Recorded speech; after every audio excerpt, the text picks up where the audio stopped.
Dear streamer, I regret to inform you that these bits are burning a hole in my internet pocket. These alerts better work.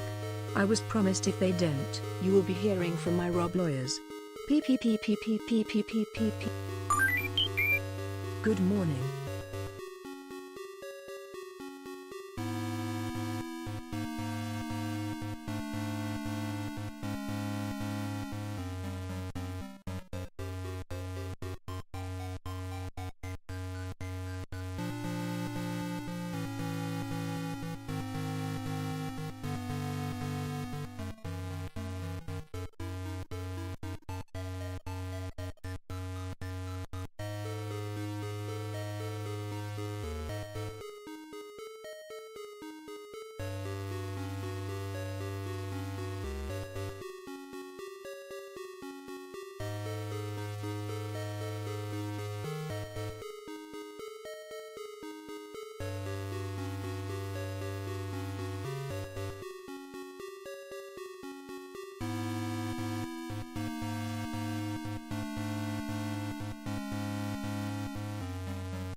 Are you guys behaving or what?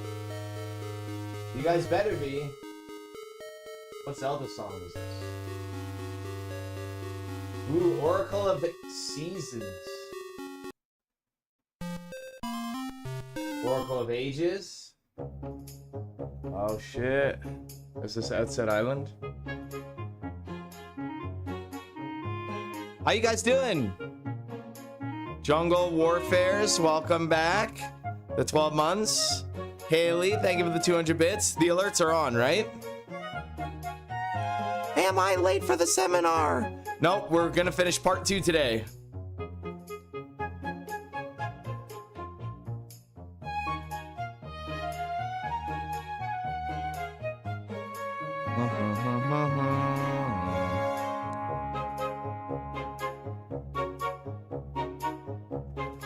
What should the goal today to beat Elos on the leaderboard?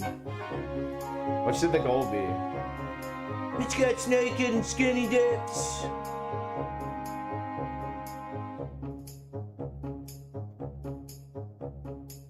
Mitch gonna skinny dip.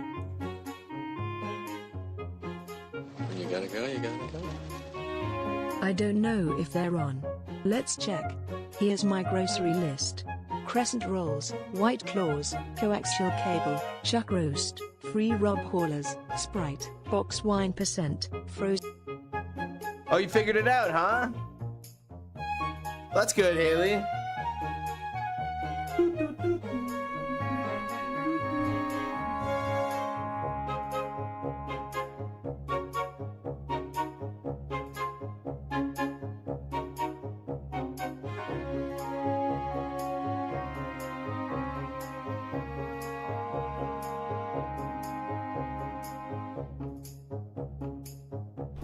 Yep, you're banned.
guys.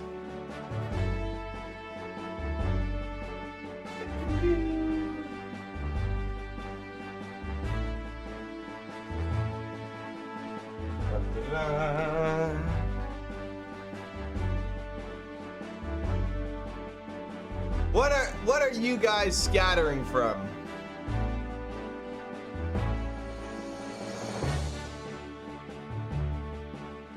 On a scale of 1 to 10, how are you guys doing today?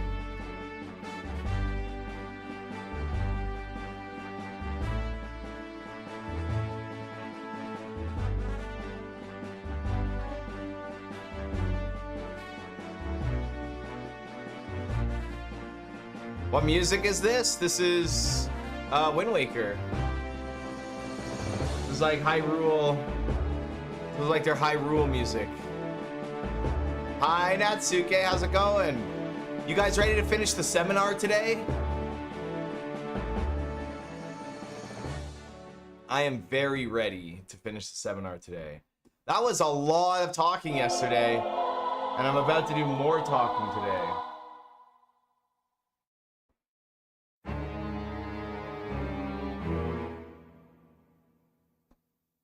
Nice shuffle, game. You're such a liar.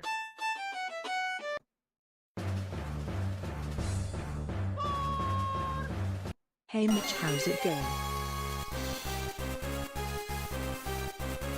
Yo, ASB, it's going pretty good, man. Welcome back for 7 months. How you doing? Good morning, Flower Power. Yes, good to see all of you.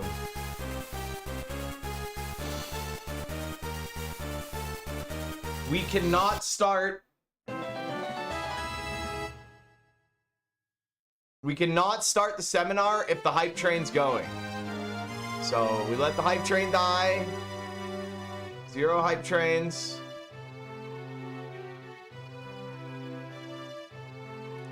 I'm awfully early for hype train, isn't it? That's right. Exactly.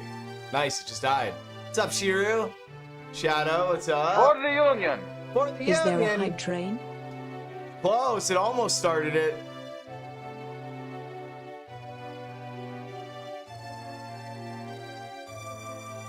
Another one incoming.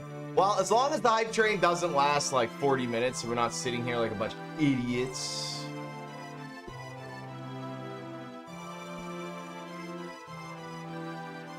For Reaver, welcome back for 15 months. My name is Mort Flounder Pounder and I scam my viewers out of seminars. K, thanks.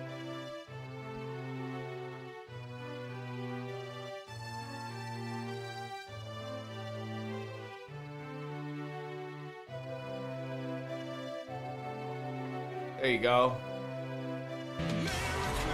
Hi, Propice. I like this dancing Mario. Look at him go.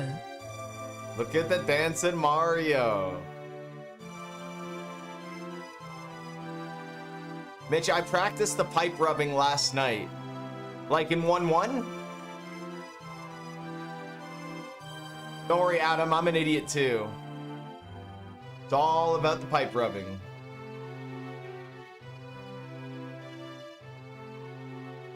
What is this beat off music? Damn, dude. Do I see your profile picture? Let's take a look.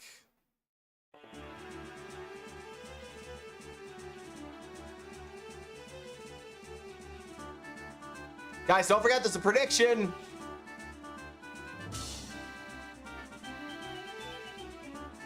That's it? 12,000? Guys, fucking predict, man. You think I make these predictions for fun?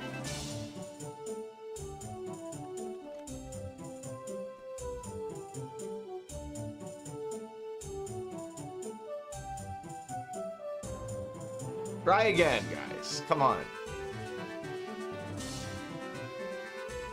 You didn't tell us before it was too late. Yeah, but it pops up on screen. I don't need to tell you. Now you guys can see it. Do I think anyone is... I heard there was a hype train. I give to you a list of my favorite emotes. Pick your favorite. Okay. Think carefully. Okay. Alu, aluo, not alu. Notes. Meeting, uppies, / Shut up and Take my money.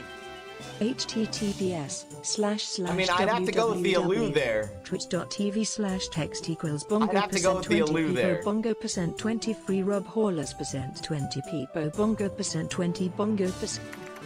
All right, who's getting timed out here? Who was that? Peepees, poo-poos, cummies, Mario ass, titsane, booba, boobist, sniffer, pants grab, Heimlich maneuver, think carefully. Heimlich maneuver. I like the PPs. It's kind of funny.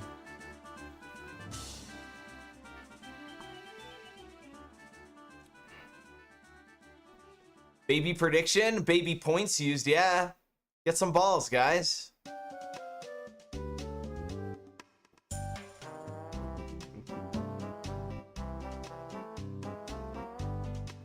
Yo, Boja Ben, what's up, man? Danny girl, how you doing? Type 1 if I haven't said hi to you yet today.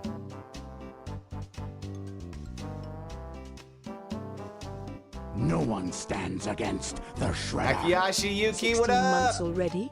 That's awesome. That Let's is not forget to give a shout out to Twin Rover and Morchinator MFP lol MFP lol MFP lol.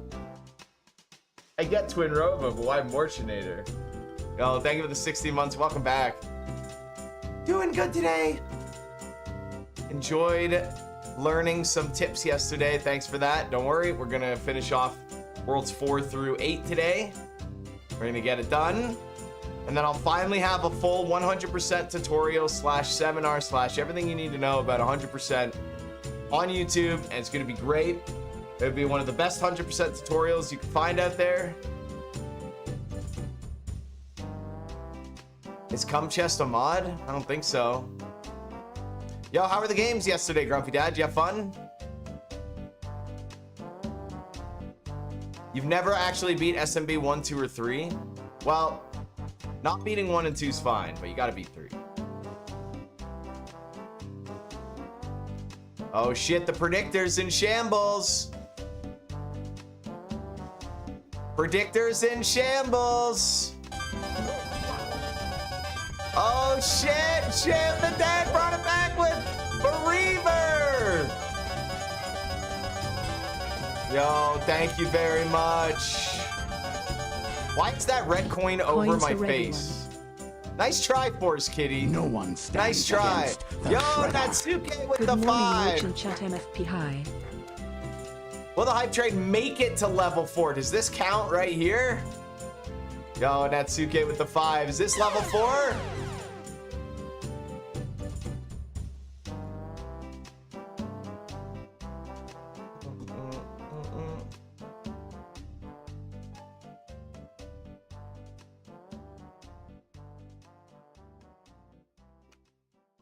Okay. Try again, guys. Try again. Another prediction's up. See? See, I'm fast. I'm too fast for you guys.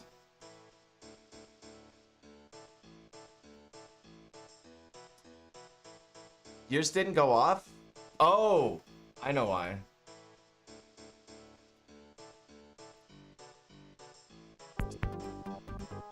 There it is.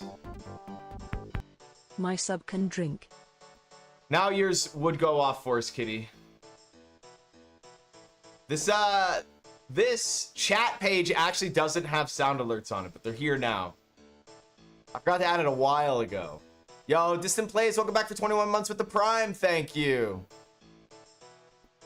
Hope you guys are doing okay today. Hope everyone's having a good day. I know seminars are not as fun as the normal content, but I've been wanting to get 100% like tutorial out for a long time. So I'm glad to get through it.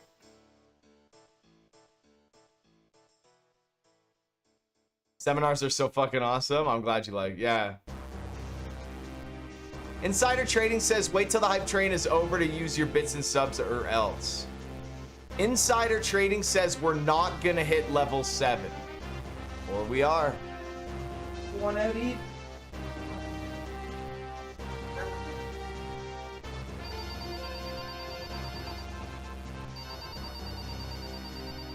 Yes, we are. Yo, Boji Ben, what's up?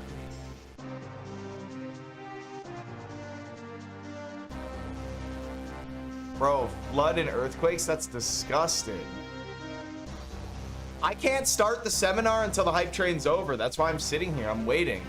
Yo, Helgard, thank you very much for the prime. Thank you for the prime, guys. Big W with the prime. Are you guys really gonna keep me here all frickin' day with you guys? Yo, Big W. Oh, we live and alive. What's up, Kimberly Wood? What's up, Chase? Helgard, how you doing? Do you ever wonder about what the heck all these Hi, kids do to Wayward. computers all the time? I like trains. I like trains. Do you like chocolate trains?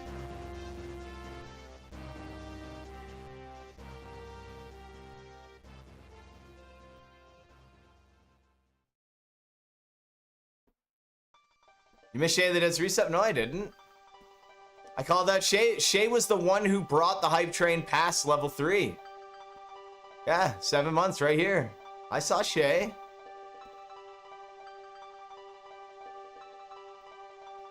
Heck yeah, Shay. Unless Shay's DMing you guys. I can't believe it. Mitch didn't fucking... Wait, what's so quiet?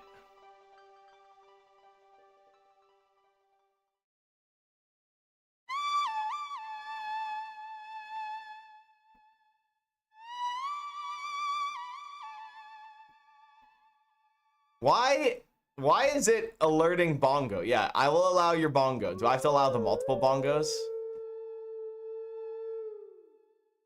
I can't even press it for this one. Oh shit, here we go. Crunch time.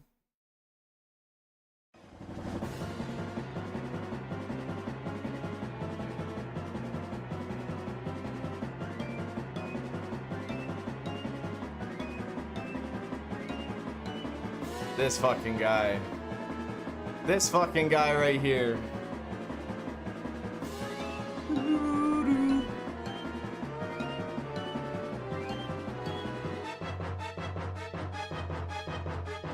It's quiet. Don't you think it's too quiet? I don't know if it's too quiet or not.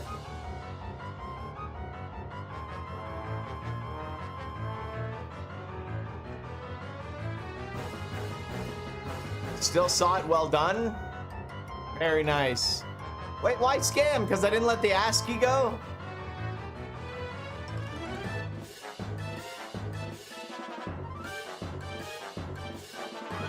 Ended.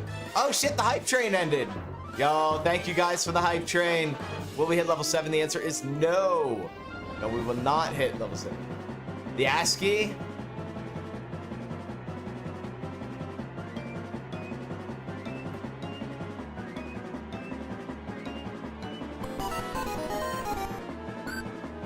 Thanks for the seminar, very informative.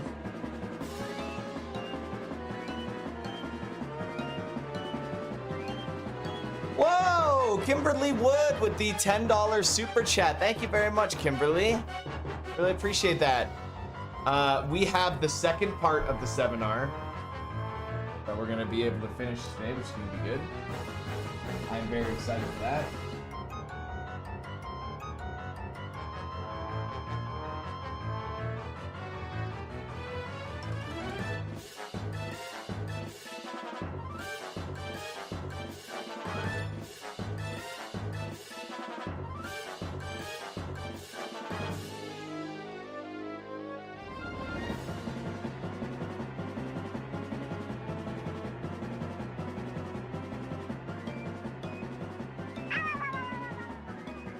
Okay, it's tea time. Have fun everyone. Can't wait for the YouTube video to come out. You guys get the live? You get the live YouTube video right now.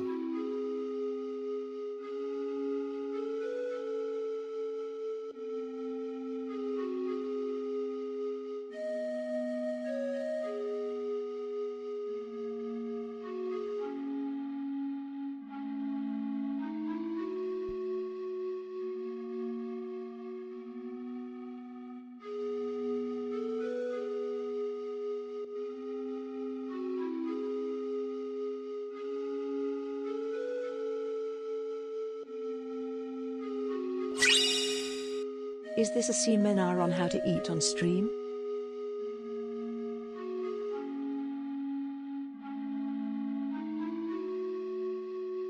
Hey.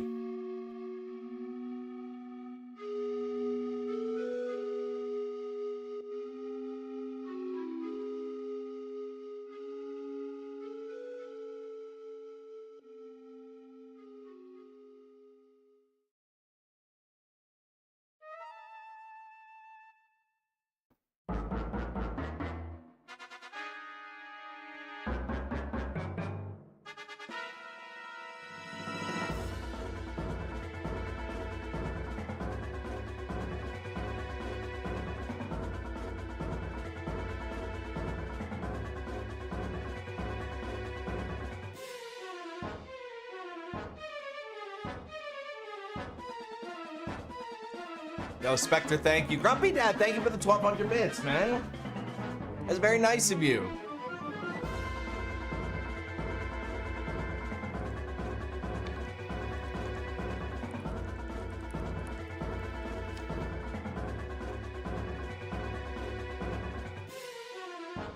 I don't know if I want this music.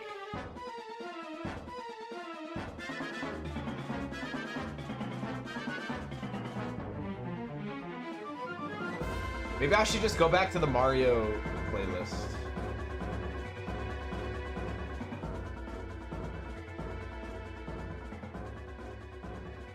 Yeah, this is way easier to digest. Seminara seminara seminara LLR pants grab pants grab pants grab pants grab pants grab pants grab bongo percent I'm about to turn it all off, guys. I'm about to turn off the alerts and get this seminar in the go.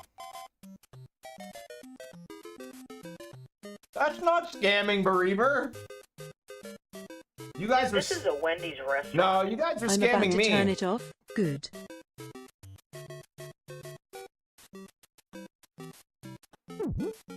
Gotta get my fill in. Seminara seminara seminara LLR pants grab pants grab pants grab pants grab pants grab pants grab bongo percent C.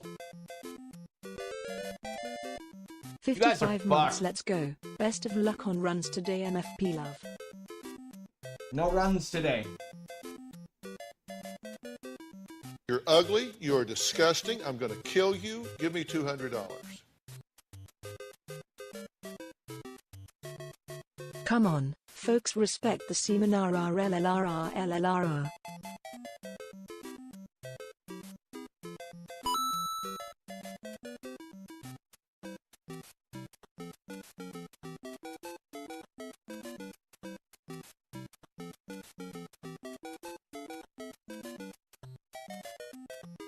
Shut up and take my money. Seminara pants scrap and scrap and scrap and scrap and scrap and scrap bongo percent Seminara. Where is Anime Wendy? God damn it, you guys.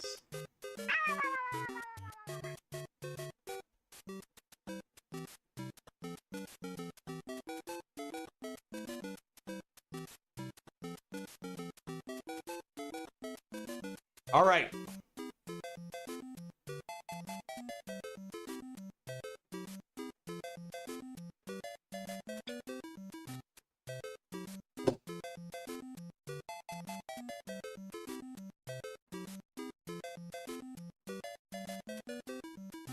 All right, guys. Yeah, we changed the race. Because the race is now longer, we increased the race time to be the same time as the race is like 21 or 2200 now. It's up there with the merry-go-round. Oh, my bad. Just forgot? No way, man. You just wanted to support your homie. Thank you for the support, guys. Now, I know for sure none of you are trying to annoy me. I know it's all about love and support, right? 100%. Okay, I'm gonna get through this seminar, guys, so that I don't have to worry about doing any more seminars on stream anymore, because the viewer aspect of the seminar is abysmal. And speaking of counting, and speaking of things that are difficult, we are speaking of enjoying music. I think everyone's speaking of jumping in on things, crowd pop up. And speaking of people depleting resources, speaking of what else is a lot to take in at once, we are across Donkey Kong Jungle Beat bonus game incentives. The Jungle Beats, yo, thank you very low sodium for the 7, dude. Free Haley hashtag justice for Haley scam. That's it. I gotta turn the alerts off. You guys are crazy. OBS browser off. Okay. Gotta get it out of our system. Well, tomorrow's gonna be a normal day, so tomorrow I'm sure you guys are all fucking ready. People have depleting resources. He's talking about Mega Man.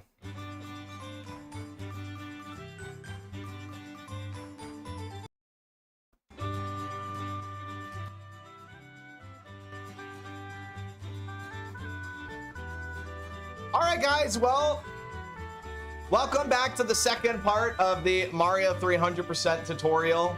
It's a live seminar, but this is going to be a tutorial on YouTube, which is amazing. Last stream, so yesterday, we finished up on world 1, 2, and 3, which took us a little bit longer to get going, mainly because... There you go, that's fine. Just trying to adjust the music. Mainly because the start of the seminar was like, there was a lot of tutorial and stuff. I don't know, you guys were there, and anyone who's watched this on YouTube, you were there probably like 2 hours ago. So now that we're in world 4, we're gonna pick up where we left off, which is 4-1. Now don't forget, we have a music box, a star, a P-wing, we have a nether star. We still have or no, we still only have 1 star. We have the warp whistle and stuff, so I'll make sure to tell you when to do the items in this world as well. You don't really have to use an item at all in this world, but if you would like, you could use a music box after 2-1, and I'll explain that once we finish 2-1. So 2-1 doesn't really have anything crazy. It has a pretty annoying strat at the start here for P-speed. There's multiple ways you could go about doing it.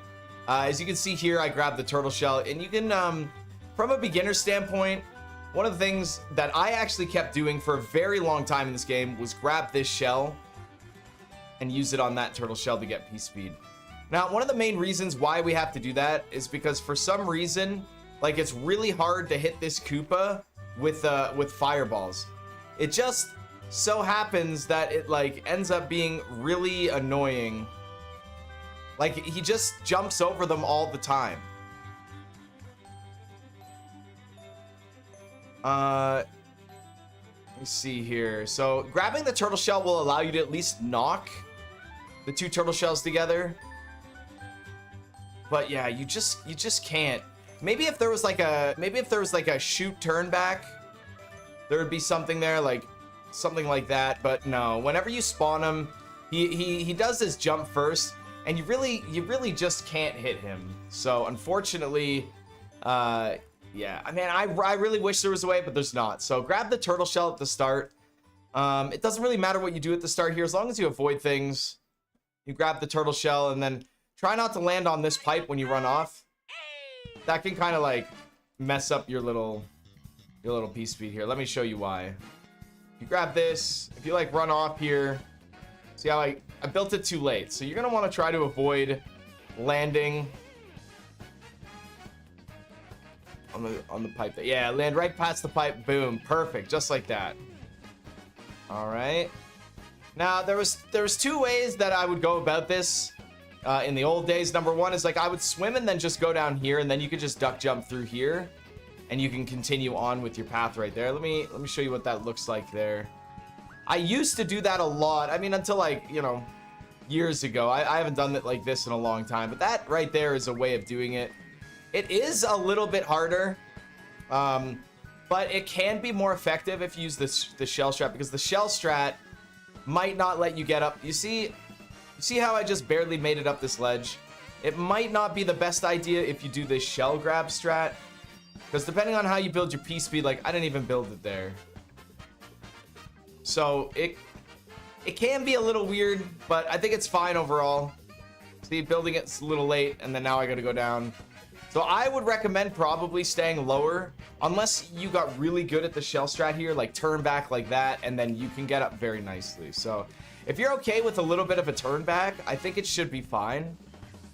I think it should be okay. Like kill them, do a little turn back, and then yeah, you should be able to get up pretty fine. But you have to be very mindful of the fact that when you use the turtle shell strat, you will build your P speed a little later, which means this waterfall might not be able to get you out. And don't forget, to jump out of a waterfall, you gotta press up. You have to press up when you jump out of water. Boom. Don't forget that. It is a very key point. If you mess up your P-speed for any reason, you can get a rebuild right here up against this wall, just like that. Let me show you what it would look like if I messed up, like, I messed up my P meter. And then if you still had fire flowers, so let's say you like messed up and you're like, oh, I jumped too early, you could shoot there and then kind of do this and then build your P speed back. The backup strat is definitely something you're going to want to practice because you will build P speed at different points of the practice. So like right here, I got to shoot and then I missed P speed, but ideally you want to shoot when you jump over this block. That will set you up to shoot the Paracupa. So like this, and then shoot as you come over. You build. See, I didn't even build P speed.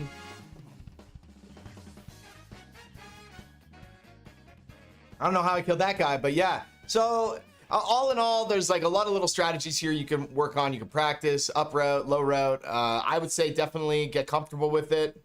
But you definitely know what tools you need to do what you need to do now, which is good. You know the backups now. There you go. See, I kept P speed for that backup. It's definitely that backup right there is definitely a backup I've used in my runs before.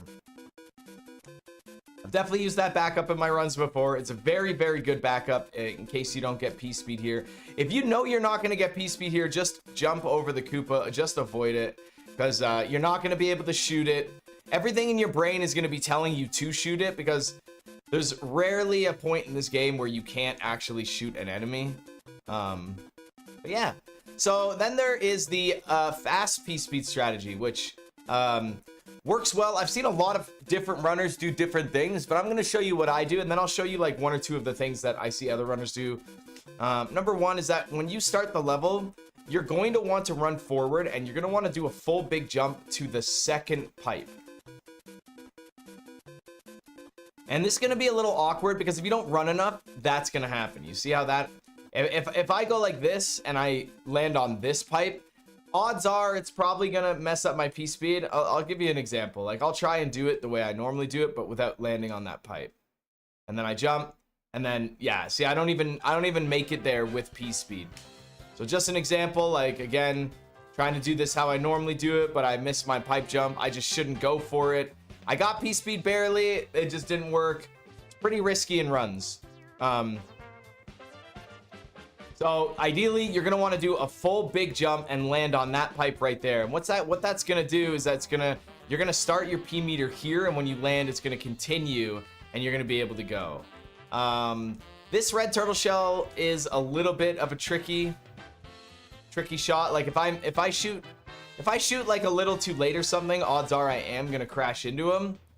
Thankfully, I didn't do it there. And also be mindful of this Goomba. You definitely want to shoot the Goomba when you fall off.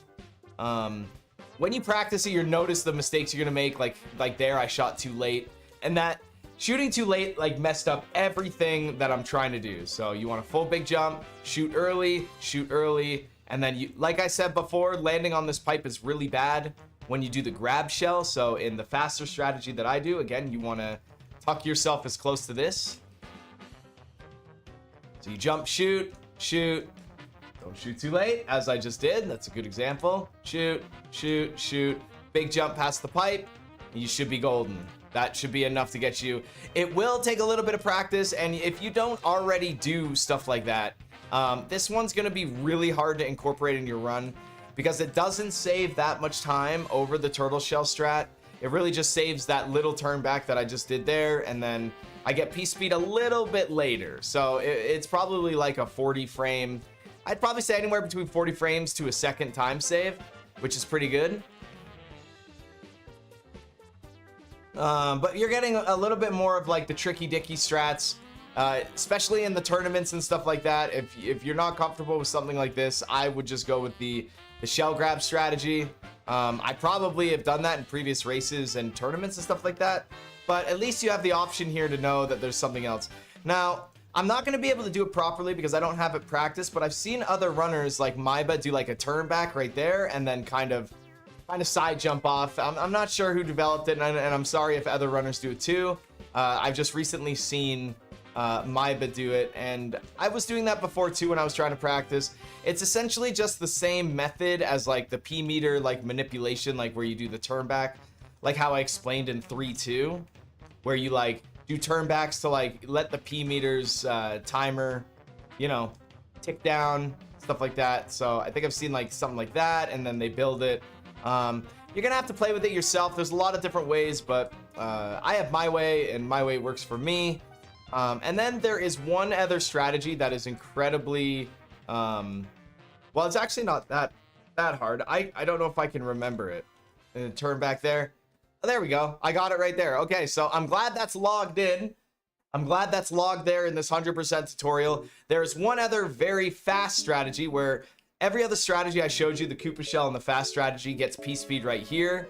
I managed to just get P-speed right here. So let me try that again. You use this pipe, you got to run across the pipe, and then you do that P-meter manipulation thing with the turnbacks. You do the turn back things just like 3-2.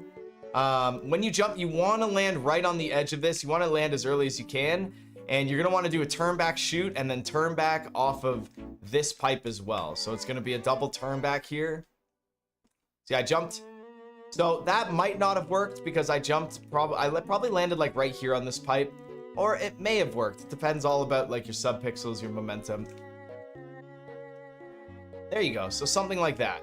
So the Koopa shoots with the turnbacks are something that are going to take a long time for you to get comfortable with.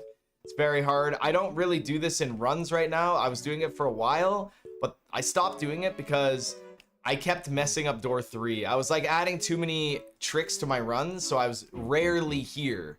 So I kind of got scared of this trick because when I used to get here in runs, that means I got door 3, I got early hammer, and it was very scary, all that stuff. But just a couple questions in chat right now. Yes, I have not seen Maiba's run, but I did see that he got it. If you want to get this practice ROM, IQ not found, go to speedruns.com and go to Mario 3 and go to the resources tab there, and or go to the Mario Discord. Join the Mario Discord. Lots of resources there. That is the place to go if you want to learn how to get all this stuff done, where to download the practice hack.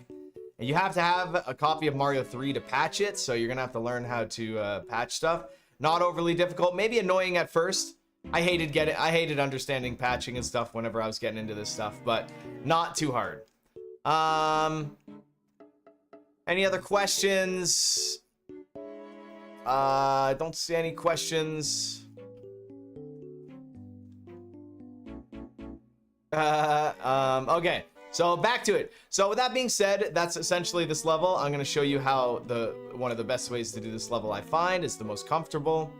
And then there you go. One last thing before we leave this level is that this strategy right here, you do have to get in the habit of looking at your P meter. You have to understand, like, if you jump at the far edge here and you notice in the air your P meter's depleting, and then you get here and you're not close to building P speed, that's up to you to understand and recognize that maybe you're jumping a little too late and you need to jump a little earlier. Maybe jump in the middle, find your own little visual cue. This level for me is a lot of feel. All this is just feel. I don't really use a visual cue. And honestly, sometimes I can mess up this strategy in runs. You guys have seen it before, it happens. So just give it a good practice. Like I said much earlier in the video, it is very obvious to high intense Mario 3 runners when other Mario 3 runners aren't practicing. It is very obvious. You can You can 100% tell when somebody's not practicing. So practice, practice, practice, memorization and practice. That's what really matters. So and the last thing, I think it's worth noting for a time save is at the end of the level here, try and aim your jump to land past the Koopa.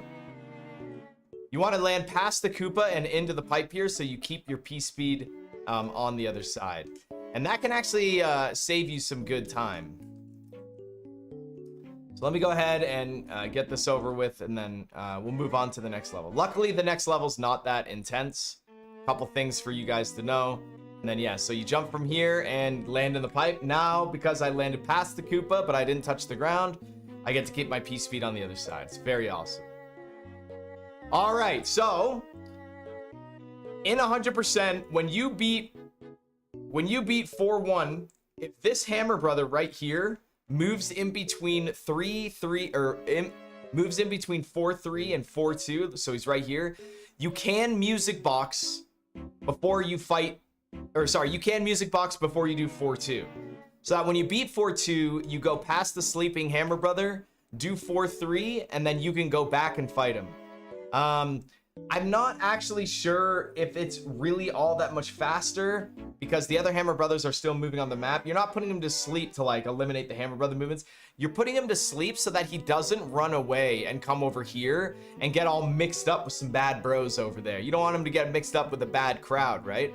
Because the way this world works is that, first of all, this line right here doesn't exist. So the Hammer Brother could never move from these positions. And second of all, there's a rock right here. So the Hammer Brother can't move down here. There's a spade card anyways, so he wouldn't be able to move down there anyways. But what that means is that if the Hammer Brother moves here and you beat 4-2 and then the Hammer Brother moves back over here, well, you're going to be chasing him all the way over here. It's impossible to fight him when he's in this position when you're doing 4-3. You can't fight him unless, I mean, you could cloud past 4-3. That's a possibility. I mean, that's an option if you'd like. Instead of music boxing here, you could just cloud and fight him right away. But it's kind of useless to cloud because then the Hammer Brothers on the left side are still moving. At least with the music box, you're getting all movements of one, because when the Hammer Brothers are asleep, they don't move around on the map, but it still waits like a 0.5 seconds to like, it tries to move the Hammer Brothers, but it doesn't. So then it's fine. All right. Now off to 4-2. Don't forget, you might have used your music box here. You might not. It's really all up to you. And 4-2. 4-2 is really easy. You just go from Koopa to the grab blocks. Super easy. You go from Koopa to Koopa, Koopa to Koopa to grab blocks. There's no P-speed strategy here, so you don't have to worry about anything. A little Koopa to Koopa action. Boom. And then this part right here is the little tricky dicky part.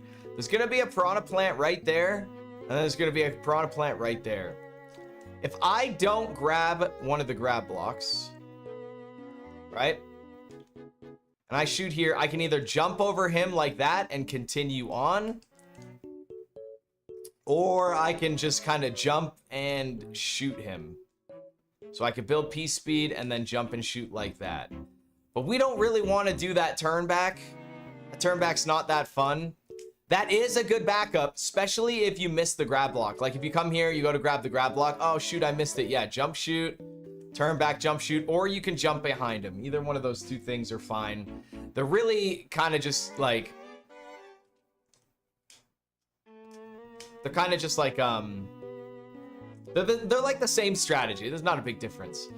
Quick little question here. What about using music box before 4-1? Right, okay, so if you use the music box right here, obviously after the pipes, you don't want to use it at the start of the world. If you use the music box here, you can beat 4-1 and then beat 4-2, and then you run a good RNG game here if you use the music box before 4-1. Because the Hammer Brother's either going to move right here, and then you'll get him, and then that'll be really good, or he's going to move down here, and then that'll be bad, because by the time, well, it's like, you're doing like an RNG battle, because if the Hammer Brother moves here and then you beat 4-3, he can move back up here and fight him. So it would give you potentially two options to fight him, before he goes and does movements of 4, and it allows you to not like miss your opportunity to fight him. The only reason I would recommend music boxing after 4-1 if the Hammer Brother moves here is because you trap him and then you can guarantee get him. But music boxing before 4-1, I don't think that would be the worst idea. If that's something you would want to do, I really don't think that'd be the worst idea, because you'd beat 4-1, beat 4-2, and then he moves to this tile and you fight him. No extra mat movements, no nothing. You don't have to go back here and back when you trap him. And then let's say he doesn't move here and he moves down here. Well, you beat 4-3, he could move back up and to the right there. Now, doing this, you only lose out on one potential opportunity. If you beat 4-3 and you kill him, you could get a movement of 1 from the other bros, but I don't think that matters. I think that's fine. So you could definitely music box at the start of 4-1 if you'd like, see how it feels for you. Maybe you find that you can fight him after 4-3 a lot more, or after 4-2 a lot more. That'd be pretty interesting to see. So definitely keep that in your little back pocket. Okay. Back to 4-2. Very good question. Thank you. That was a really good question.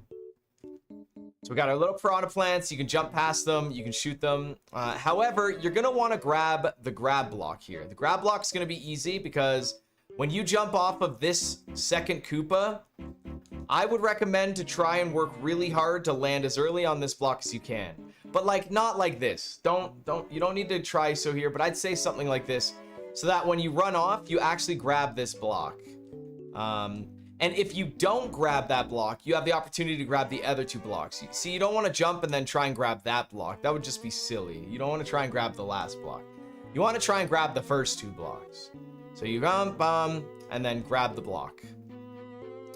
Now what's going to happen is it's going to be weird. Your fire flower is still going to go off because you're pressing B to grab the block. So you're still going to... You see the little cloud of smoke there for the fireball, right? So it's pretty easy. It's not that big of a deal. I like to just grab, I just press B when I land on it and then hold forward. I have seen other runners kind of, you know, mess this up. I think it depends. Like if you grab it from like this, the line between the 2 blocks, like it can like act weird. You can miss your grab or something. I'm not too sure, but definitely give it a little bit of practice. Definitely work on just make sure to grab a good block, and don't spam fireballs either. Just one B press. You spam fireballs and then you start throwing shit, and then look at that. What a nightmare, man. What a nightmare. That's not a good idea. Comfortability and control is your best friend in this. So just one B grab.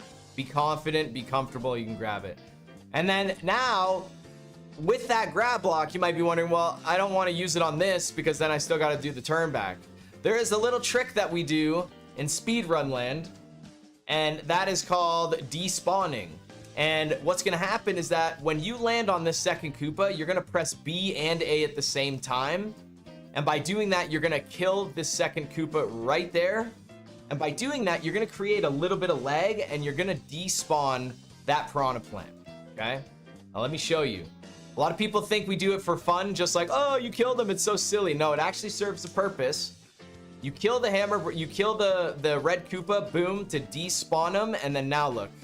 You know, he's not there. Then I use the grab block for this guy. Then you don't have to do the turnbacks or anything like that.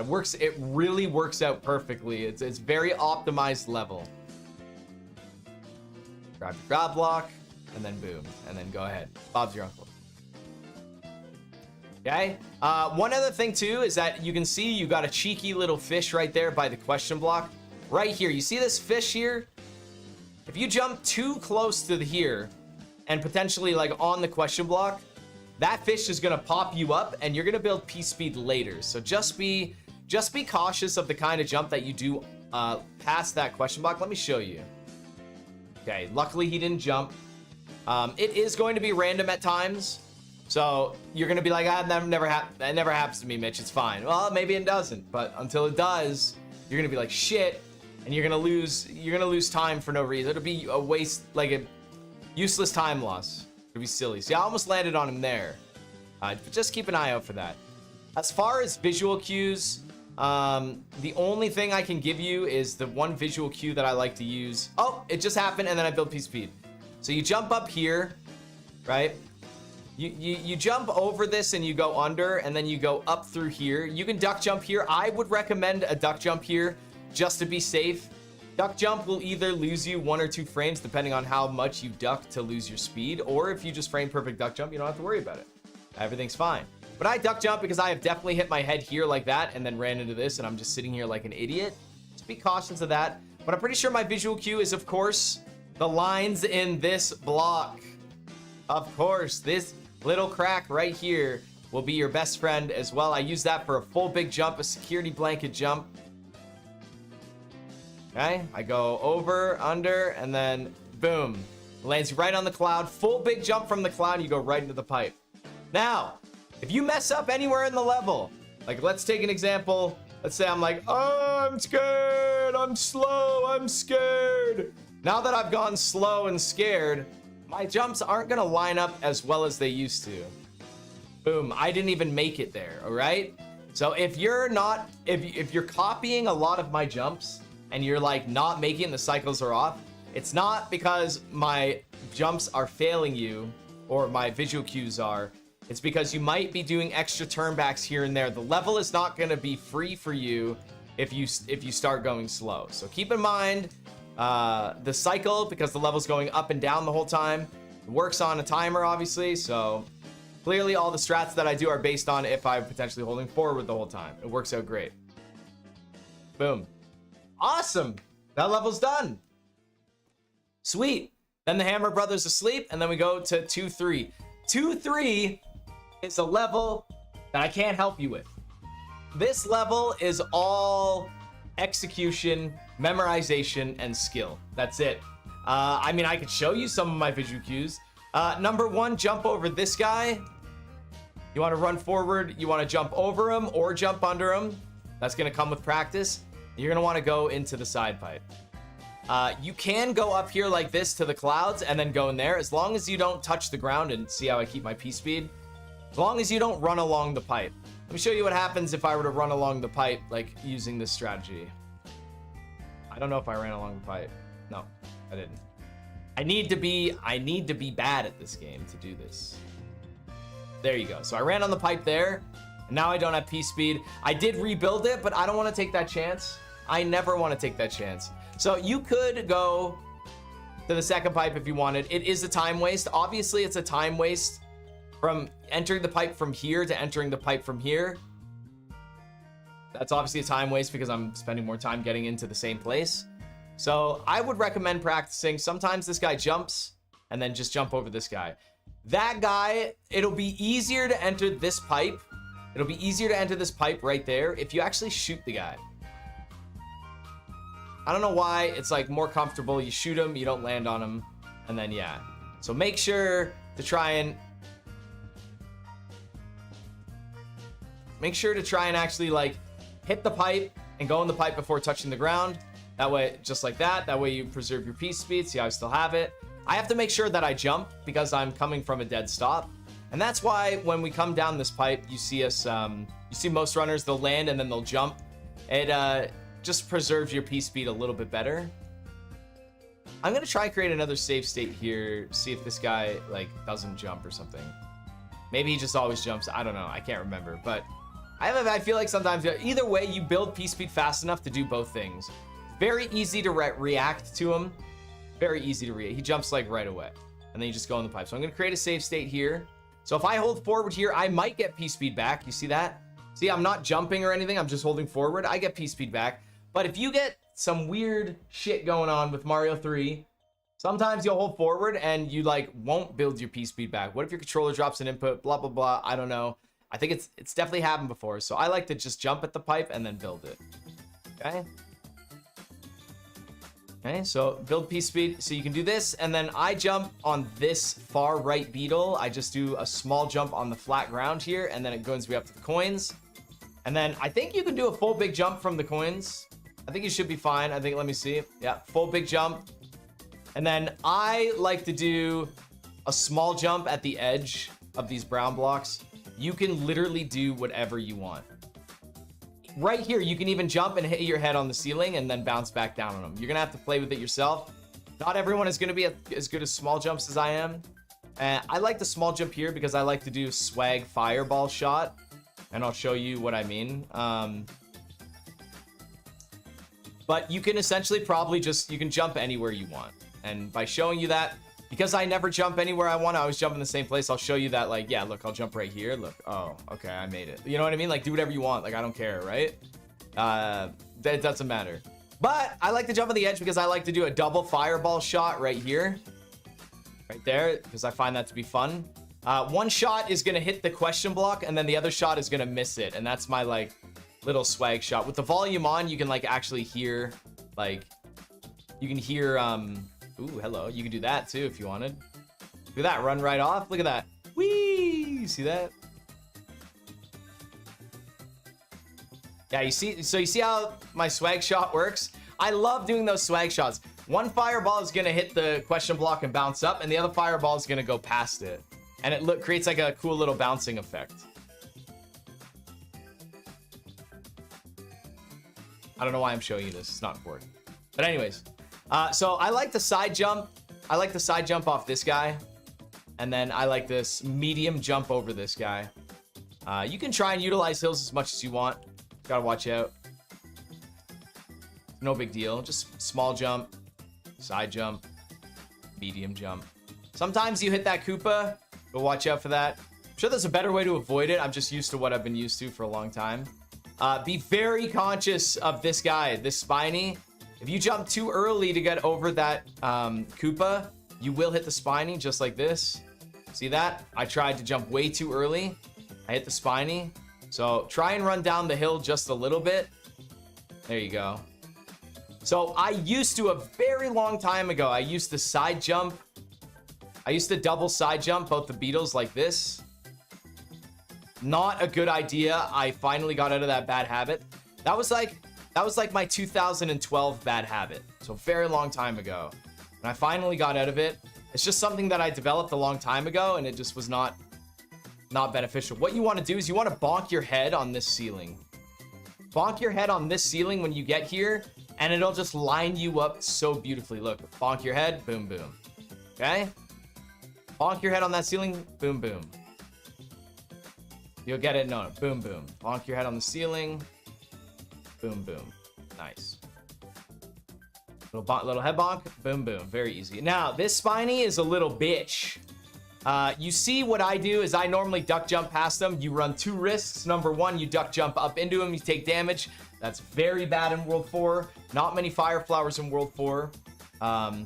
Obviously, I'll show you guys some backups if you don't have fire flower. And the other mistake is rubbing right up against this wall. So going like this. Classic mistake.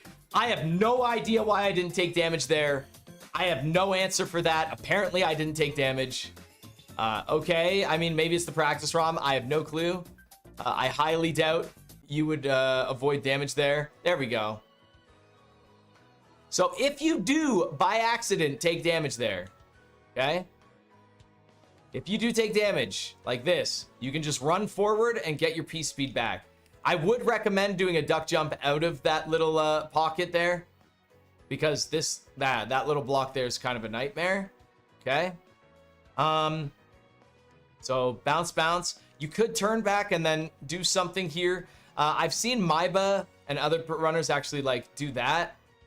I've never practiced it, so I don't know exactly how it's done.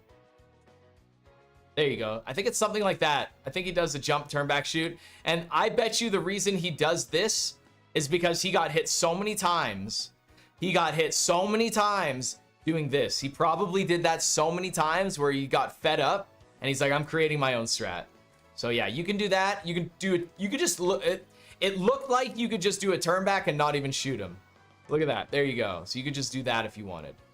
And then finally, the finale of the level, the end, you can actually jump from here to there. I've seen other runners do it. Very risky. But you can jump from like this platform, like right here, all the way past this one to here. And that's especially if you're scared of this one too much. Let's try and get there. So I think you can go like that. Yeah, there you go. See it? That's a little It's a little less scary, I think. I'm not sure. I don't do this. Like, I'm worried you could do that. This is kind of new to me as well, but I at least want you guys to see that it's an option. I have seen a lot of runners do that jump right there. So if that's more comfortable for you, you run on hills and stuff. I particularly don't like it because, yeah, you're running on hills and it's just not what I'm used to. But what you want to do is you want to jump from essentially nipple to nipple. Jump from the top here to the top here to the top here and then go. Or I think maybe you jump from the brown blocks to the end. I don't know. Yeah, brown blocks to the end. Yep. So you just do the flat ground to the flat ground and then full big jump and then up into the pipe. That's it. All right. So you're going to have to pick and choose your battles in this level as you practice and as you go along. And then you keep your P speed. Don't run into the wall. Don't turn back into the pipe. Just try and jump and hold up here. Mario will coast along the ceiling and then keep your P speed. Very easy. Very easy. So these Hammer Brothers, these are the giant bros. So you start the battle and just mash B, and then I like to just kind of go. You tend to go pretty quickly. Like as soon as he like goes upside down, you can kind of almost go. You see that was just a little too fast. So it's like a little after he goes upside down, boom, boom, boom, and then there it is, right? Very easy to time this one out. This one's definitely a feel. Just kind of go for it. Since the battlefield's so small and since you start on the left side when the enemy dies anyways, odds are the chest is going to appear on the right side. Odds are you're going to be late for the chest grab. Like, look at how late that was. I lost a bunch of frames because of that, so... Wait, what? Oh, I'm in the level. I was like, what the heck? Yeah, so you just kind of kill him and then you go. Boom, done. Very easy. Very easy. Okay, the fortress. Okay, there is a lot to unravel with this fortress. Number one, if you're more of a beginner player, you're gonna do this level however you find comfortable from the start here. You'll probably do that if you're a beginner too.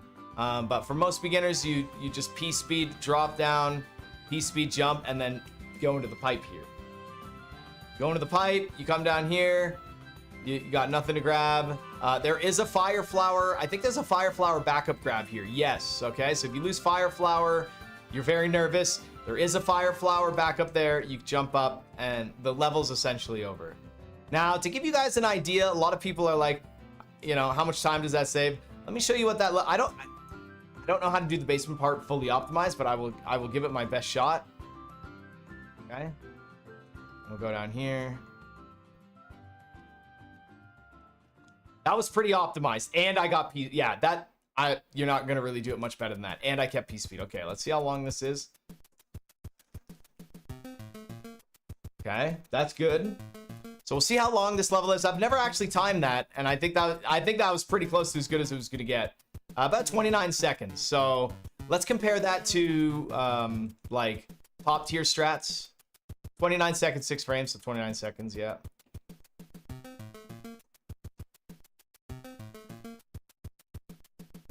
Okay.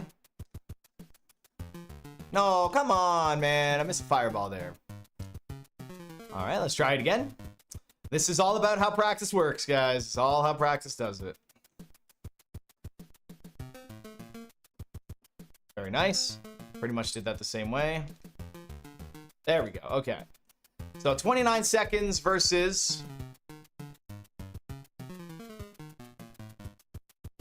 21 seconds and 43 frames. So we're looking at like a 7 to 8, maybe close to 9 second time loss. About 8 or so.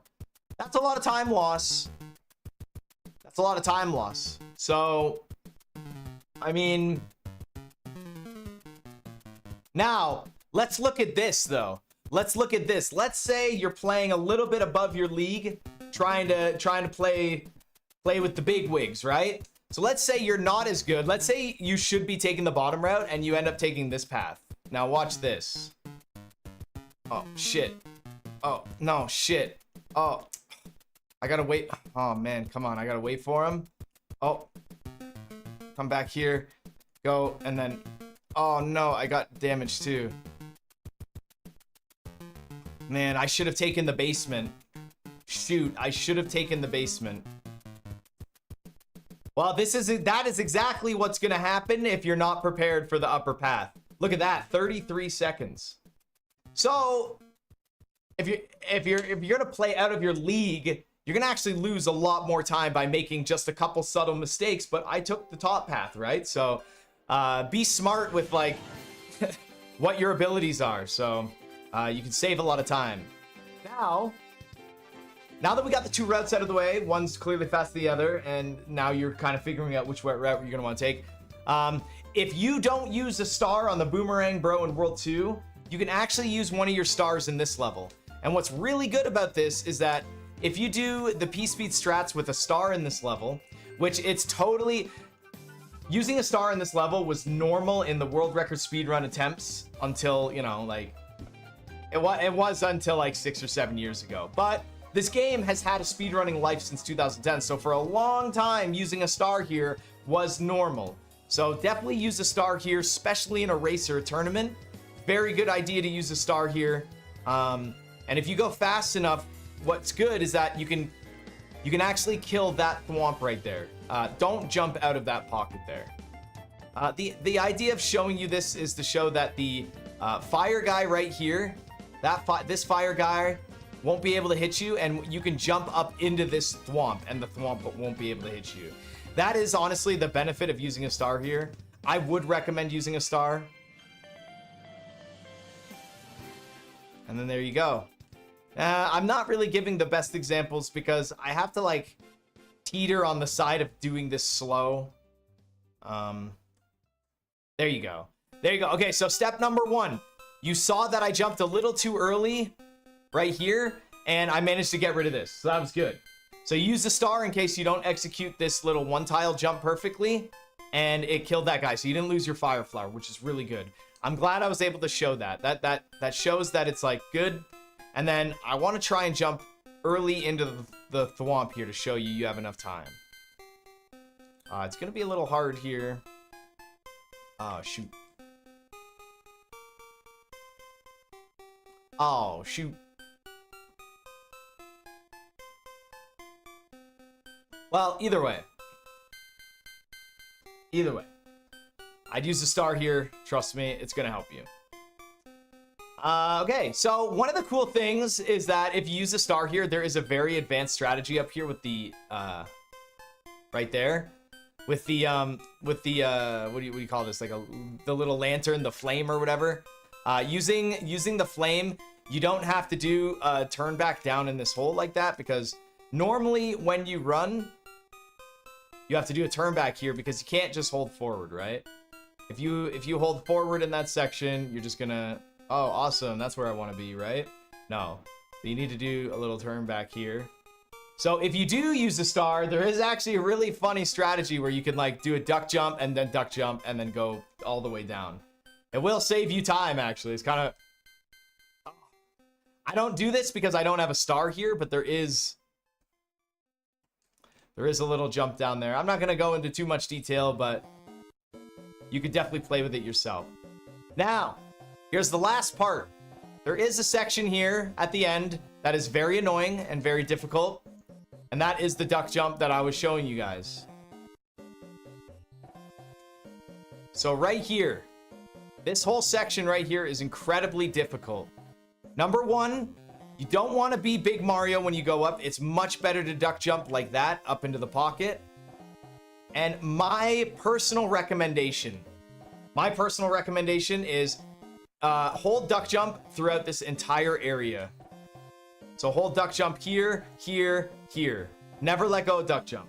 I wouldn't let go of duck jump if I were you. Some people do this, and then they stand up and do duck jump again.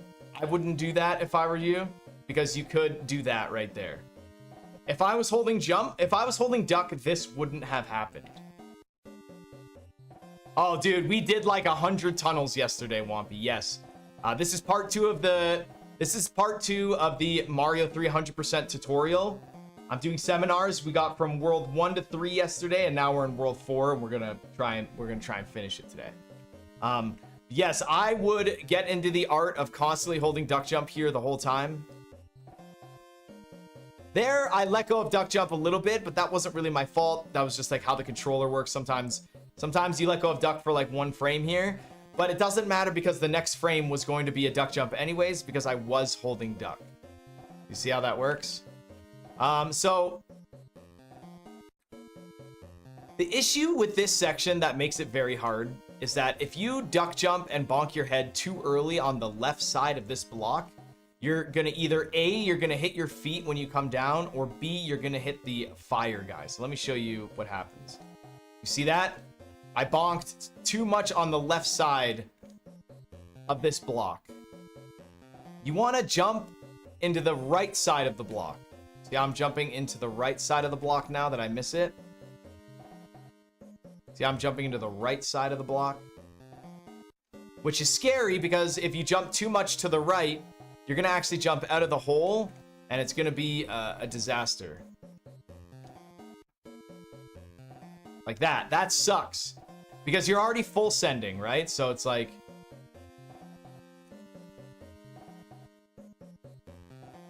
right? And then you get all caught up really bad. So that's what makes this extremely difficult. Now, this is gonna take you guys who are not used to this trick a long time to get comfortable with, and it's gonna take even longer for you to get confident to add it into your speedruns.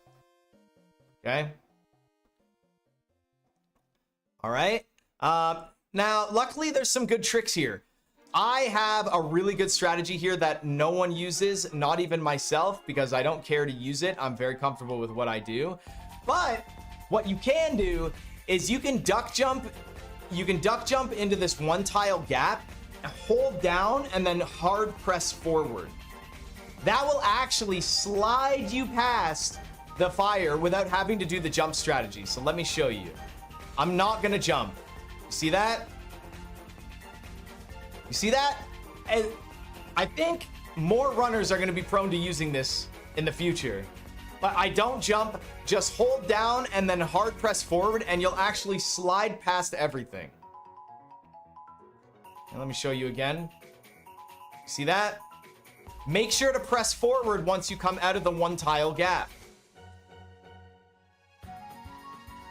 You see how I stood up and my legs were kicking? It's because I didn't have P speed anymore because I'm not jumping. Is it slower? Not really, because you lose your P speed right here anyways, right? And then you're back to base speed. So no, if it is slower, it'd be slower by a few frames. You have to build a little bit more of your P meter here. So let me show you. We'll see how many frames slower it is. It's like, maybe it's like 10 or 15. For comfortability, like 2149.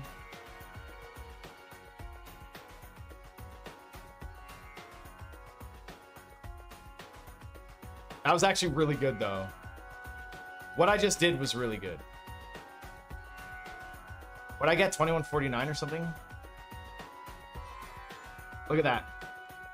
That was a really, really good end with P speed. Odds are it's not going to be that perfect in your run. 10 frame difference. But like, just watch. Let me not do a perfect one.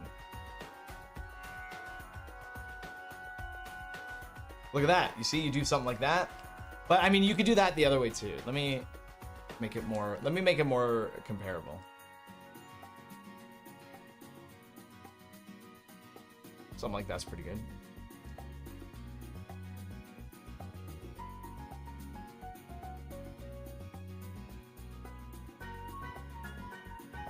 $21.36, very nice. That was actually a little bit faster.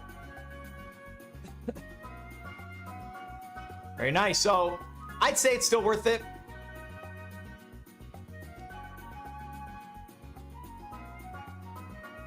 Now the last thing is the jump past this thwomp here. You don't want to jump right away when you land on the ground here. If you jump right away, you're going to jump into the thwomp. If you jump right away, you're going to jump into the thwomp. You see how I'm landing on the ground? I'm jumping right away. Not good. You have to run forward a little bit. That's bad.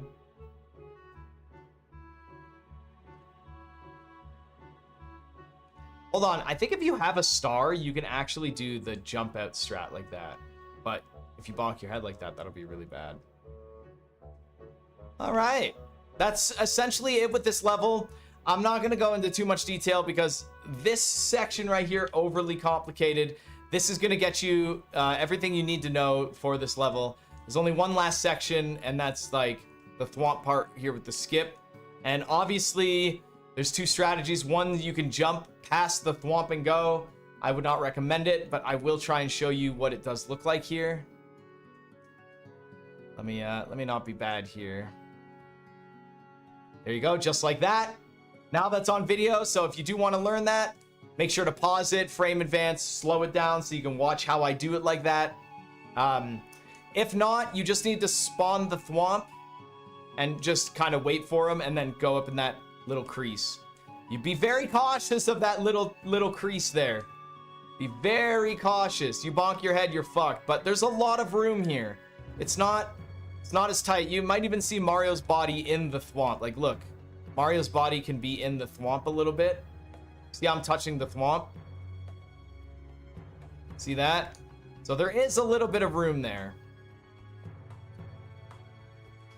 Right? If you pause when I jump there, you'll see Mario in the thwomp. Like, you have some frames of leeway. I just jump there and then kind of go. Hit that pipe, that's fine, not a big deal. And there you go, that's it.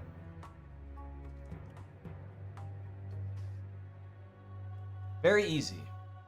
Very, well, not easy, but there you go. You have the fortress. Next level. 4-4. So there's two ways that people start 4-4, and I have not seen the second way in a long time. And that is dropping and then going like this. And then you land on the coral and then you start swimming and then you go. Some people might find that to be very effective. I don't use that. You could just walk. It's not really much of a time loss. Touch the coral and then swim up and go. For beginners and intermediate players, I think this is actually pretty good. This is actually not a bad way of doing it.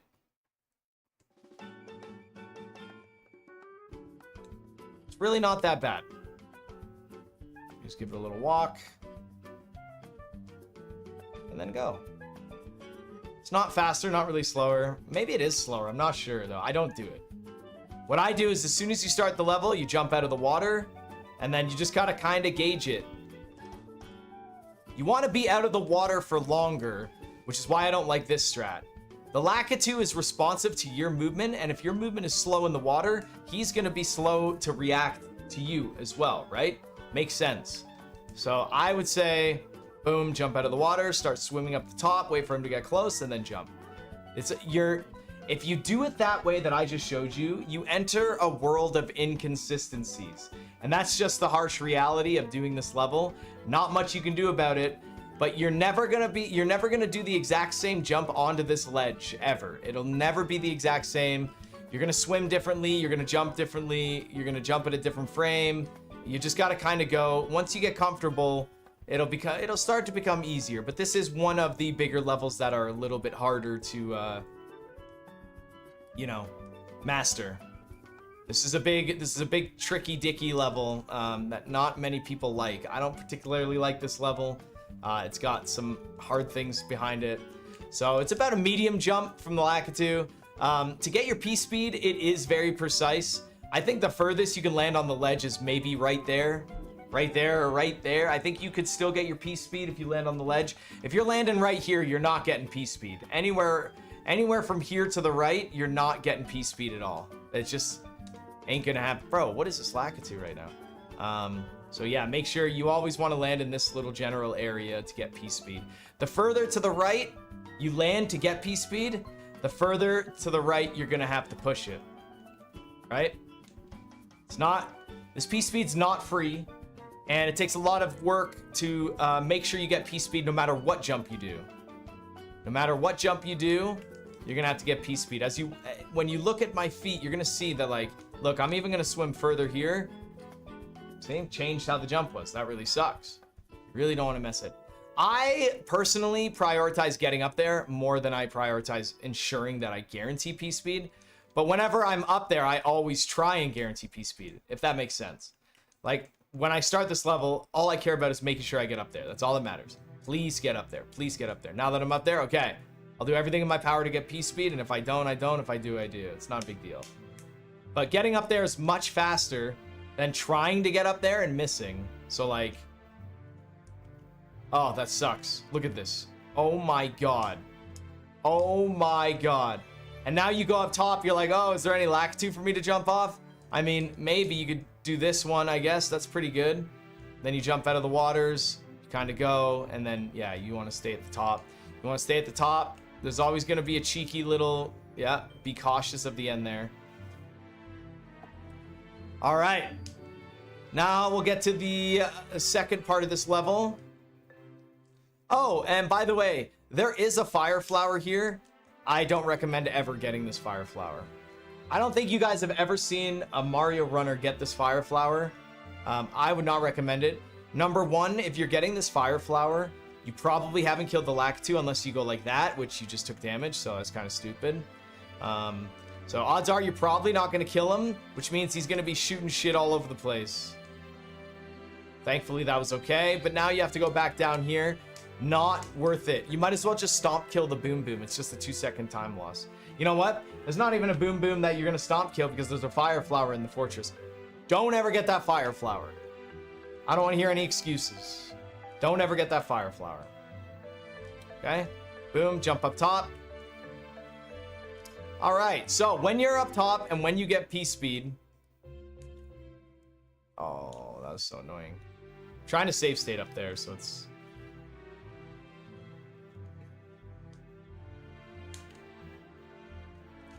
Oh my god, why am I... I'm jumping so big because I'm trying to save state. It's a perfect fire flower to get, yeah.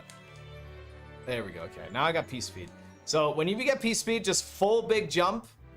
Swim, swim, swim, jump. This is...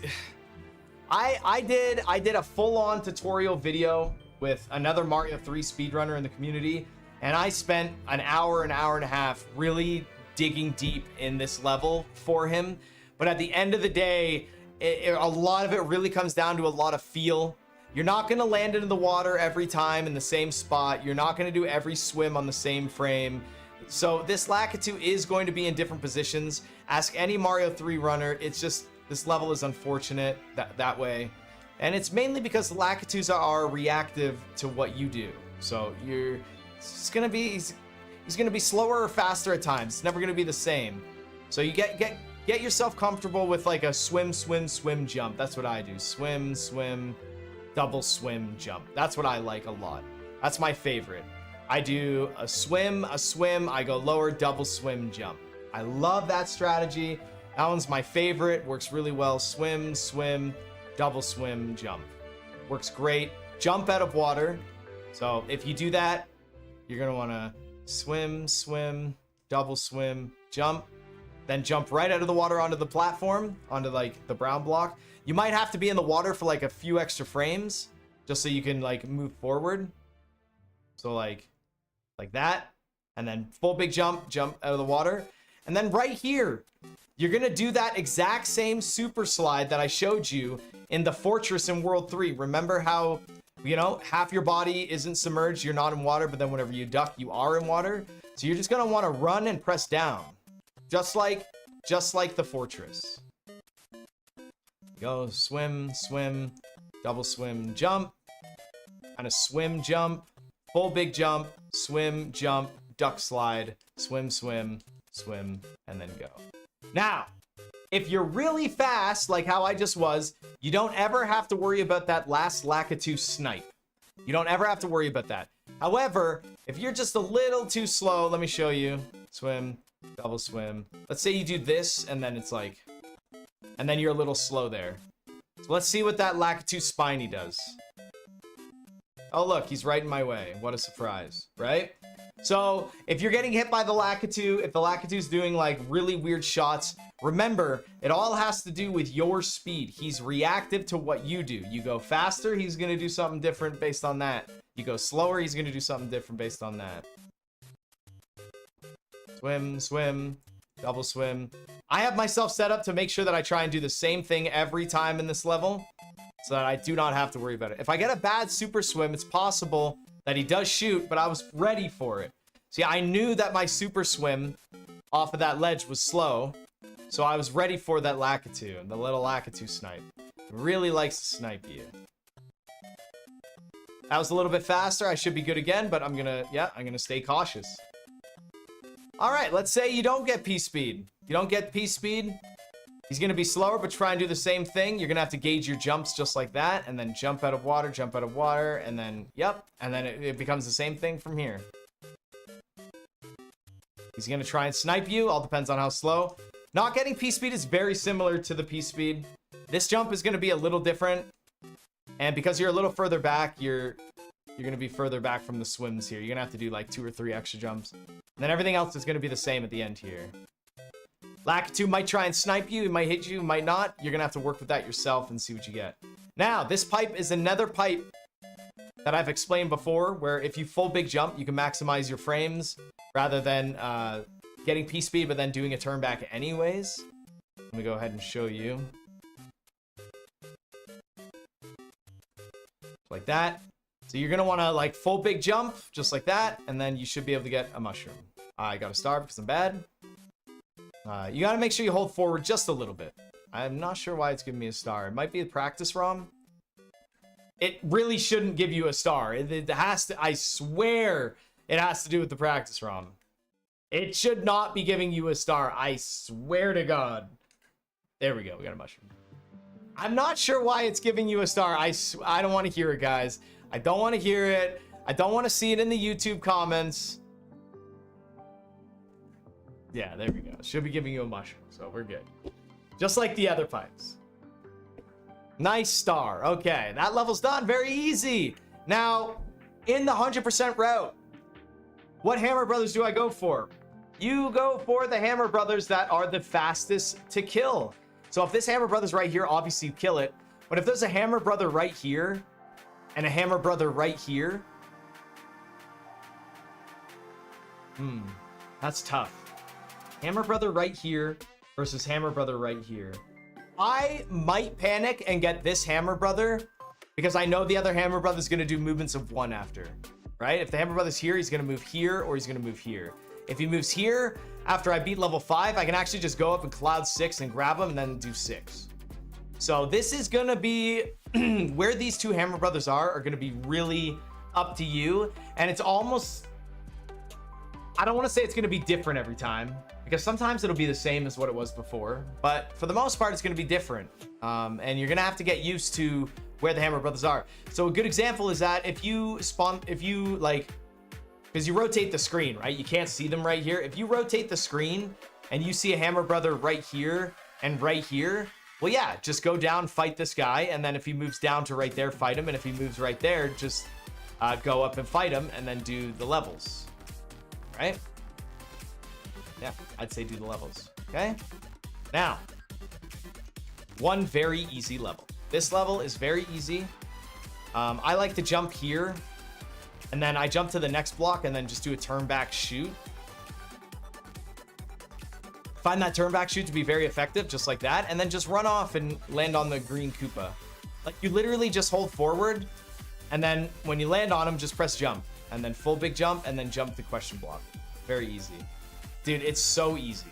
Boom, boom. And then just hold forward. It's free. I like to do a big jump around this area. It'll land you on the single tile.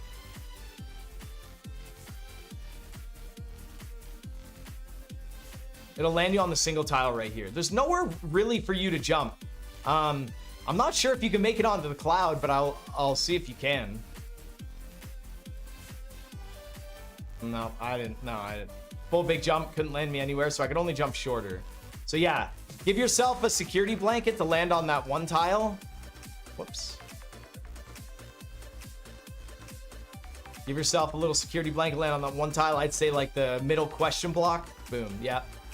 Full big jump at the middle question block. Yep, and then jump shoot the piranha plant, jump shoot the piranha plant, and then just time your jumps accordingly. You can jump to this guy and then run off if you want. There are so many different jumps you could do that I would be surprised if you guys didn't even copy what I did, just kind of made up your own thing. Like, it's fun to make up your own things. Jump shoot, right? Blump, blump, blump, and you're good.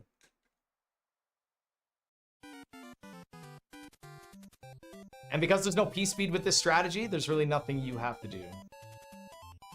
Yep. Yep. Oh, no, I missed. That's fine. And then jump down and go. And then right here at the start, jump and build your P-speed.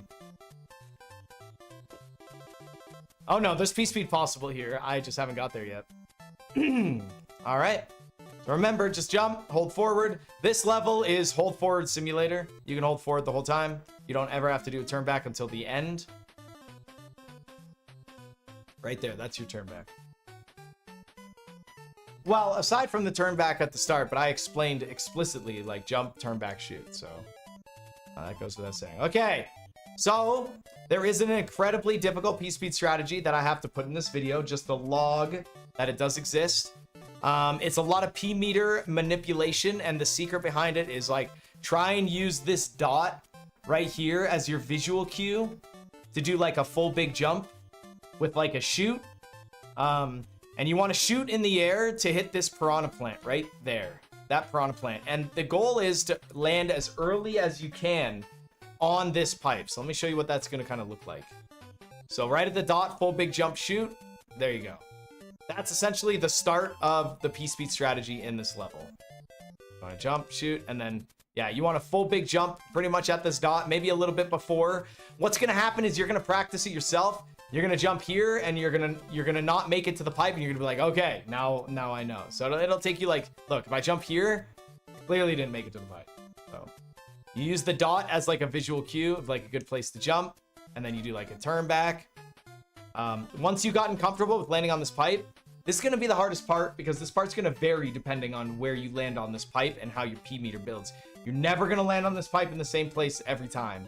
Never. It just will not happen. Sometimes you will, and you'll get P-speed. Sometimes you won't, and you're going to have to adjust and figure out to get P-speed better.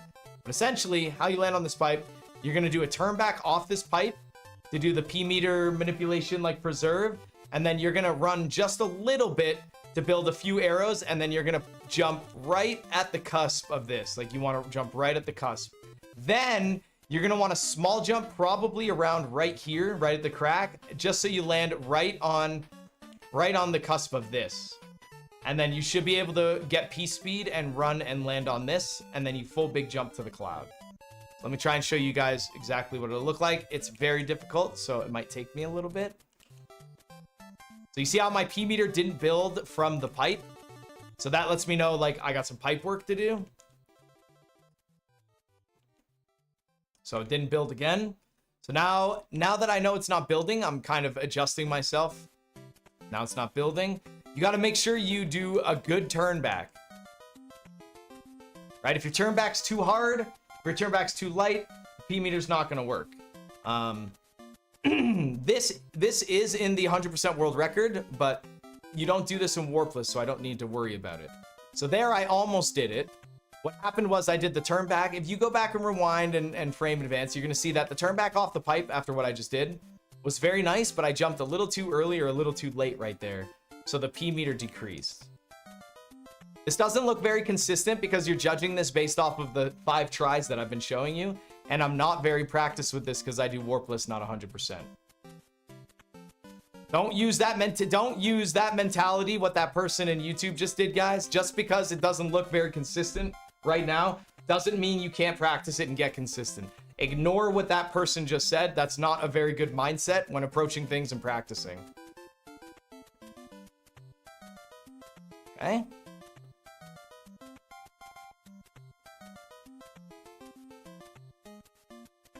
Ooh, I almost got it there. That was the question blocks.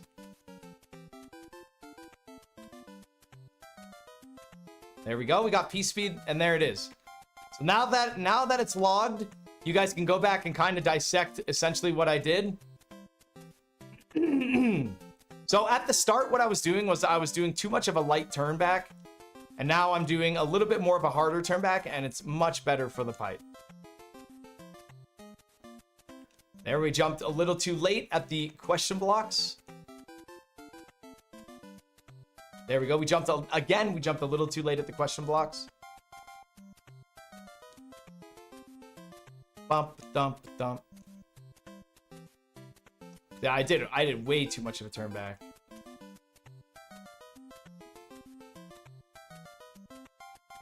All right, and there we go. So that's it right there. I will say that this is by far one of the hardest P-speed strategies in the game to get good at and get consistent with. It's this strategy and 2-2 P-speed. We already went over 2-2 P-speed. So this is beyond advanced. Not every top tier Mario 3 speedrunner does this strategy. Some do, some don't. And getting this in your run is a big time save. It is incredibly difficult and takes a lot of practice.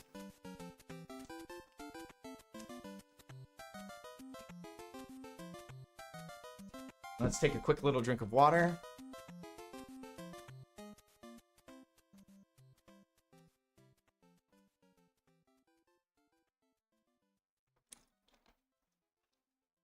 Ah, nice little drink of water. How you guys doing?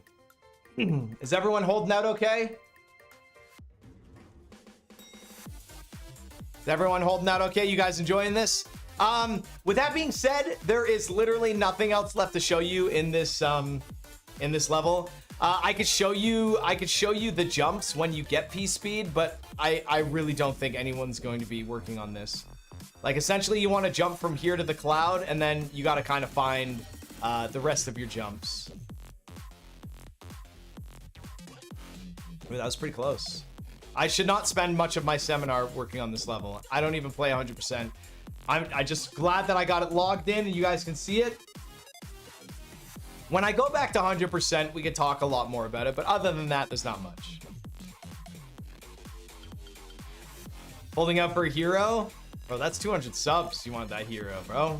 Also, what's going on, Kaibosh? How you doing? All right, next level. This level is also extremely easy. There's really not a whole lot I can teach you, aside from the fact that I like to use this line of the bush. I like to use this downward line of the bush right here as my visual cue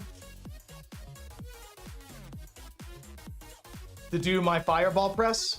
And I try and do a frame perfect press so that my P meter doesn't, you see how my P meter didn't go down there? So like you can run, and then if I do that, see how it depleted?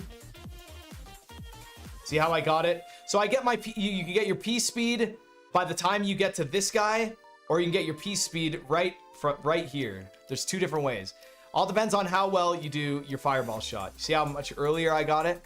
So I like to use this spot right here. I think this spot works great for letting go of B and repressing it, and the P meter's checking to see if I'm on the ground running, not at this time.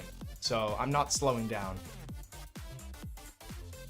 Just a little frame perfect A press, or sorry, B press, and you should be good to go. Everything else that I do in this level is lined up jumps that I created that I think that work really well for speedrunning. There is a cheeky little shot at the end there. If you shoot this piranha plant, you're actually going to create less lag in the level. But if you shoot this piranha plant and miss, you're going to create more lag. So it's really kind of like a double-edged thing. Like if you miss, you create lag. If you hit it, you decrease lag. So it's like, now let me show you what I mean. Well, I just created a whole bunch of lag there because I didn't hit my shot.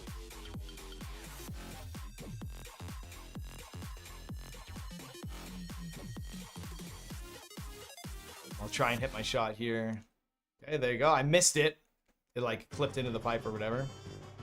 But yeah, that's why I shoot that piranha plant. I'm trying to eliminate lag. For this little spot here, I think it's really good to jump and then duck jump past this guy. And honestly, just land on this pipe, because you can just hold forward and run off, and then you can just jump up over. It's like anything to make it so that you're not doing anything. Like I'm just resting right here. I'm not doing anything. And then side jump him. You have to kill this piranha plant or this next piranha plant, because you cannot make this jump.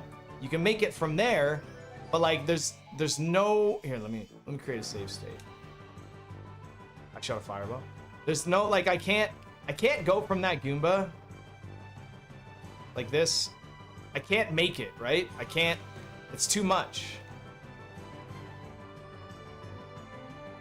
So you have to turn back, shoot, and then you can go.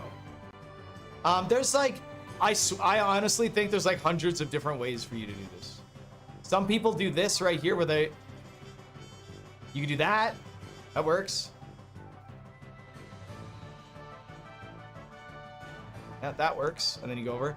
Now, be very cautious. If you side jump this red Koopa near the end, he might bonk you up into this red Koopa. Let me show you guys how that works.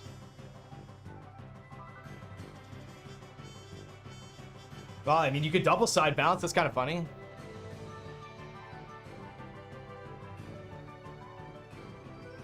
Honestly, I would really just avoid. I would really just avoid that red Koopa altogether. I hate this save state. There we go. That's good.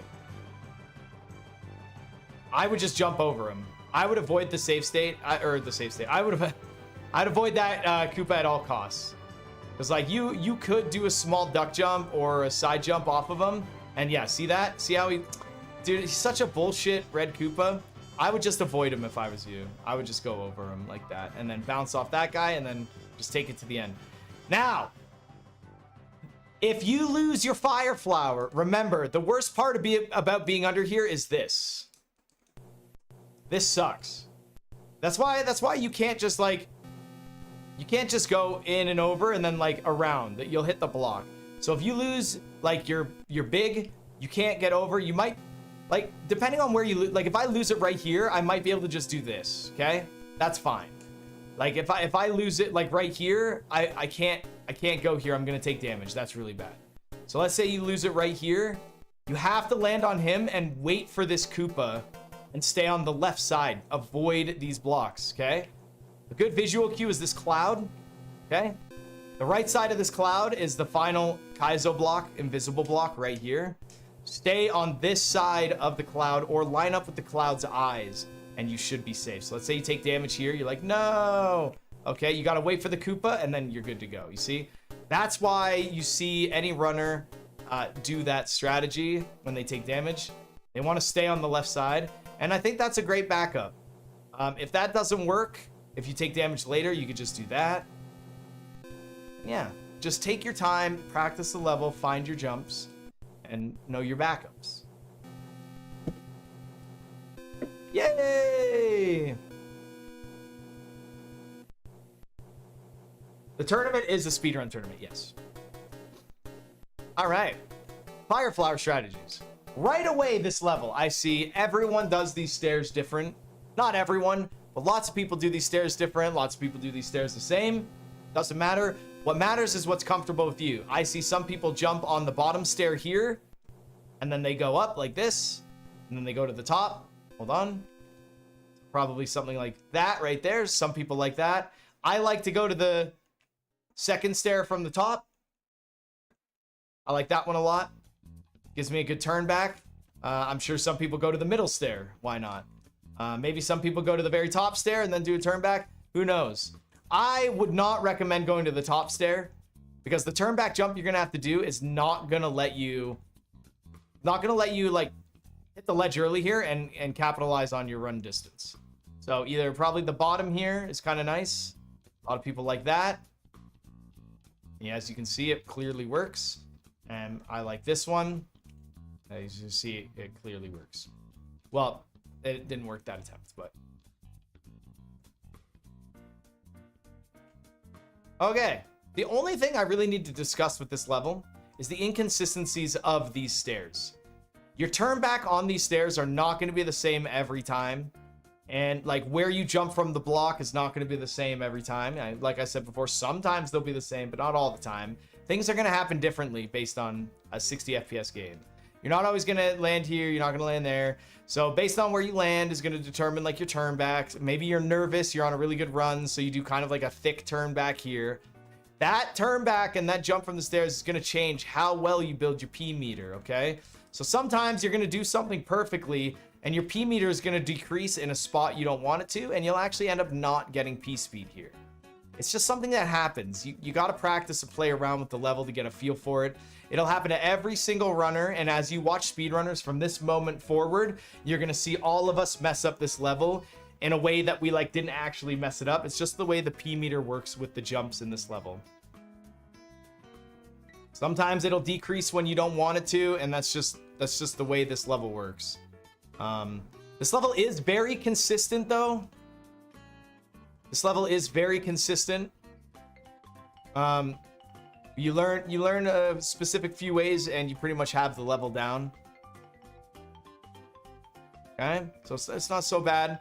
Now, there is a variation of this strategy that I actually use in my runs, and I know some people do and some people don't. It's more of a comfortable thing, but I do know that if you do the little P meter manipulation thing where you turn back like that, you build a little bit more of your arrows, getting your P speed not only a little bit earlier, but you're doing a turn back, so you're not faster, you're just building the P meter earlier. That doesn't necessarily mean that you're going faster, but you are being a little bit earlier, and you can kind of diffuse that bad P meter build that can happen sometimes. Now, sometimes doing it can cause a bad P meter build. If you do this turn back like incorrectly, like it can be really bad for you. So again, it's going to be the feel thing, but essentially what I like to do is I jump up, and then around this line, based on how my P meter is, I like to do the turn back manipulation thing so that I capitalize on this ledge earlier, getting more run distance, and hopefully delaying my P meters decrease so that I can build it earlier. So let me show you what that looks like. So I just hold it and then go. And as you can see, I got P meter like right here. As opposed to doing this, where I get the P meter like right in front of, right in front of the drive modes. You see what I mean? So I'm just capitalizing on better distance. Just like that. Now, if you get really good, you can actually build P meter on the top 2 donut blocks. So you can build it even earlier, but I've timed it. It's not really that much of a time save. It's not worth it. So I wouldn't worry about that. So there's 2 different ways you could approach this level. You seem happier when you're Professor Flower Power. I take that as an insult because I feel like I'm happy all the time on stream. I think that's weird. I think that's weird to say. I think I'm being pretty normal. To be honest. I think I'm, for the most part, genuinely pretty happy on stream all the time. Thank you for the 500 bits. I have alerts turned off. What does boxless mean? Boxless means... So boxless is not for 100%. Boxless has nothing to do with 100%. Boxless is only a warpless thing. So I'm not going to really get into that. We could talk about that on like my warpless world record attempt streams, and we can kind of go through that.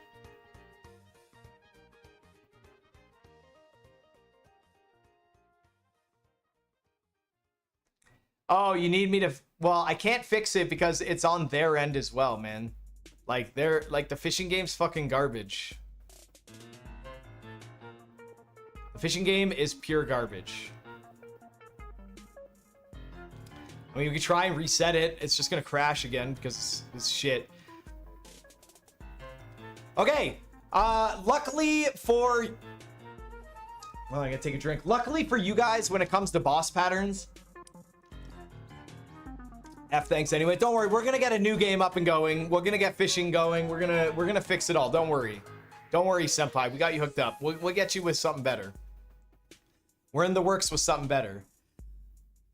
Okay. Anyways, because Mario 3 runners are so awesome, new runners don't have to worry about the hammer, the fire kill pattern in this fortress or in this world, because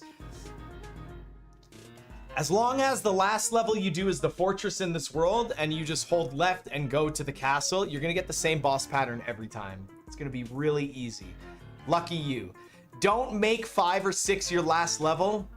Do not make 5 or 6 your last level and then go to the castle. Do not do that.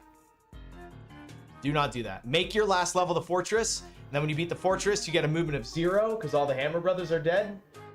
Okay? Make sure that all the Hammer Brothers are dead before you beat the last fortress. Okay? And then when you beat the fortress, you just hold left and then go.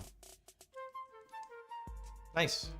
And then you're going to see the pattern I get, and it's going to be pretty good. Yeah, this is going to be the most insane 100% tutorial you guys have ever seen.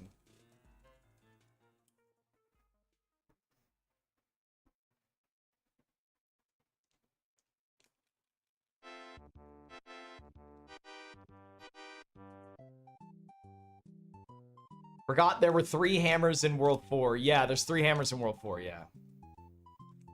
So now we just get through this airship, which really sucks. Try it. try to avoid lag in the airship, obviously, and use these coins to, like, avoid coin ships coming up in World 5. That's what I do a lot. You know, if you find yourself, you have 53 coins, well, I'd grab those coins to get up to, like, 56.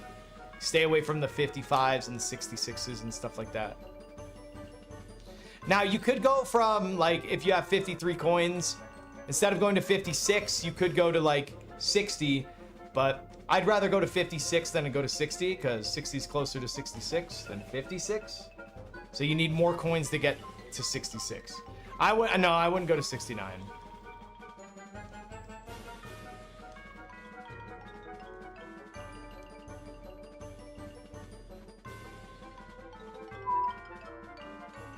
My editor is probably going to edit out most of this airship anyways. Other than probably explaining that, he's probably going to edit out what I'm saying right now. Because he's the man. And if he doesn't, get him, boys.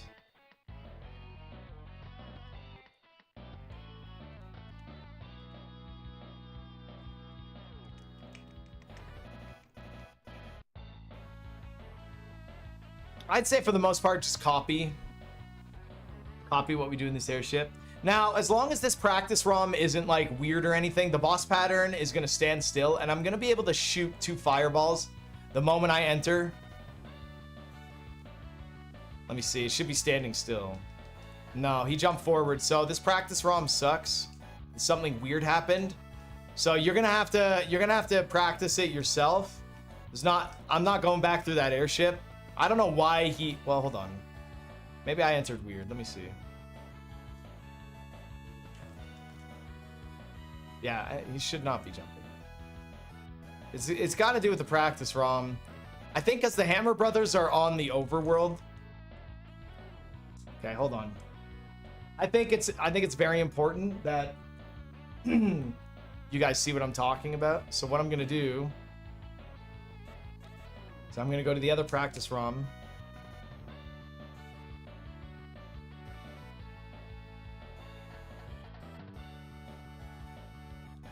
Go back to World 4 without any Hammer Brothers.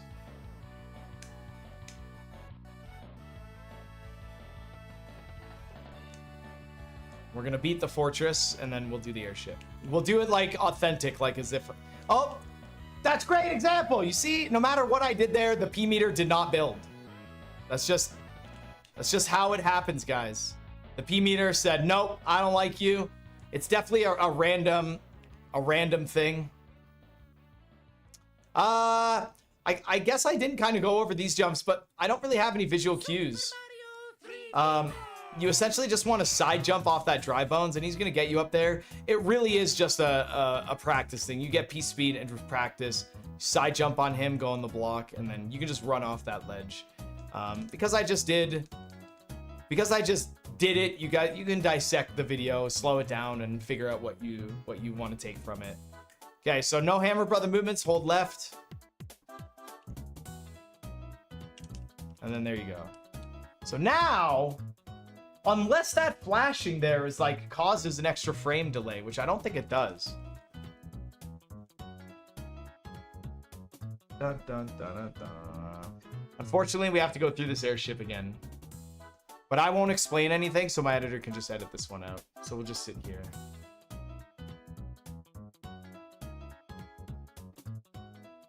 The tournament's being held. You can go to... I'm pretty sure you go to speedruns.com.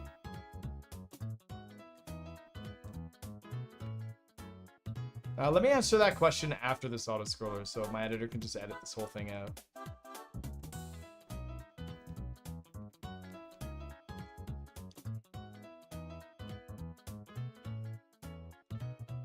Yeah, luckily for World 4, the fire kill is the same every time, as long as you kill the Hammer Brothers.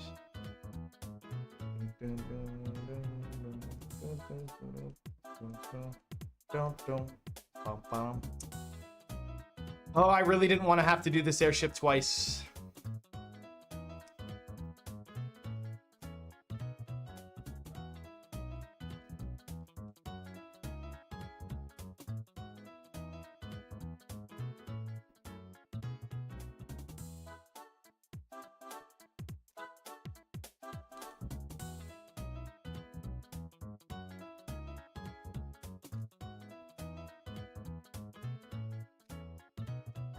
Nope, we just finished World 4. We just finished World 4.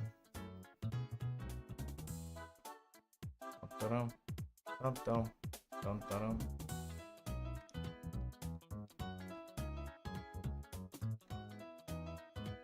All right. So now the boss should be standing still. If not, it's definitely these fucking... Yeah, perfect. Okay, thought so. It definitely was that weird practice ROM. That practice ROM that I was using, you guys don't have. You guys can't get. It's a different one that I was using, so I wouldn't worry about it. The normal practice ROM will not have this problem, so you'll be fine. But anyways, so the boss will stand still, and you can just shoot 2 right away at the start. 1, 2, and then you can just jump. As long as you jump on him, you can stop him in his place, and then you can just hammer.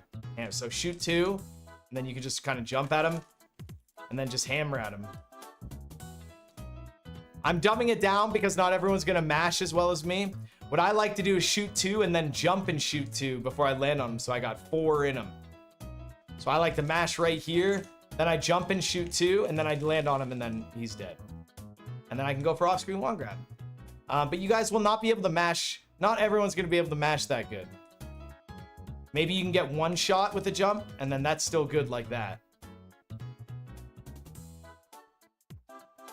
Right? You can shoot 2 and then shoot 1 and jump, and then... Oh, watch out, he'll toss you. This boss is really finicky because his hitbox is really bad.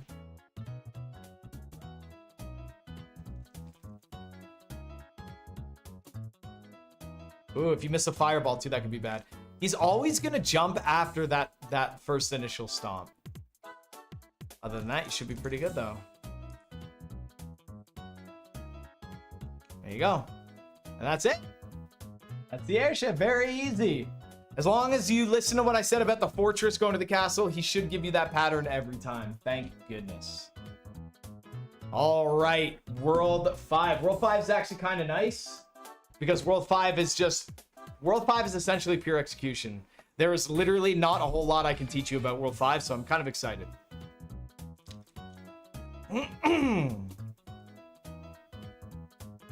All right. You have Fire Flower.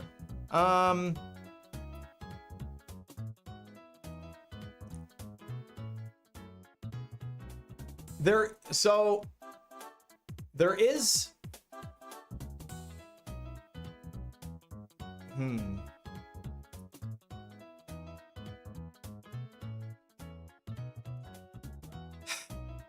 There's not really a world where you're gonna P-wing this level in 100%. You don't need that music box ever. I just wanted to make sure that that was legitimate. You don't ever need to use a P-wing here. Like in Warpless we use a P-wing, get the music box. You guys don't need to do that at all. So you always enter here with Fire Flower or Big Mario because it's likely that you might have taken damage from the boss. The boss does suck a lot. So let's start with this level. This level is basic platforming all the way. Practice this level, figure out your jumps. When I shoot these nippers, I like to make sure my fireball is on the left block, not the right block. If you shoot on the right block, you see how it's busting up? If you shoot the fireball on the left side, it will climb the stairs.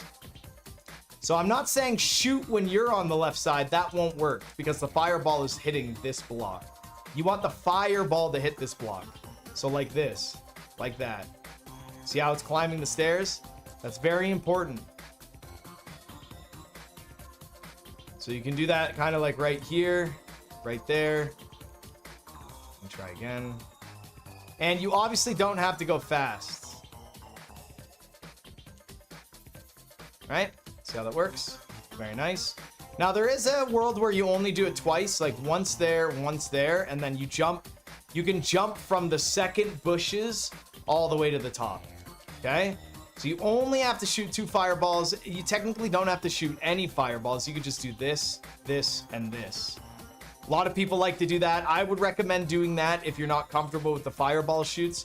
It is pretty tough to aim these, and you have to rely on your aim, right? So a good example is that, like, if I think my aim is good and I hit the first one and then I do this And then now I'm frigged. I like ran into this block. What if I didn't hit him? What if my fireball busted up right there and I jumped into him? Lost fire flower. The confidence in fire shooting these guys all come from a lot of practice and experience. So if you're not comfortable with it, thank God you barely lose any time. Like this, that right there. I mean, what did I lose? Maybe 20 frames? Not that big of a deal. Okay? Just jump from bush to bush and then go over. Okay? And then there's two ways of doing this.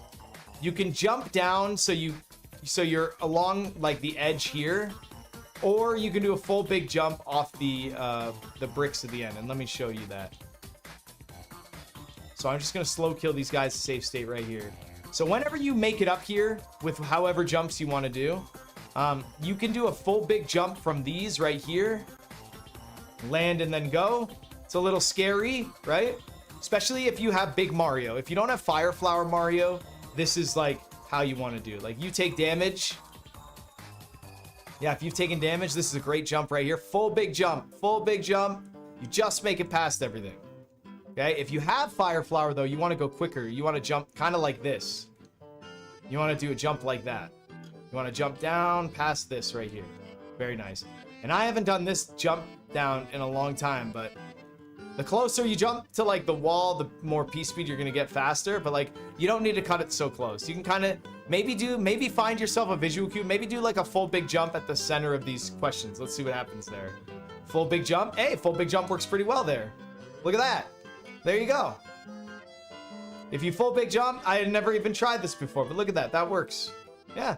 You can do a full big jump there, or you could just do like a medium jump right there. You can technically just run off here. It's going to be a little risky, but you'll be fine.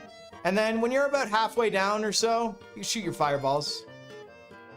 I think a good visual cue is you see these double clouds right there. Shoot when you pass through those double clouds, I think is a good idea.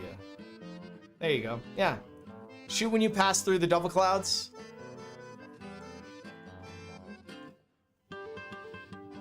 And then just kind of go. The shooting of the fireballs here is not like you can shoot whatever you want, honestly. It really doesn't matter. Look, I'll shoot right here. I still hit it. Right? Make sure to shoot 2 fireballs too. That way you get rid of both the nippers and you can build P speed. Whee! Now there is an advanced strategy of this level, and I will show it to you guys. This advanced strategy does make sure you rely on your fireball shots like this. You have to get those shots. Okay? That's very important. So once you get comfortable with those fireball shots, then that means you're getting pretty close to the next step. Okay? You have to jump from these 2 bushes, and you have to jump pretty close to this ledge. Okay? In order for the advanced P-speed strategy to work, you have to have full speed when you jump from here. That's why these shots are very important on these nippers down here. And you have to make sure not to rub this ledge. If you rub this ledge, odds are it might be over. You could probably rebuild and then go like that. But the reason why you have to do a jump here is because you have to go from here and you have to land inside here. You can't land on here. You have to land inside here. So let me show you what that looks like.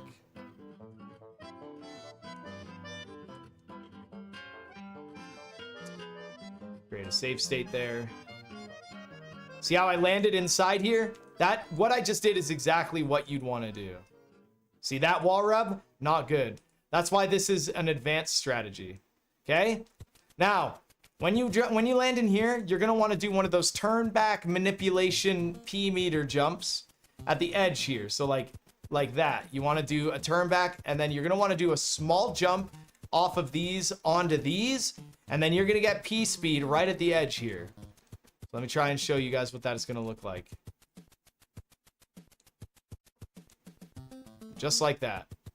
You can land on that guy, full big jump. Okay.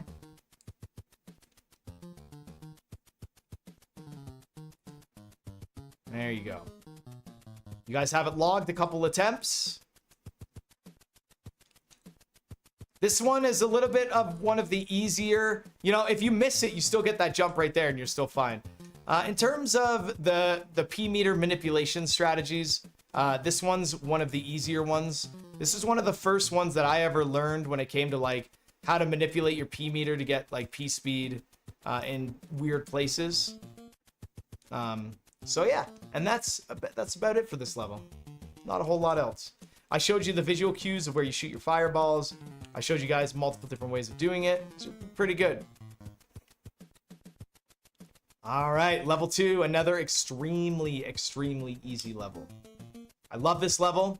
You essentially you can just hold forward here. Like doing this, that's fine. That's not a big deal. You can jump at the start.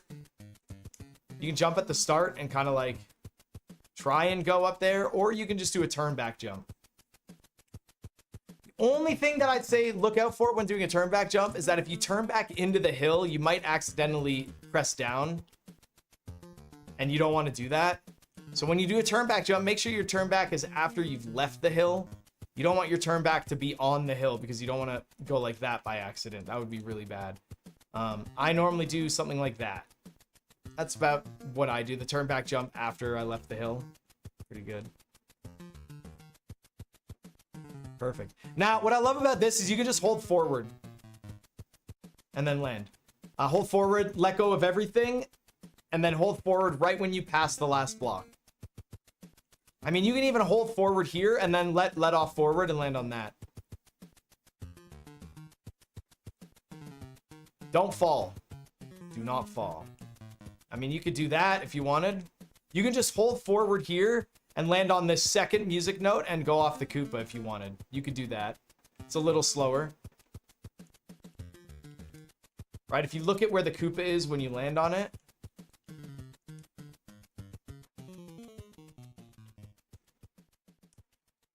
So, you could do that. I've never really done that bottom music note before, but it seems a little silly to do. You just hold forward and do that. It's really not so bad. You just go for a music note, and then you want to break this brick and then go up. It seems like it wouldn't be faster, but it actually is. It's just a little bit faster than trying to do the loop around jump. But really, it doesn't matter. At the end of the day, you're not going for world records, so do that if you want. If you're more comfortable with that, do that. Either one is fine. You can go up and you can bust it, and then you can go up in. Not a huge deal. And then you have the other strategy. I like to go left when I pass by this Koopa, and then I just go right, and then boom. And then you land on this. So as I pass by that first Koopa, then I hold left, then I hold right. Once you pass by the Koopa, you do one full motion. Left, right, and then go. Like, that's your visual cue to full send your inputs, and never let go of them. Pass by the Koopa, left, right, go. Pass by the Koopa, left, right, go. Pass by the Koopa, left, right, go. Sometimes you wall clip like that. You got to be very cautious. The game can wall clip you. It is random, but it does suck when it happens. If you wall clip on this right wall, it's better to just neutral and then wait for it and then do that. It was very scary. So yeah, pass by the Koopa, go, go, go. Left, right, go.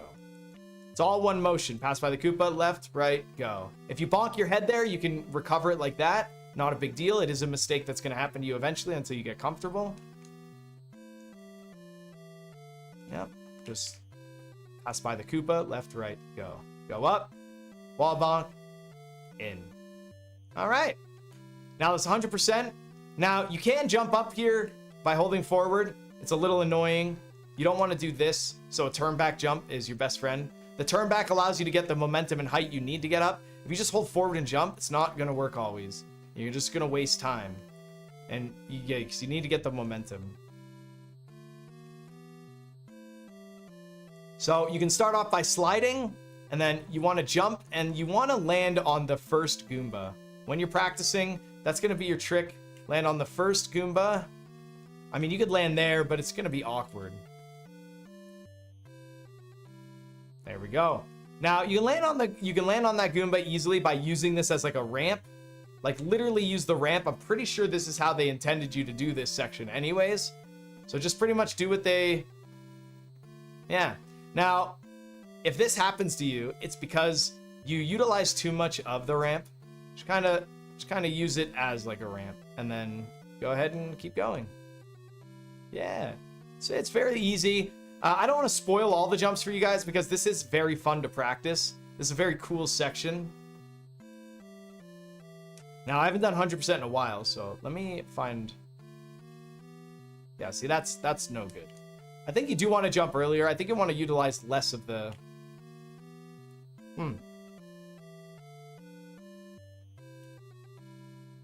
Yeah.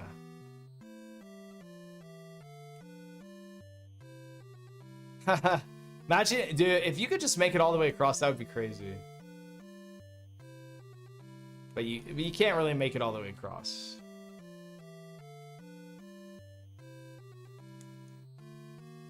It's been so long since I've done this. I feel like I'm missing something here. Am I? Hold on a sec here. That's not... I feel like that's not the strategy.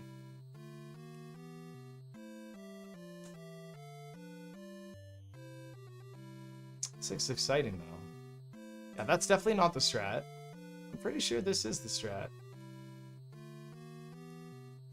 Huh. I wonder why this is...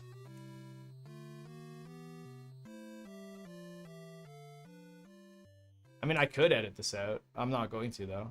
Because this is like, people are going to go through this when they're learning. People are going to do things. They're going to look at what I'm doing. They're going to be like, what? I'm doing the same thing. What's going on? So having people see me be able to isolate an issue and break it down and figure it out, that's also very, very valuable. So this is good. I haven't done this in a really long time, so I am curious what... Oh, wait. Am I... Oh, my God. I'm so dumb. There we go. The fact that I made it with the Goomba's funny. No. In this section, you slide jump to slide jump. That's right. Now I remember. Yeah, you slide jump to slide jump. There it is. See? Never give up, guys. Never give up at all. Slide jump to the first hill, slide jump to the next hill, and then jump, jump, and then preserve your speed and go. That's right. Slide jump. I forgot. So in Warpless, you actually damage boost and go like this. So that's why in my mind I was like, oh, I gotta land on that Goomba. But in 100%, you don't land on that Goomba.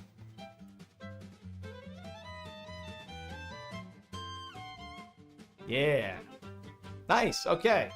So this level's another level where you can hold forward and do the jump. You get the mushroom. See, now I'm on the right. Now I'm on the right emulator. Or whatever you want to call it. All right. So next level.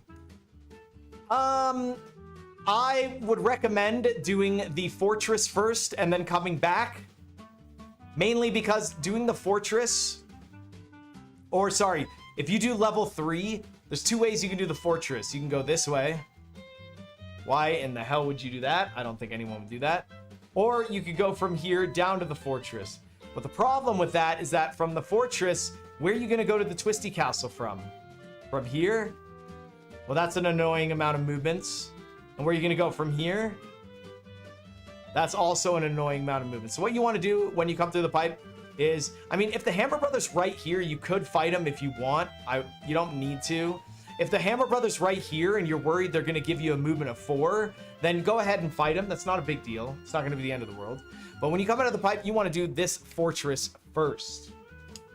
Okay? Now, there's two ways to do this fortress. You can jump to the last stair if you want. Jump to the last stair and go if you'd like. Build piece speed. Then, you know, copy the jumps I'm doing or find your own little jumps. So this level, there's nothing. This level is very, very basic. You can jump. You can run off and turn back. That's what I like to do. I like to do the run off, turn back like that. Very comfortable with that. You can do the jump down and go. You can even do the jump, go if you'd like. But I think the turn back's pretty safe. Try not to do too hard of a turn back. If you turn back too hard, what's going to happen is you're going to hit that stair and you're going to frig yourself up. Or you're going to turn back and miss your jump and then fall in. That's going to be really bad. So, nice little feather turn back and then make your jump. And then there you go. Here you want to do like a little turn back to avoid that orb. Or if you want to be super ballsy, you can actually duck jump under it and then go. Which is also very risky. I don't know if you want to do that. especially in a tournament setting. I don't think you want to do that in a tournament setting. And then there's one last really top tier strategy where you do like a duck jump and you make it to the ledge here. I would not advise it. No runners do it. It's barely a time save, that right there. Barely a time save. That's not worth it at all. I wouldn't do it. There is a little bit easier strat of doing that. If you do a small jump right here, you can land on one of the stones like that, and then you can just get another jump like that. And that's the same as the duck jump. It's literally the same as the duck jump. There you go. See, you just do that. So you do a small jump at this crack, and it'll land you on one of the rocks, one of the bricks. You can go for jump. But I would never go for these, not in a race, not in a tournament, and not in a world record pace. Or a PB pace. Not worth it. I like the little turn back, and then you jump and go. Other than that, this is all execution. Like I said, you can definitely copy what I'm doing here, or you can just do whatever you want. Some runners actually like to do the runoff. Let me create a save state here. So I like to do a duck jump at the back of this orb right here so that I can just jump right over. But what I used to do a long time ago, and what a lot of runners seem to be very comfortable with, is you can just run off here like this. You can run off and then jump and then rebuild your piece speed. Super easy, super comfortable. I'd recommend this for a lot of intermediate and beginner runners. Super easy. Just run off. The less work you have to do, the easier your PB is going to become, right? There you go. Shoot 2 fireballs at the start of the battle, always. And then I do the jump shoot and finish it.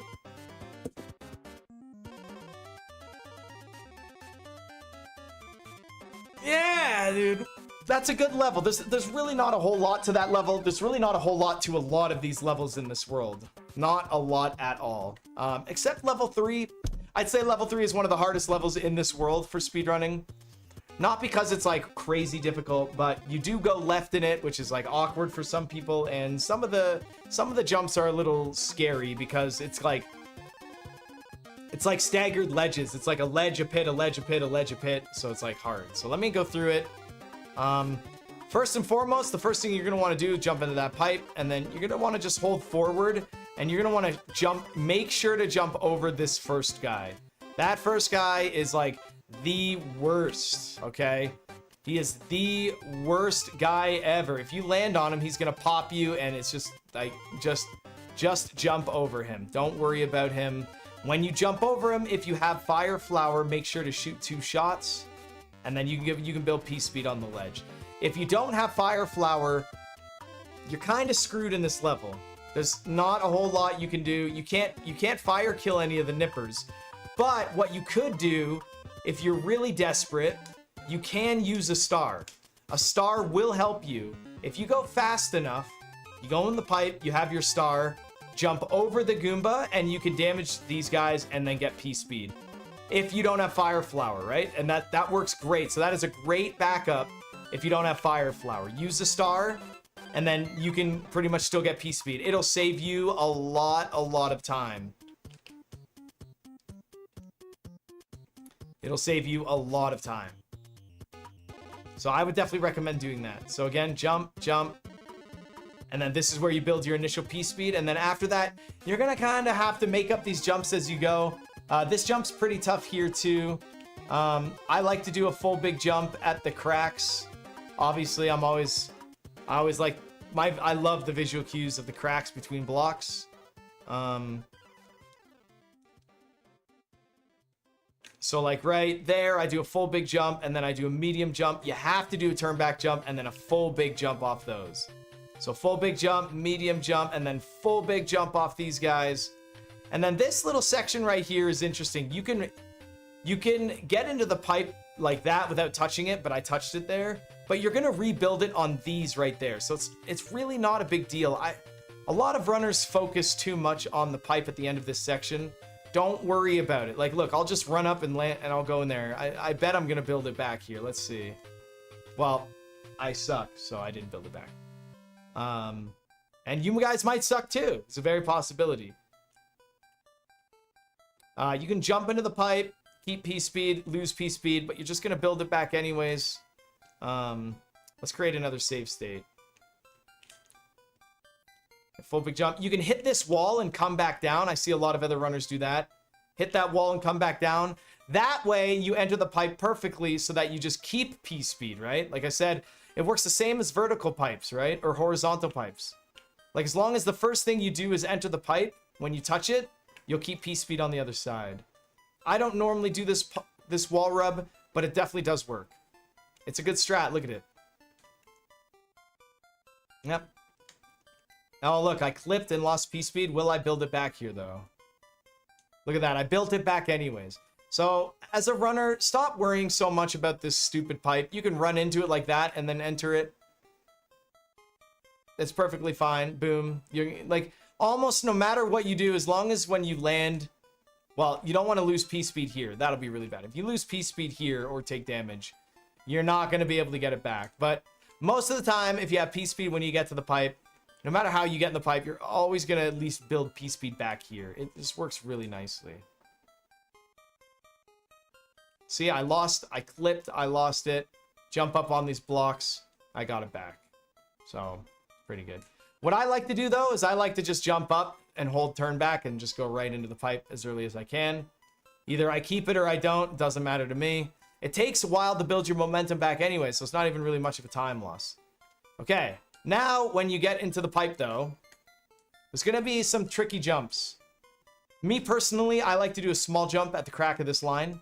This small jump is going to land me right here. Or, sorry, it's going to land me right here. My bad.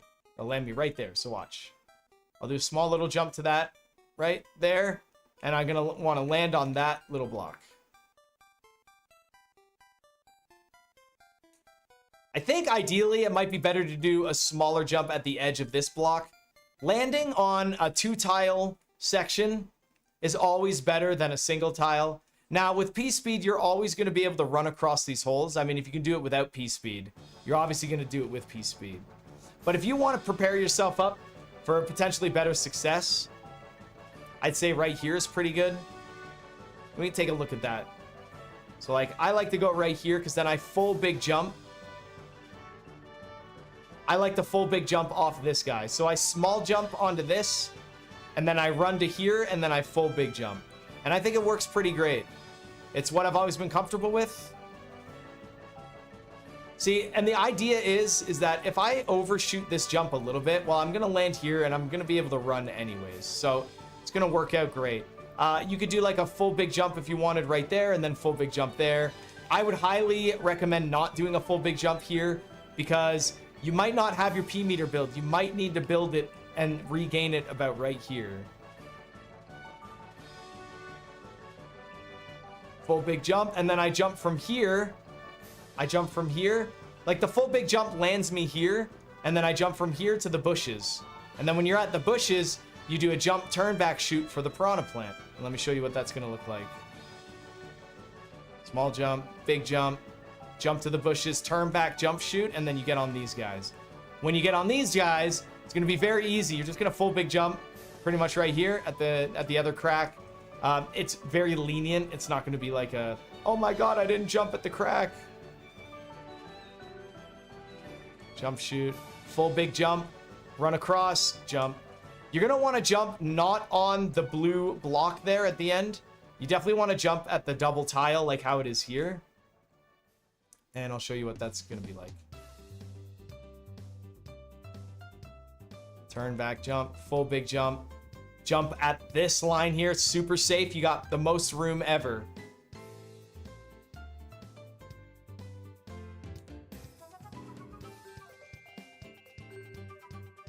Full big jump. I mean, you can just do whatever jump. And then make sure to jump into the horizontal pipe to keep P speed, and then you're good.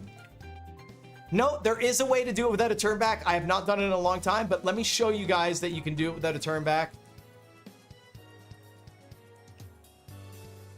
Or no, you have to do it with a turn back, but I think it has to be really small.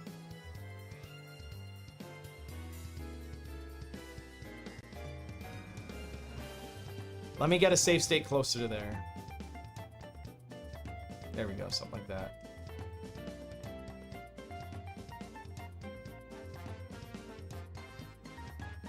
There you go. See, you can turn back jump over it.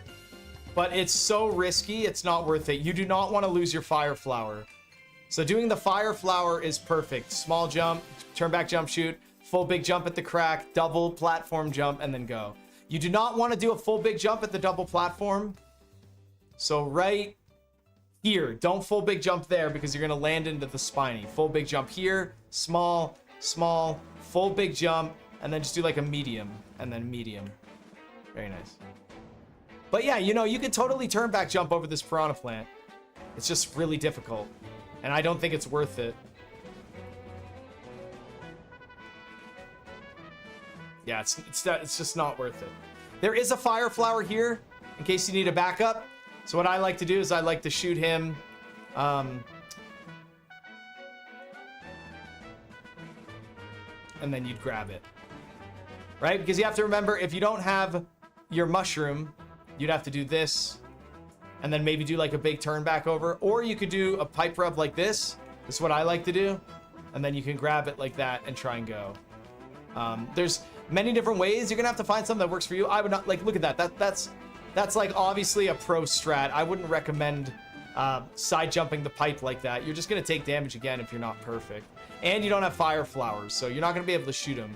So I would say just do like a turn back jump like that, and then the bomb kind of leads you into the fire flower, and then do the rest of the level without P-speed.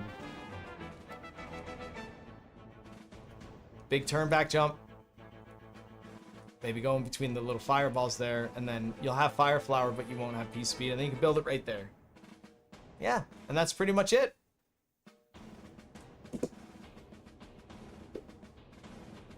There's one more thing at the start of the level you can do to save yourself a little bit more time and to prepare yourself for a better P-speed. It's a little bit more of the advanced side, but if you jump and shoot at the start right here, and you kill that Spiny,'s gonna create a despawn with one of these Spinies right here. It didn't this time because I didn't do it in full motion, but you can despawn one of the Spinies, allowing you to build P-speed a little better. So let me show you what that looks like. Kill him, and then I can jump earlier, and then I'll be able to get P-speed better. I wonder if it like creates less lag, actually, I think is really the main thing. Hold on, let me save state right here.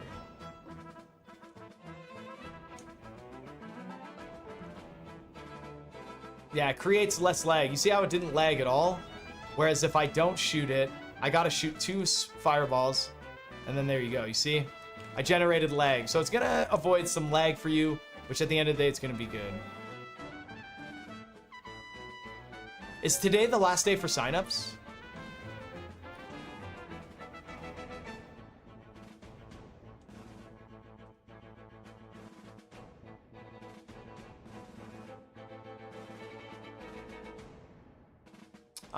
Okay, that is it for this level. This level really doesn't have a whole lot.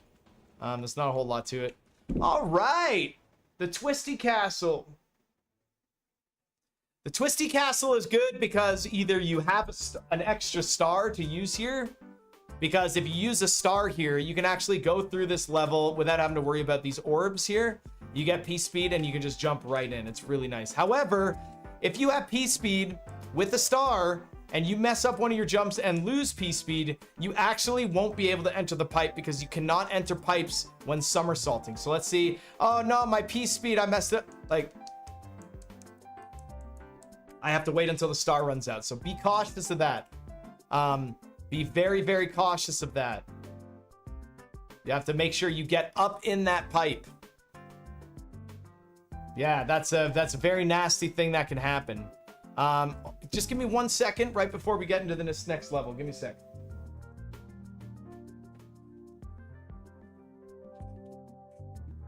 Hi, back.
on back. Yes, you're in here. Sorry about that, everyone. I just wanted to go to the bathroom, grab a drink. Give me one sec. Take my plate into the kitchen.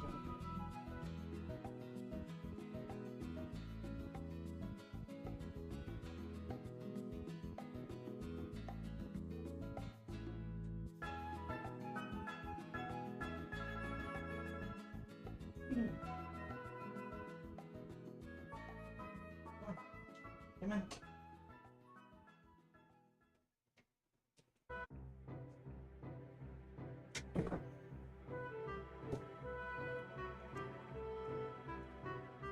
All right. I am back. I had to grab a drink too. My throat's getting a little charred. All right, break's over, bitch.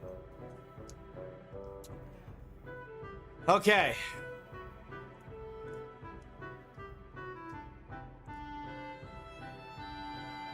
Very low sodium. Where's your modding over on Kick? What's going on?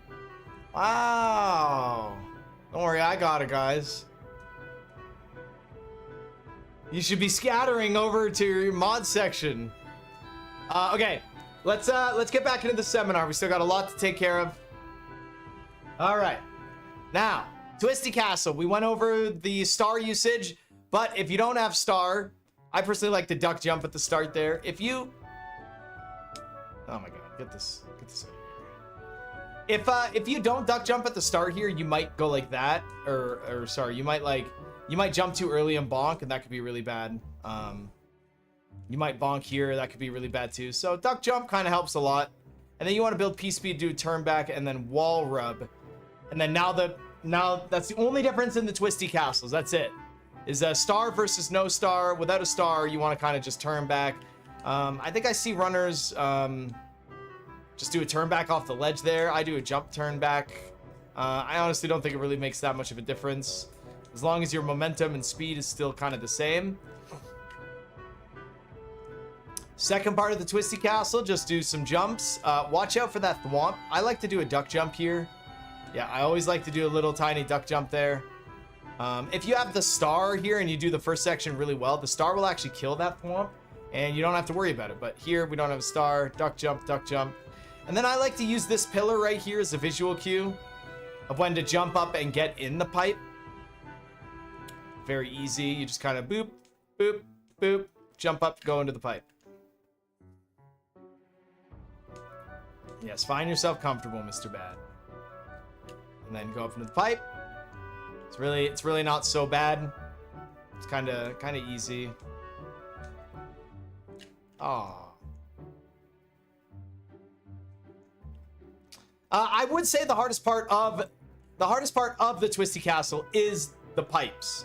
That's why it is a risk using the star, because if you miss that pipe transition, you're kind of screwed. But other than that, it's pretty good. So from here, you want to do a forward momentum jump, and you want to kind of land like here. But these jumps are pretty particular. If you hold forward too much, you're gonna lose your P speed and not have it, and you're gonna have to do this as a backup. If you do lose your P speed, a good backup is to just jump and go down here. Like, the earlier you go down to that pipe, the better. Like, something like that's really good.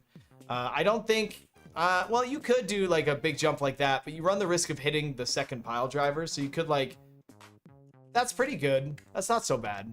But you want to just forward a little bit and then P speed and go down and do the same thing with the pipe. You want to jump on this first block of like the castle walls. Very cool how they did this. Good job, Nintendo. First block and then jump from there and go over, and then you can't hold forward the whole time. You hold forward, you're gonna like hit blocks and stuff. So you do have to do some kind of turn back here. You get into this pipe. This next one's a little tricky because you don't want to run too much. If you run too much like that, you won't build your P speed back. If you run too little, you're gonna hit your feet on the pipe and you're not gonna get P speed back. So something like that, that's not gonna work. You want to just right in the middle and then boom, and then you'll be able to get your P speed back. Don't run too much. You can't just run off the edge, and you can't run too little, or else you'll, yeah. You have to run just a little bit and then go. You see how I can just run just a little bit, build my P speed back every time. There I touched my feet. Like, if that happens to you, you know exactly why you didn't get P speed. So if I'm gonna run and I go like this, I can't be mad. I know why I didn't get P speeds, because I suck. I think a good visual cue is like try and jump and hit your head on the crack between these two blocks. Yep. Just try and hit your head. Yep. And you don't have to duck jump, right? You see that? You don't have to duck jump, but you run 2 risks by not duck jumping. Number 1, you hit your head right there, which sucks. And number 2, you can jump right into the thwomp like that. So I would always duck jump right here, just nice little duck jump, and then jump and do turn back. This is one of the harder pipes to enter because the stairs going up, you have less time. It's a smaller window to enter too. The distance between the pipe and the floor is only 3 tiles. It's pretty tough to get in and get up there without losing the P speed. 99% of the time, okay, maybe 75% of the time, you'll be able to keep your P meter at the top of this pipe, but most of the time you will not be able to. So it's pretty standard if you don't. So you can just continue on like doing your jumps going to the pipes. Then here you can get this turtle, and then you bounce off the turtle and open up the beanstalk. But it's really nice to jump.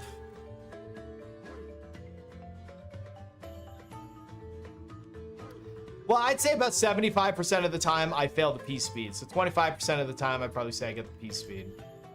You go up into this pipe. Can you fuck off, pipe? Hold on. This pipe's being a real jerk.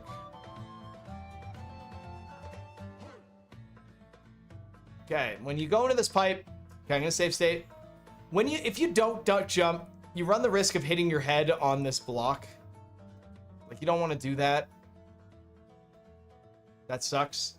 So if you don't duck jump, you run the risk of doing that. You kind of run the risk of clipping too. So I think duck jump is always good here. I always like to do a duck jump here. You want to avoid any lame risks, anything that's stupid. But other than that, you don't really do anything else. You hit the beanstalk, you go up the beanstalk, you climb up. You cannot go through this ledge with the beanstalk. So you have to drop on this one, then go up through and jump in. You can actually do a weird clip right here, I'm pretty sure. If I got it, but I don't know. I don't know if I can build enough momentum.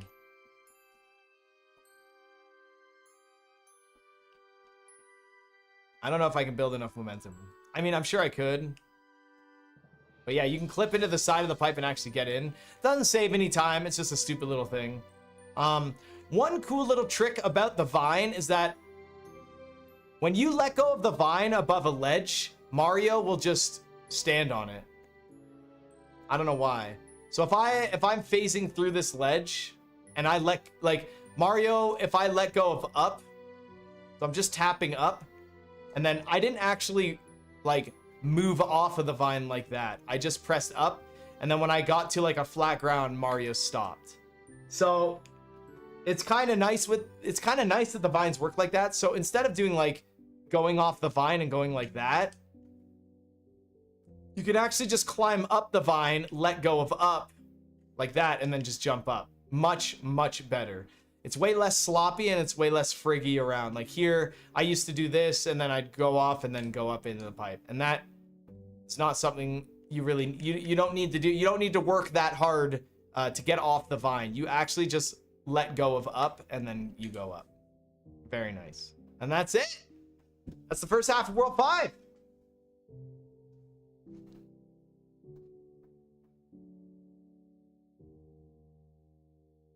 All right. This is very, very scary. This level is very scary. First thing and foremost, build P speed. Boom. Got P speed. Then do all these jumps and then execute. I'm just kidding. We'll go through it a little bit more in depth. You do not want to hit this guy. You can actually hit that first one. You can hit this first one to give yourself a speed boost. You see how I went to speed 64 there? Look at my speed. 56, and then it was like 60 there for a second. They can really give you a boost of speed. Look at that, 64. Isn't that crazy? But you run the risk of what you just saw happen to me happen. Like, you're all over the place. So I would not go for that. because it's not going to help you in the long run. You'll save some frames maybe, but you're going to slow down somewhere to like readjust yourself. So make sure you clear that guy. Make sure you clear that first one. This first little one, clear him. You can do a turn back, it's not a big deal. And then you just jump over this one. And then there's two ways you can do this. You can jump on top of this one and then jump from this one to the next one, or you can jump in front of it. The reason you don't really want to jump on it is because it slows you down. You see how you come to like a stop there a little bit whenever you ride them? Like you'll see on this last one here, like I slowed down a bit. So you want to avoid jumping on them, but it's okay. It's not going to be the end of the world. You can jump on this one, jump on the next one. The little medium jump's not the worst thing. But if you want to be really good, you can actually jump up over that one and you land on the center one. It just stops perfectly. So you can just jump over it and then you're only jumping on one. The last jump is an awesome visual cue. It's this block right here. Just do a full big jump in this area and you actually have like almost a full tile of room to react. And you'll land on the Koopa. And when you land on the Koopa, you're going to want to just neutral jump. Just land on him. Don't press A or anything. And he's going to bop you onto the last spinner. It's going to be really nice. So over this guy, turn back, up over, hit the center, land on this cloud, go from block to full big jump, neutral, last one, and then full big jump until the end. Very, very easy, just scary. Turn back, jump through, middle, go from block to block. Oh, I fell in the water. Luckily, there's water here, though. Why is there waterfalls in the sky? That's supposed to be like clouds, like raining? I'm not sure. I always thought that was weird. But again, turn back, jump over is very nice. You don't have to turn back. If you want to be a little ballsy, you can just kind of like, whoops. If you want to be ballsy, you can kind of just do that. It's a little risky. It's really up to you. But I like the lineup from this cloud to like here and then to the next one, the next same one. It's kind of nice. Come up through, you go over, block to full big jump, neutral, full big jump, right into the pipe. It was super easy, nothing else. Do a turn back, you get 2 coins. So interesting thing with that, if you do a turn back at the end, you run the risk of getting 2 coins. So this is like coin ship prevention in World 5. If you want to control your coins a little bit better and you're struggling to think about where coins are, just know, okay, with this Lakitu, if I do a turn back jump, he's going to let the Spiny get lower and I'm going to get 2 coins there. Some of these levels at the end, if you just P-speed right to the end, which I can't do, you might only get the 1 coin. See, the other coin went off screen and it might not activate that you actually got the coins. So be mindful of that when doing coins. All right.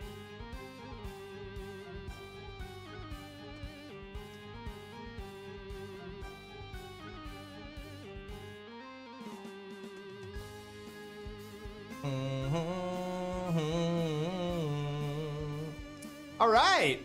Yep. 5-4 is done. Not a whole lot to it. 5-5 also not a whole lot to 5-5 either. What's up, Haley? All right, let's do 5-5. 5-5's got a very tricky dicky beginning, but other than that, it's pretty easy. So we're gonna start off with this one. If you have Fire Flower, okay, what I like to do is I like to run off of this, and the moment I run off and land on the ground, I like to jump shoot. And that should be able to get the Paragoomba, just jump shoot. And then I do a little turn back jump over this block. Make sure to run a little close to the block before you do a turn back, and then yeah, you're pretty good. It's really not that bad.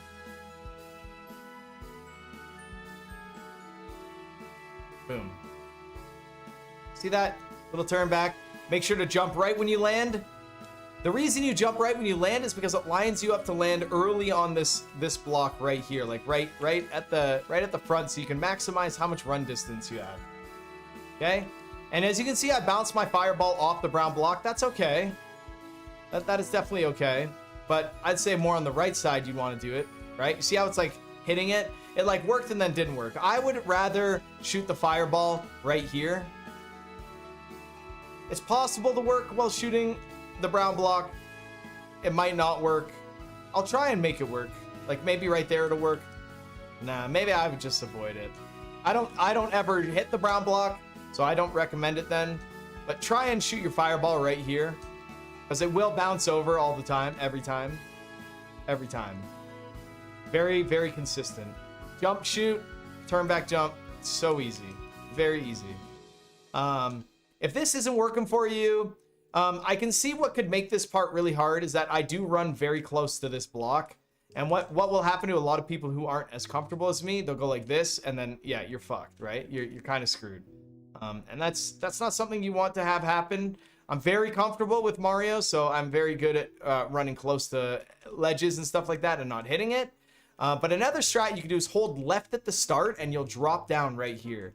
If you just hold left before the level starts, you'll drop, and then you can do like a turn back jump and like kind of set yourself up to get P-speed that way. It can work too. You can just do that, right? And then there you go, you see? So you hold left, do the same thing, jump, shoot over, and then do your little turn back jump, same thing. Some people find that more comfortable than what I do. Some people find what I do more comfortable. It really is all about you and what you're comfortable with. Now, if you don't have a mushroom, or if you don't have a fire flower, this level is very difficult. You can do this turn back here, you do that, and you can do a duck jump, and then you can get P-speed, right? So you hold left, do the same thing, but without fireballs, but then make sure to, like, you don't have to do the turn back jump right here. You can if you'd like, but you can hold left, jump, and then kind of go and build it. But I don't really do it this way, so I'm not as good with it. Some people are really good. Like, you see how it still works there? I would just hold left, jump, maybe jump at like this little spot right here. I think that's a great place to jump. These do all revolve around the smallest jumps possible. So that's why this could be probably tricky for other people too, is that they are the very difficult jumps. See? So when you see speedrunners mess this level up, it's mainly just because like the jumps are very small. Like if you miss, oh, I tried to jump really light and I missed my input. I tried to jump really light, I missed my input. That's common. That's not like, it's not like a, oh my God, I'm so bad. It happens to everyone. It'll happen to me. It'll happen to you. There you go. See? So that's what you can do if you don't have Fire Flower. There is no Fire Flower in this level, but there is a Fire Flower in level 7. But I wouldn't worry about getting the Fire Flower in level 7 right away, because you're going to go from 5 to level 6. And when you do level 6, you can get a free tail in that level, and you can use that tail to get a Fire Flower in this, because you can damage boost. And then, you know, or you can get the tail at the end of this level. It would be slower to get the tail in this level, but I wouldn't recommend. In 100%, I wouldn't recommend getting the tail in this level. I'd get the tail in this level. It's free, right? It's an auto-scroller. It's free real estate. Okay, so the last thing is that if you don't want to hold left here, if you want to do some more advanced strats and save as much time as you can in this level, the way I do this even in warpless is I just go forward and I do a small jump, and then I do a jump turn back, and then I have P-speed. So it's a little bit more input heavy by the enemies right there. That little turn back jump over the brown block is very difficult. But there it is. That's what I like to do. So I literally just showed you 4 different ways of doing this with fire and without fire. There's a lot to do. Speedrunners have been doing this level for so long that I think it's in your best interest to copy one of these strategies, because the way the P meter works, there's not a whole lot else for you to do. Some people like to do like a full big jump like that maybe, and then you can kind of go like that would work. Maybe you'd like something like that. Maybe you'd be like interested in that. You see how that works?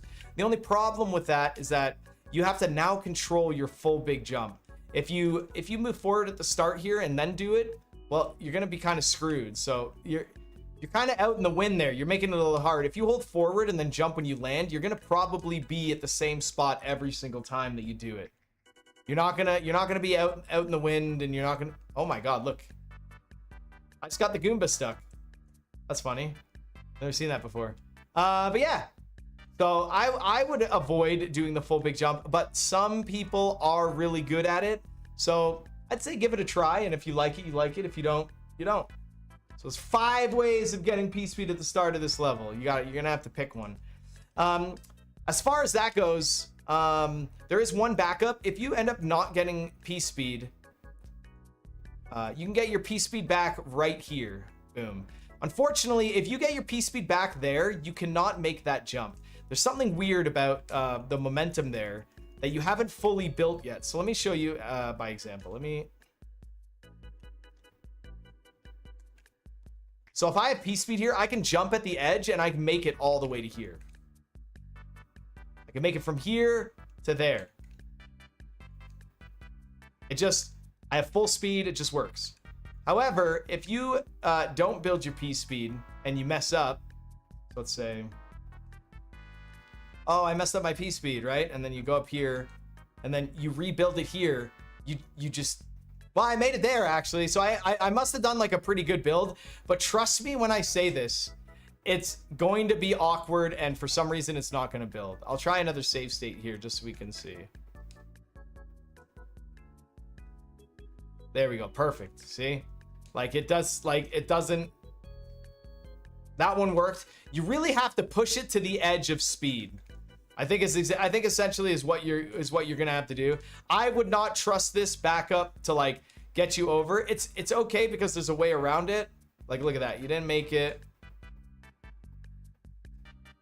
You made it there. So what I would do if I didn't get my P speed at the start is use this fire chomp right there. You see that guy? You don't have to slow down. You don't have to worry about it. You just use the fire chomp and you get over every time. Do a little small jump off the fire chomp and that should lead you right where you want to go. If you look at my speed at the bottom where it says 40, it says 40 right now. You can tell that when I get full P speed, as long like if I have 56, I feel like before I leave the ground or even close to, I will make the jump. But honestly, there's no reason to risk this. You just hit the fire chomp and go. Should be fine. You can actually make this back up a little bit better too. I've seen some people, and sometimes I do it depending on if I messed up. If you don't get your P speed, you can actually jump and then kill that guy and then get your P speed right there. And then you should have full speed and should be fine. Or you can kill him and then build some P speed and then you at least have your arrows and then you're good like that. I would recommend that one. The pipe rub is obviously slower. So I would recommend probably just doing this and then rebuilding your, yeah, that's a really nice backup. So I just gave you about 3 or 4 backups you can practice and play with and give it a try. That's very nice. All right, off to the next level. These levels are going by quick. There's a lot of levels in World 5 that are just kind of like, they're just execution. Zip zop, my zip and zorp. All right, this level's an auto scroller, so this level sucks. There's really nothing to do here. There's only one thing at the end of this auto scroller. It can kill you. The pipe transition can kill you. I will try and replicate it. I'm not going to spend too much time on it, but I will try and replicate it.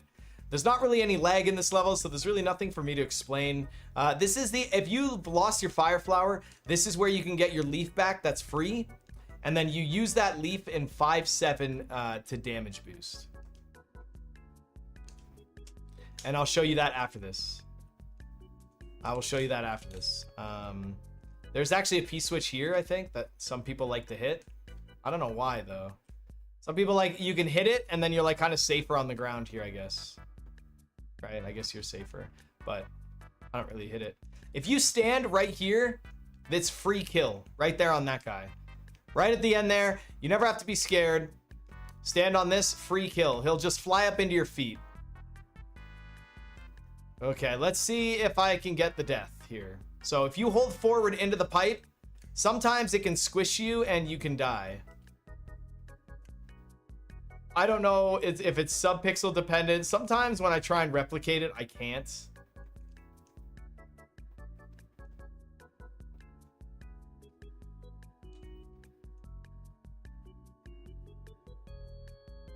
I don't know if it has to be like based on like the start of the level, but I can't execute it. But I assure you, you will die in this level.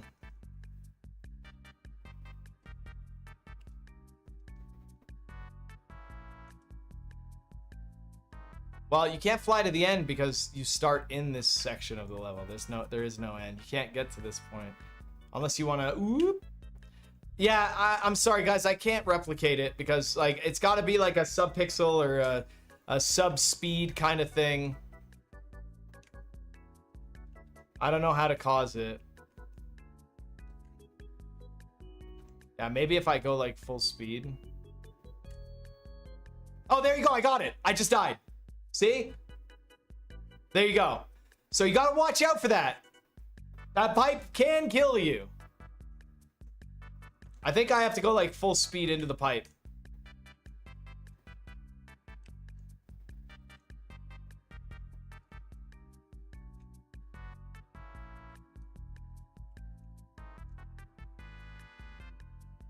There it is. I got it. Okay.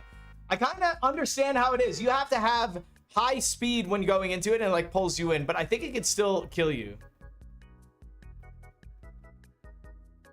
I never hug the edge of the screen. I just wait right here and then I enter. So like I'll wait for the pipe to appear and then I'll just enter it. As long as you're not, it is like a pixel perfect death. What happens is that the pipe pulls you in past the screen and you get smushed because the screen hasn't surpassed that far yet. So if you want to avoid that death, I mean, Arlyle says he just hugs the screen and it prevents it. I've kind of died when hugging the screen before, so that scares me a little bit. So I just kind of wait a few frames before I enter the pipe. That's about it. Practice it, play with it, find what works for you, find what's comfortable, and then, yeah, that's really it. If hugging the screen works for you for a long time, then, you know, do it. If you're scared like me, you just wait a few frames. And I don't really mind using the frames. That's the auto scroller. Not a whole lot.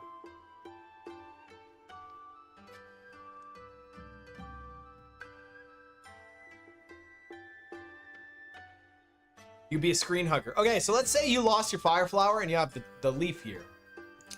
Your mushroom, you want to get your leaf there. Don't forget to grab the leaf. You use this leaf to damage boost right here. Right there. And then you got to turn back and now you got your P speed. This is the fire flower backup that you always want to grab. I'm sure a lot of you have seen other speedrunners grab their fire flower there. That is the place where you want to grab it. So yeah, you would damage boost. This level has some really annoying, tricky P speed keep mechanics. You see how I lost my P speed there? If you run right off the ledge, you just can't get it. If you run right off the ledge there and then jump, like, you can keep it. It's gonna be inconsistent though. If you want to be lazy and not really work too hard at it, you can do this right here. That'll be fine. Sometimes you'll build it back. I almost did there. Sometimes you won't. It's not gonna be that big of a deal. But if you're very, very particular and you want to make sure that you keep your P speed, you have to utilize the ground with speed, like kind of how I'm at full speed right here. You have to utilize this full speed when you bump into the block there, right? So because I'm running off, I land right into the corner. And you remember how I taught you guys earlier that if you dig too deep into the corner of something and jump, you're gonna lose your P speed. I literally taught it to you guys in 1-1. So running off this ledge is really bad because it's gonna put you in the corner and you're gonna dig deep and you're gonna lose your P speed. And I'll show you, it's exactly what happens. Like right into the corner and it's too deep. And then luckily I got it back though. Remember how I said it's a little random, right? Sometimes you get it back, sometimes you don't. However, you can avoid that by doing a pretty difficult duck jump. You do a duck jump from here into this question block. And this question block is going to land you on this ledge earlier so that when you run and jump like 1-1, you can keep your P speed, like how you run and jump to the side of blocks. Whereas this one puts you into the corner and frigs it up. You're going to duck jump into this question block. It's going to put you here, and then you'll be able to execute it. And that's why we do it the way in the speedruns. I'll show you what it looks like right here. So duck jump, and then yeah, see? I do a nice big jump, and I keep my P speed now. You can do a really big jump to give yourself time to get more comfortable. But the reason you want to duck jump is because if you unduck jump, you're just gonna hit the ground here. If you don't duck jump because you're so tall, you're just gonna bonk and land on this, and you're gonna be right back where you started. So you don't want to do that. What makes this jump really hard is that if you duck jump while running over one of these tiles, like one of the holes, your A press is not going to get input. You're going to lose the input of your A press. So the duck jump at the edge of this block is like, it's pretty difficult. This is like a high tier backup strategy for consistency. That works every time. That's something that runners have worked really hard on getting. It's going to take you a long time to get comfortable. Trust me, it's not easy. So if you're in the middle of practicing it, but you don't want to incorporate it into your runs, I would recommend just damage boosting, turn back jump, and just run off, and then just do this. Sometimes you get it back, sometimes you don't, and then complete the level normally, how you would. Yeah, stick with a juicy, generic backup. Just I think if you were in the position where you're backup and you're not like if you're an intermediate player, I think just getting your fire flower back is the most important thing, not capitalizing on the top tier backups. So yeah, focus a little bit more on getting your fire flower back, and then you can move on to the strategy that I just showed you there.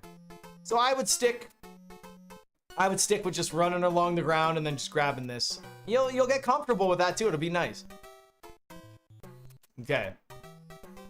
I'm not going to show you all the lineups for all the jumps in this level. That's going to be something you're going to have to find out on your own. But when I get Fire Flower, I like to go to this block. And then I like to go, I think, to the last one. And then I think I go to the first one and neutral off this first one. And it puts me right here.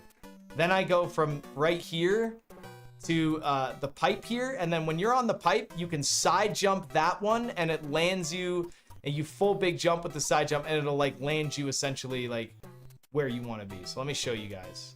So I land on 3, then I land on 3, 1, go, and then full big jump. See how that works? So you can do this. Oh, sometimes that happens. You gotta watch. That's really unfortunate when that happens.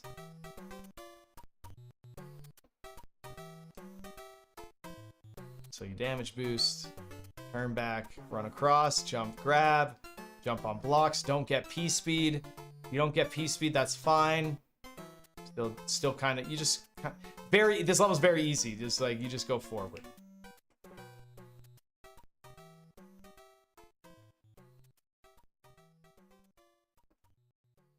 I got my P speed back, but I jumped when I was over one of the staggered tiles, which is very scary. But with that being said, that's going to take you a little bit of practice, a little bit of time. I kind of showed you where the jumps are. However, if you have your fire flower, when you start the level, you can just shoot this guy. And then you do the same thing. But because I have my fire flower, I do not need to go down here and do any of this gross ass shenanigan stuff. That is the benefit of having your fire flower. You can avoid being down here at all costs. So what you can do is you turn back, and I like to go from here to these question blocks, and then I try and go back from my third question block and literally do the same jumps that I used to.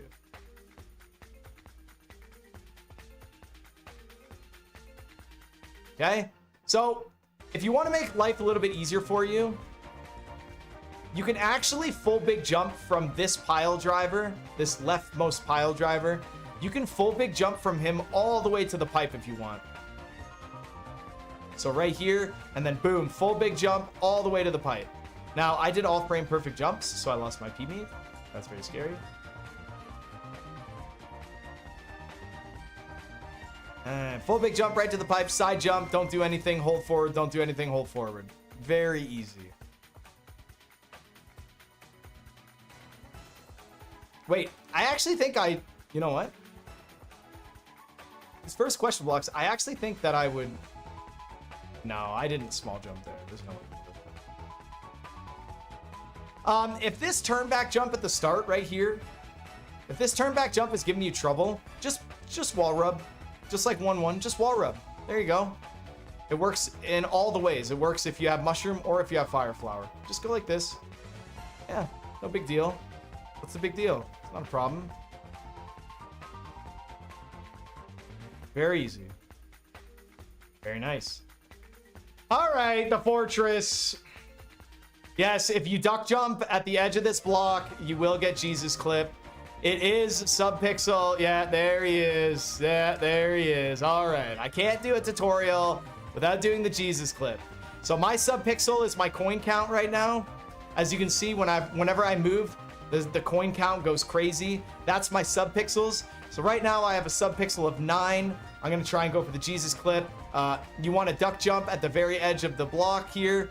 And I think I'm at a bad subpixel because that looked pretty good and that didn't give it to me. So what I'm gonna do is I'm going to go into this level. I'm gonna move around. Okay, now I have a subpixel of 6. Now I'm gonna try the same thing. And then there we go. We got the Jesus clip. This clip is not worth it. Was gonna get you killed. You're gonna lose your PB to it, and everyone's gonna make fun of you when you fail it. What are the pro sides? You save 3 seconds. Everyone blows smoke up your ass because they think you did something good when you really didn't. And yeah, you almost have a heart attack because you're so stressed out. But all jokes aside, it is awesome. Jesus clip is one of the most iconic tricks in Mario 3. This trick will save you roughly 3 seconds. It's a very good trick, very stressful, very difficult, and very high risk, low reward, but can be a good time save. So that is very cool. But if you're actually a sane person and you want a PB and or world record, here's how you should do the level. Jump into the pipe. This level is one of the first levels that I actually learned to like speedrun in like an extremely impressive manner, like back in like 2011. So this level is very easy and it has a very, very consistent lining of jumps with the Podoboos. So first and foremost, when you come out, you're gonna want a full big jump on this little guy. And the reason you do that is because full big jump from there is gonna land you like early on this ledge. So let me show you. You jump, jump, full big jump, and it lands you at such a nice early spot. Full big jump, and then obviously you don't need to duck jump. You don't need to duck jump past the dry bones here. Like you could just do that if you want. But I like to duck jump because you never know, man. This game's scary. You could go like that and then you lose your fire flower. And then now it's over because losing your fire flower there isn't just like a half a second time loss for taking damage. Now you can't fire kill the boom boom, so that's an extra 3 seconds. And then you don't have your fire flower for the boss either, so that's even more time. So we full big jump, extra cautious duck jump. You can either duck jump into the dry bones or not. Okay. And then we do like a medium jump. Some people, I'm not sure exactly what other people would like to do, but you do a medium jump here and then another medium jump on this nice long platform. Very easy, very comfortable. If you don't know medium jumps by now, you should really be practicing them. And then full big jump at the edge to land on this guy right here.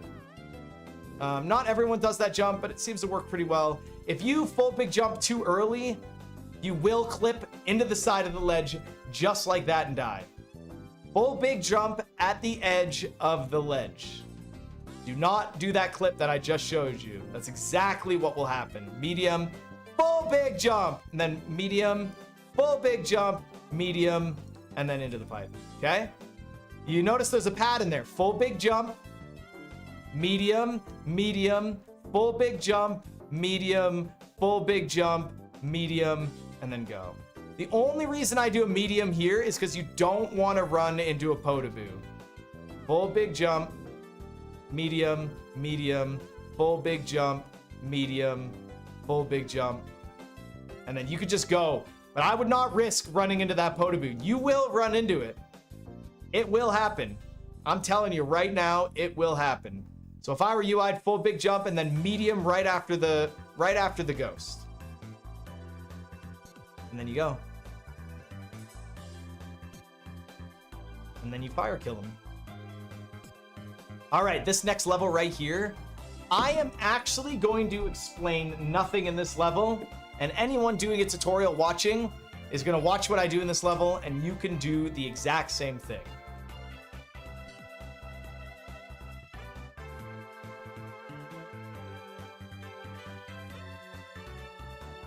That's it. There is nothing to this level. There is literally, this is the first level you learned.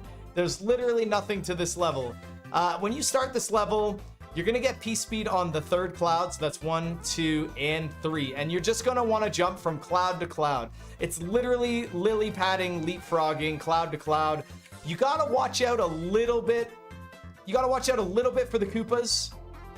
They can kind of get in your way. You gotta remember which Koopa. You don't want to jump into the Koopa. Too much into the Koopa. You can flip-flop in there.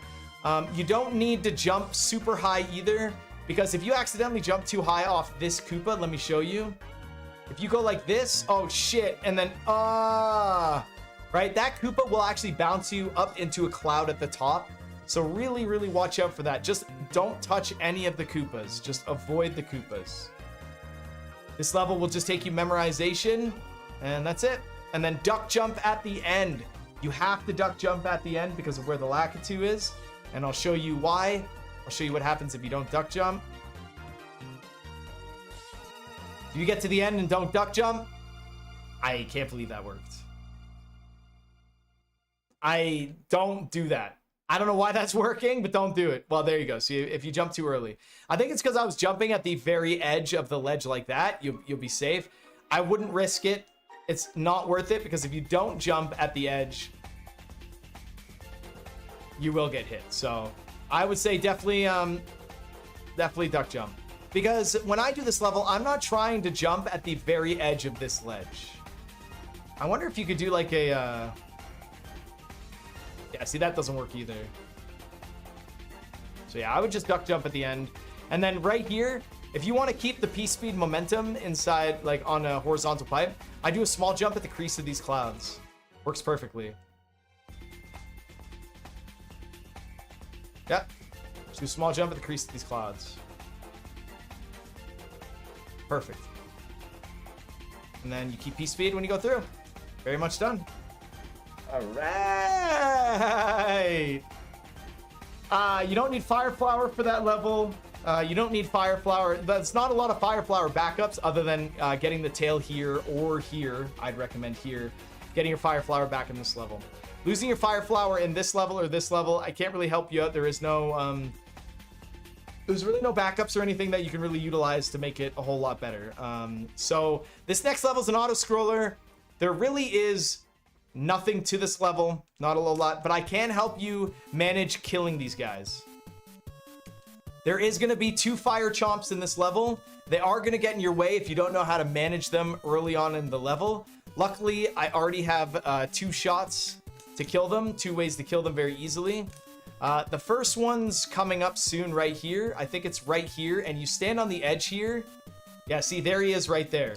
So whenever you get to the first platform that's like in the clouds, stand on the right side edge and just shoot. Wait, why didn't it work? Hold on. I think I had to shoot earlier. There it is. Yeah, see? You just stand on the right side and you just shoot. Sorry, it's been a very long time since I've done this level. Or you could do this. Just like that. Maybe that's what I do. I don't think so, though. Maybe it's the center of the platform. Oh, dude, it's the left side. Okay, it's been a long time since I've done this level. But yeah, if you just stand on like kind of like the left side here, you just shoot him. You'll hit him every time. Guaranteed every time. Sorry, I was getting this one confused with the other one. It's fine. We got it, though. See? You'll get him every time. You never have to worry about him. Ever. He'll never get in your way. He'll be gone forever. Yeah, left side shoot. Very easy. As you can see, I haven't missed killing him once yet. It's extremely consistent. You'll get him every time. Okay? Now, coming up to the next one. The next one is even easier, I think. Okay, yeah. So whenever you get out of the clouds, this first platform in the blue, stand on the left side and just don't move. Wait. Hold on. Let me refigure it out. Ah, there it is. That's right. Stand on the left side, get him to shoot, then stand on the right side, and he'll fly up into your feet. He will fly up into your... It's so easy. Gets him to shoot, just move, boom. So let me show you what it looks like if you just do it normally without the save states, just so you guys can get an idea and somewhat trust the process of what I'm saying.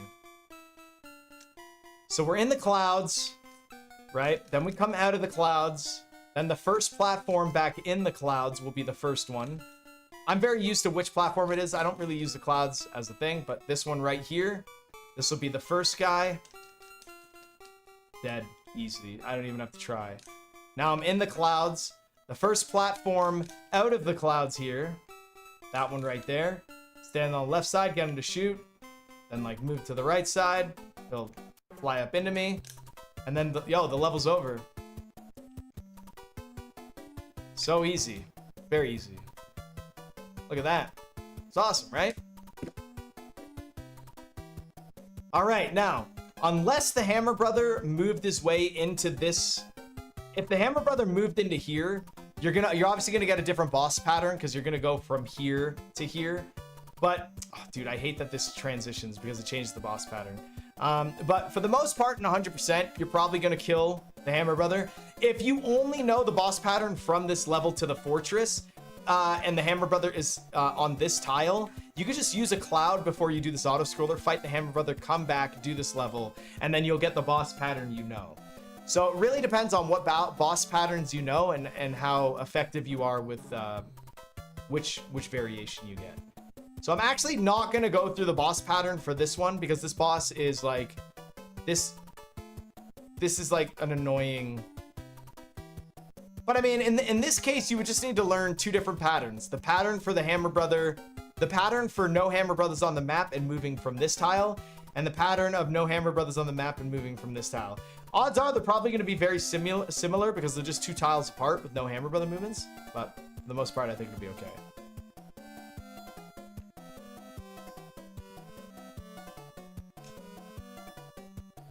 So unfortunately, the practice ROM I'm on kind of screws this up. So let me transition over to one of the other ones really quick. Because I think it's worth noting. I think it's very important.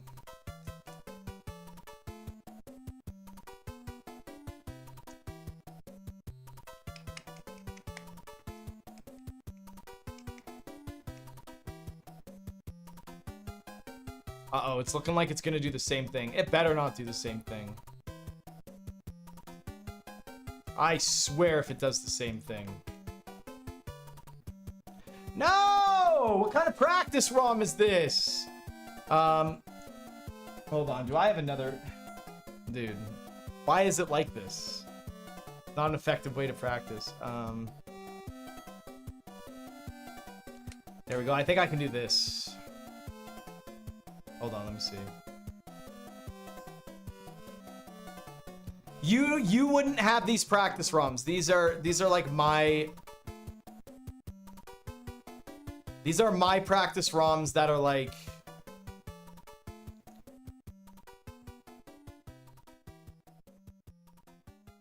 There we go. So if I fight the Hammer Brother here...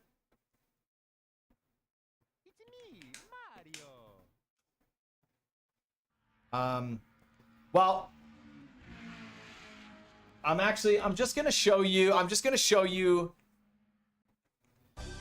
the traditional fire kill if there's no Hammer Brothers left on the map whenever you finish the last... Hold on a sec. Yeah, right here. No Hammer Brother movements. Why? Wait, hold on.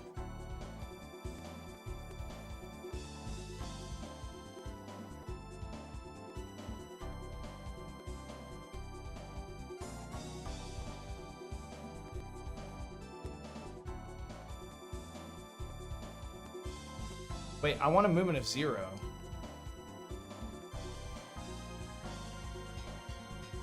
How do I get it? How do I get a movement of 0 on this practice ROM? What the fuck, dude?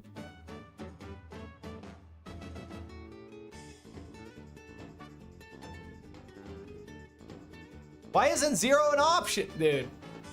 Some of these practice ROMs, man, I'm telling you guys.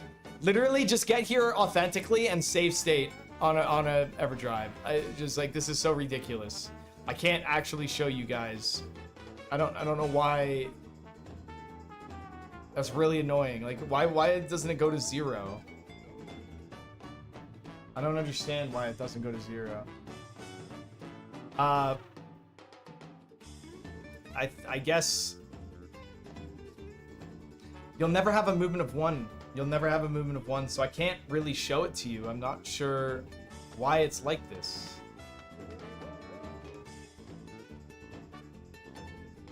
Well, most people are gonna have an EverDrive, to be honest.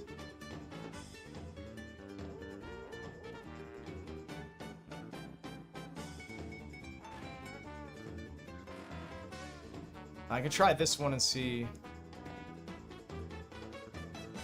See, this one gives me a movement of 0, but this one might... Oh my god, game. This... Dude... Yeah, I can't show you. I can't actually authentically show you the boss pattern here.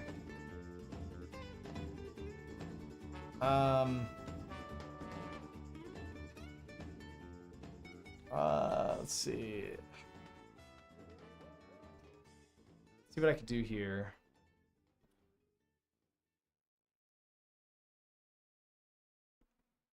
Maybe this one? My editor's gonna edit out all of this stuff. So I'd be fine.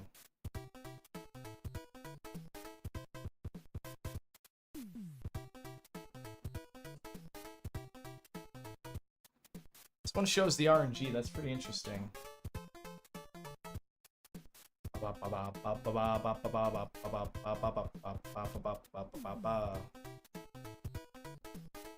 Yeah, dude, I don't have any other practice ROM that's going to help me here. Yeah, that's really unfortunate.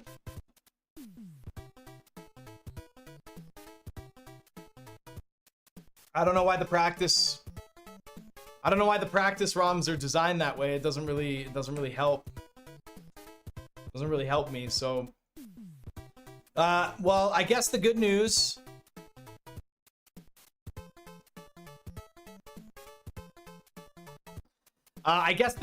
is that, like, I can't, like, I did the same thing in World 2. I can't hold your hand for all the variations of the boss patterns, so you're just gonna have to practice the boss patterns yourself, essentially, which is what I had already told you guys to do anyways. There's not much I can really show you.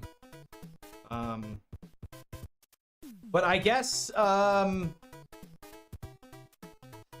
only thing I can say is what I said before. The only thing I can say is that there's going to be a difference between fighting the Hammer Brother in the back versus the last level you do. So yeah, so because yeah, that's so lame that it changed. So because of the way that this practice ROMs and like the other ones are designed, I can't actually show you guys what the pattern is for a movement of 0 with the boss. I can't tell you it is a very easy pattern, but essentially you're gonna have 2 different patterns on the boss. The first pattern is gonna be going from this level with no Hammer Brothers to the castle versus being on this tile with no Hammer Brothers, because sometimes the Hammer Brother likes to go back here and he gets stuck back here, and if he gets stuck back here when you defeat this fortress, he's stuck back there forever.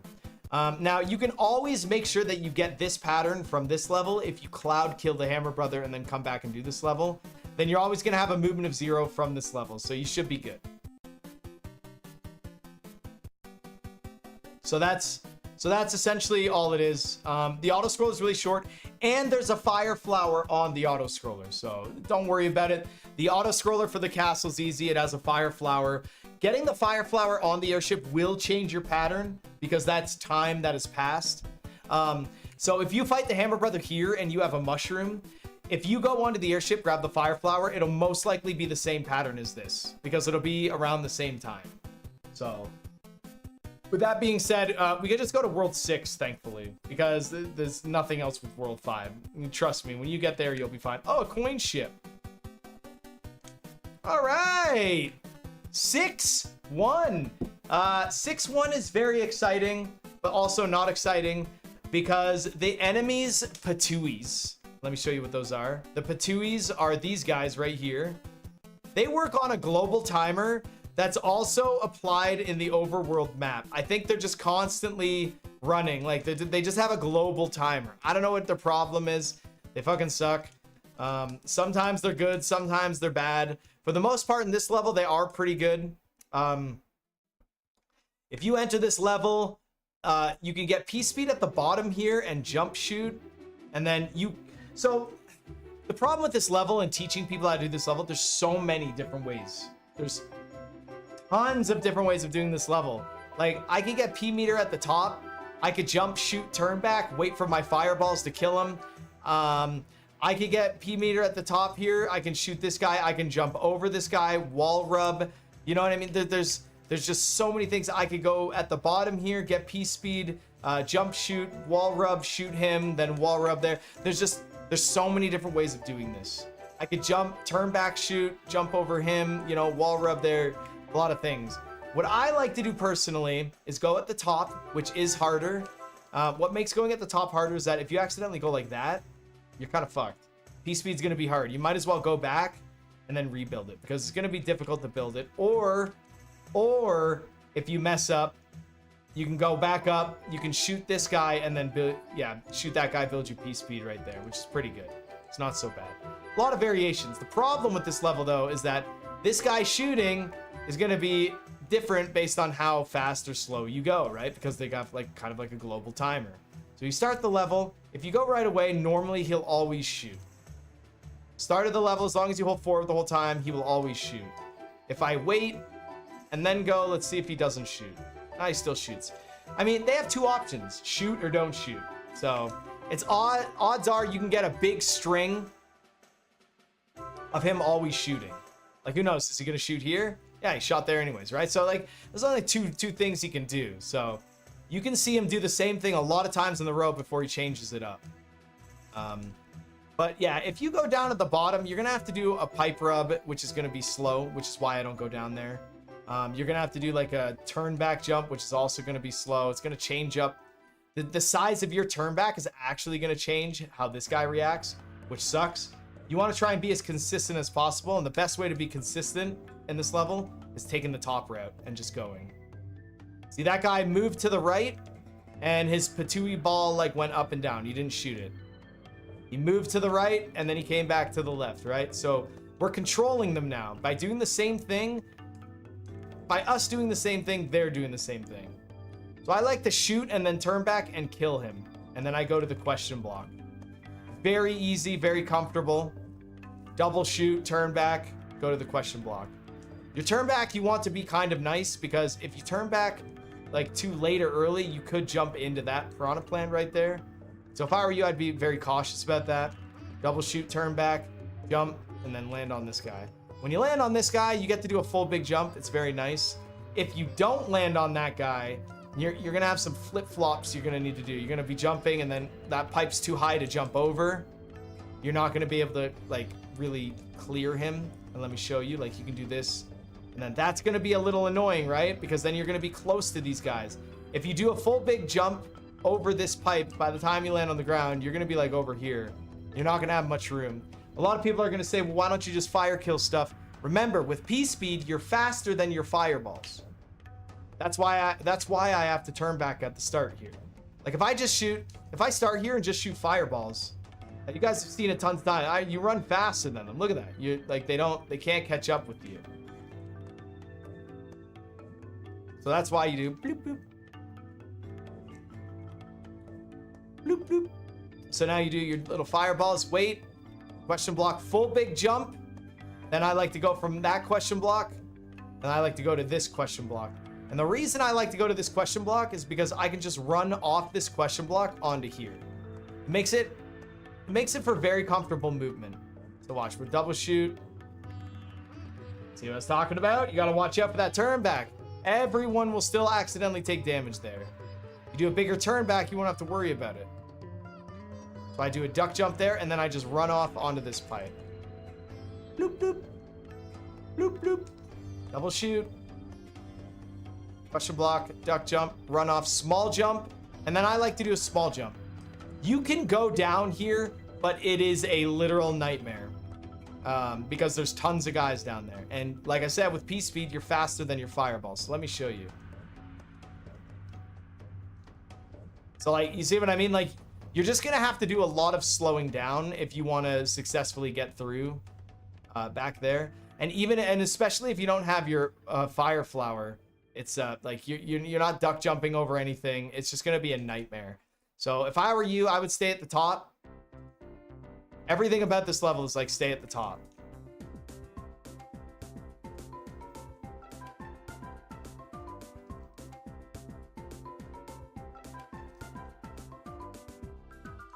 Okay, let's start the level, and let me show you guys how it should be done. Okay, and then jump over, run under, jump, go to the platform, and then the last jump. As I showed you guys, like I go from this pipe and I go under here, and then you can just run forward and then just jump to the next 3 tile, and then you can use this jump to clear the gap. Now, here's the only thing you have to learn. Here's the only thing you have to learn about this level. That turn back shoot that I do at the start here, remember what I said. The Patuis are global timer, right? So depending on how fast or slow I do this turn back right here will determine what the Patui at the very end does. Right? And you guys are like, oh my God. So watch. If I do a fast turn back like that, well, watch. I'm going to do the level. Okay, let's try again. Try again. Fast turn back like that. See what the Patui does. I'm going to guess he's not going to shoot. Whoops. Did a turn back. Even a turn back will change what he does. Even a turn back somewhere in the level. Little turn back. I think that turn back was big enough for the Patui to actually shoot. So he didn't shoot right there. You see that? See how he didn't shoot? And I almost jumped into it. Ooh, that one was really fast. So watch me do a bigger turn back. See, that turn back was much bigger. Now the Patui's gonna shoot. And I only know that because I've practiced a lot. See? And because the Patui shot, I need to jump lower. I don't want to jump up into the Patui shot. I don't want to jump up into the Patui shot. I want to jump lower. You see that? But if I go too fast,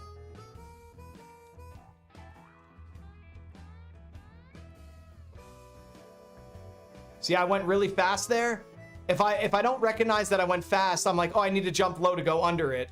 Well, you're gonna jump right into him.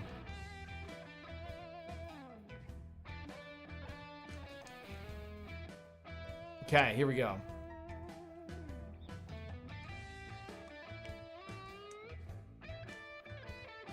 So make sure to do a little bit of a, I mean, you can do a big turn back, you can do a small turn back. It doesn't matter. You just have to know what turn back you're doing.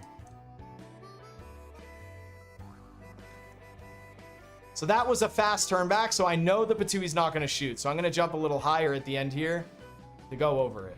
It's a very scary situation, but as long as you're prepared, as long as you know what you're doing, and as long as you're well practiced, you should be okay.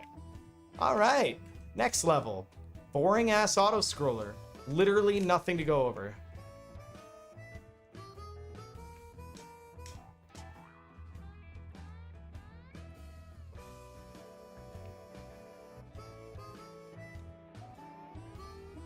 What is this Mario song? Was this like some country ass Mario song? Mario does have some country songs, right? Oh, this is Paper Mario Color Splash.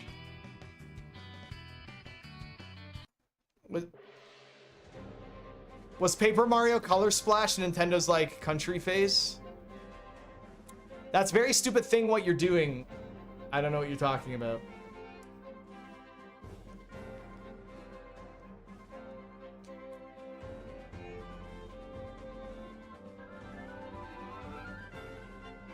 Yo, thank God my editor can work this. We have a crybaby on YouTube who doesn't get enough attention. So let's do what everyone else does in their life, and we're just gonna ban him so we don't have to listen to him. This auto scroller has nothing to do with anything, so we don't have to worry about it. Yeah, little crybaby. You're gonna get more attention from somewhere else in your life, not here. Yeah, see you later, crybaby. Okay, so now that the auto scroller's done, I mean, you guys could go back and dissect what I do in the auto scroller in 100%. There's it's an auto scroller. There was no special tricks, no delag strategies, no despawn, no anything like that. So I wouldn't worry about that. Next level, odds are you're probably going to fight the Hammer Brother here. You can fight the Hammer Brother here. There is a little bit of route divergence. If the Hammer Brother after level 1 goes down and by 3, like you could go down and do 3 and then go up and do 2 and then do the fortress. Ideally with routing, you want to just come up and do this level and then down and then this level and then this level. There is a lock right here. So you do need to do the fortress to progress. But we're going to go for level 3. Level 3, there's 2 ways of doing it, peace speed and no peace speed. Number 1 thing you must learn, you cannot get over this ice wall with 1 music note. 1 music note will not get you over this ice wall. It's a stupid thing about the game.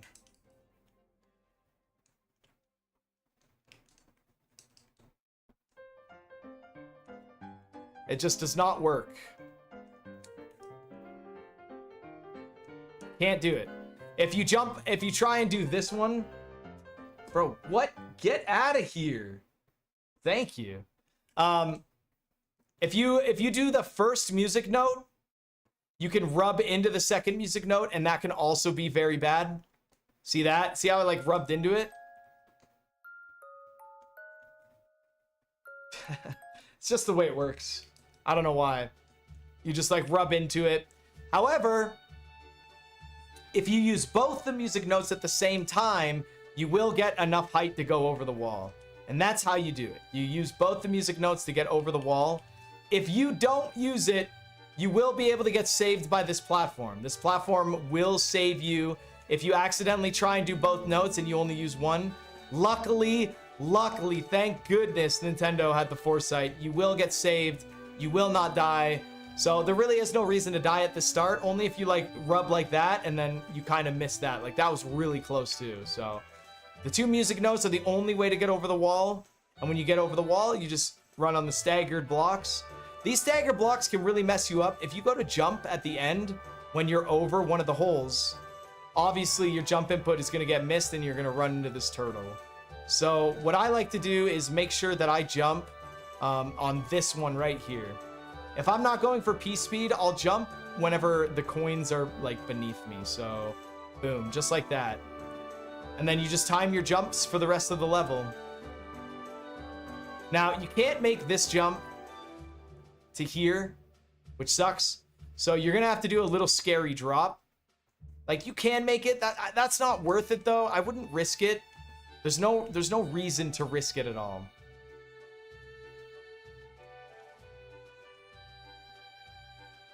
You jump there, and then I like to run off and bounce on that Koopa. Go here and then run off here, and then bounce, bounce.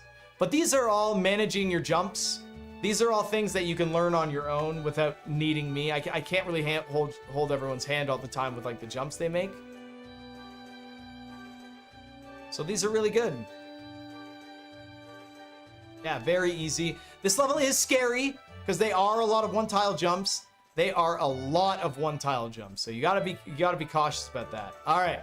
Now, there is a peace speed strategy in this level. And it is very precise. I like to shoot fireballs off of this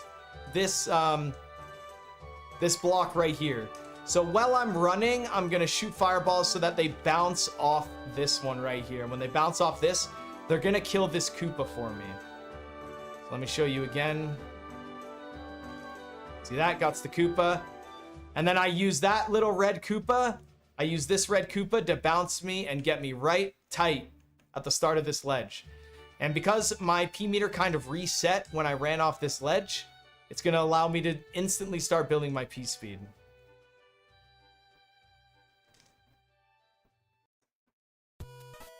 And there it is. You go from tile to tile, your little lily pads, and then there you go. It's very, very tough.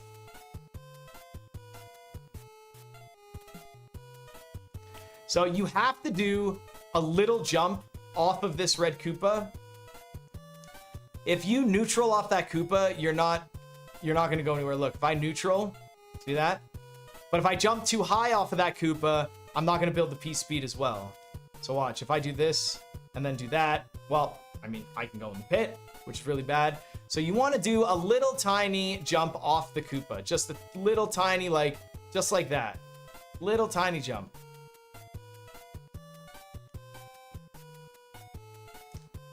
Get a little thing. Little tiny jump. That jump was a little too much. Maybe reduce it by a frame or two. This P-Speed strategy is not for beginners. This P-Speed strategy is also not for intermediate players. This is a very tough P-Speed strategy. Very precise inputs for this one. Dude. Okay, sorry. I need to pause here. Dude, local. Who are you? What are you doing? This isn't Warpless. You don't do this level in Warpless, you dumb idiots. Who are you? What are you doing? Get out of here, man. Nobody cares about your little Guitar Hero strats. That dude is so annoying right now. And finally, yeah, right? Every time I look up, he's like, bro, man, you play Guitar Hero. I bet you could fucking do this. Like, he doesn't even know what he... God, you're acting like an idiot. Just stop. Just fucking stop talking for a minute. Editor, leave this part in, please. So that anyone watching this tutorial knows what I have to go through. I'm trying to give back to the community as hard as I can, and this guy's trying to talk to me about Guitar Hero. Bro, go play Guitar Hero. Leave us alone.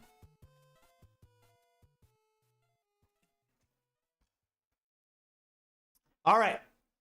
Now that that's it, every time I looked up my chat, I had to see that garbage. It was so annoying. I had to get through this level, so I didn't have to read it anymore. That is fucking gone. What's up, Shaw? I see you there. But with that being said, that's about it in this level. There's really nothing else in this level.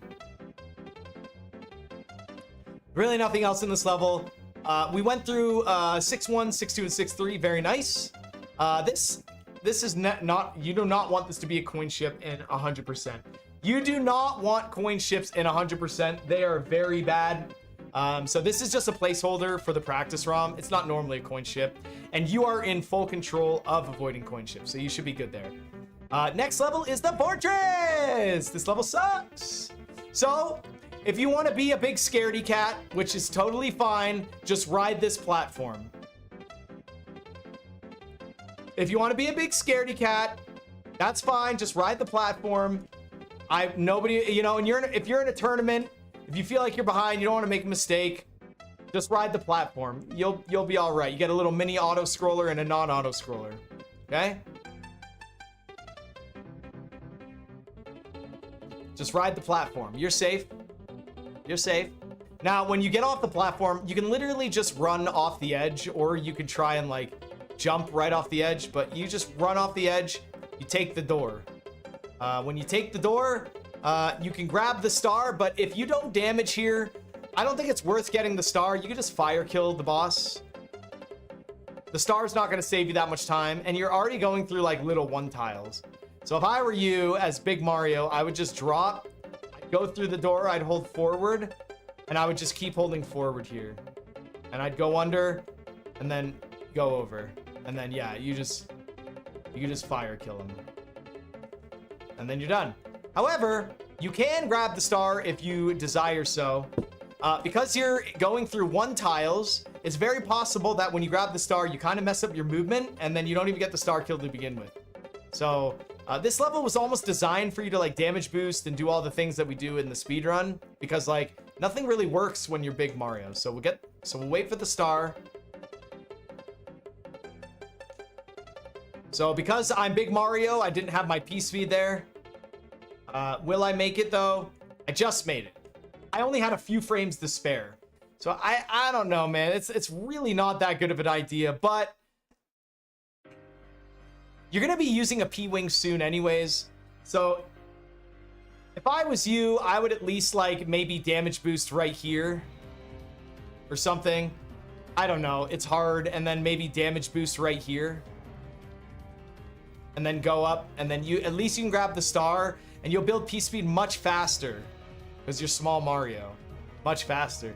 You kind of want to be small Mario for this next section anyways, and let me show you why. When you're Big Mario trying to do this level, the jumps at the end are actually much harder, and I can show you how. So this jump right here with P-Speed is harder because that blocks in your way. If you were small Mario, it would be a little bit easier. And then there is a there's another spot near the end after you hit the P switch that would make this part a little bit harder. So big Mario, you have to duck jump there to land on the platform if you get P speed.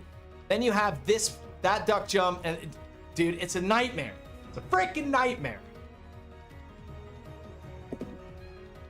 Oh, hold on one sec.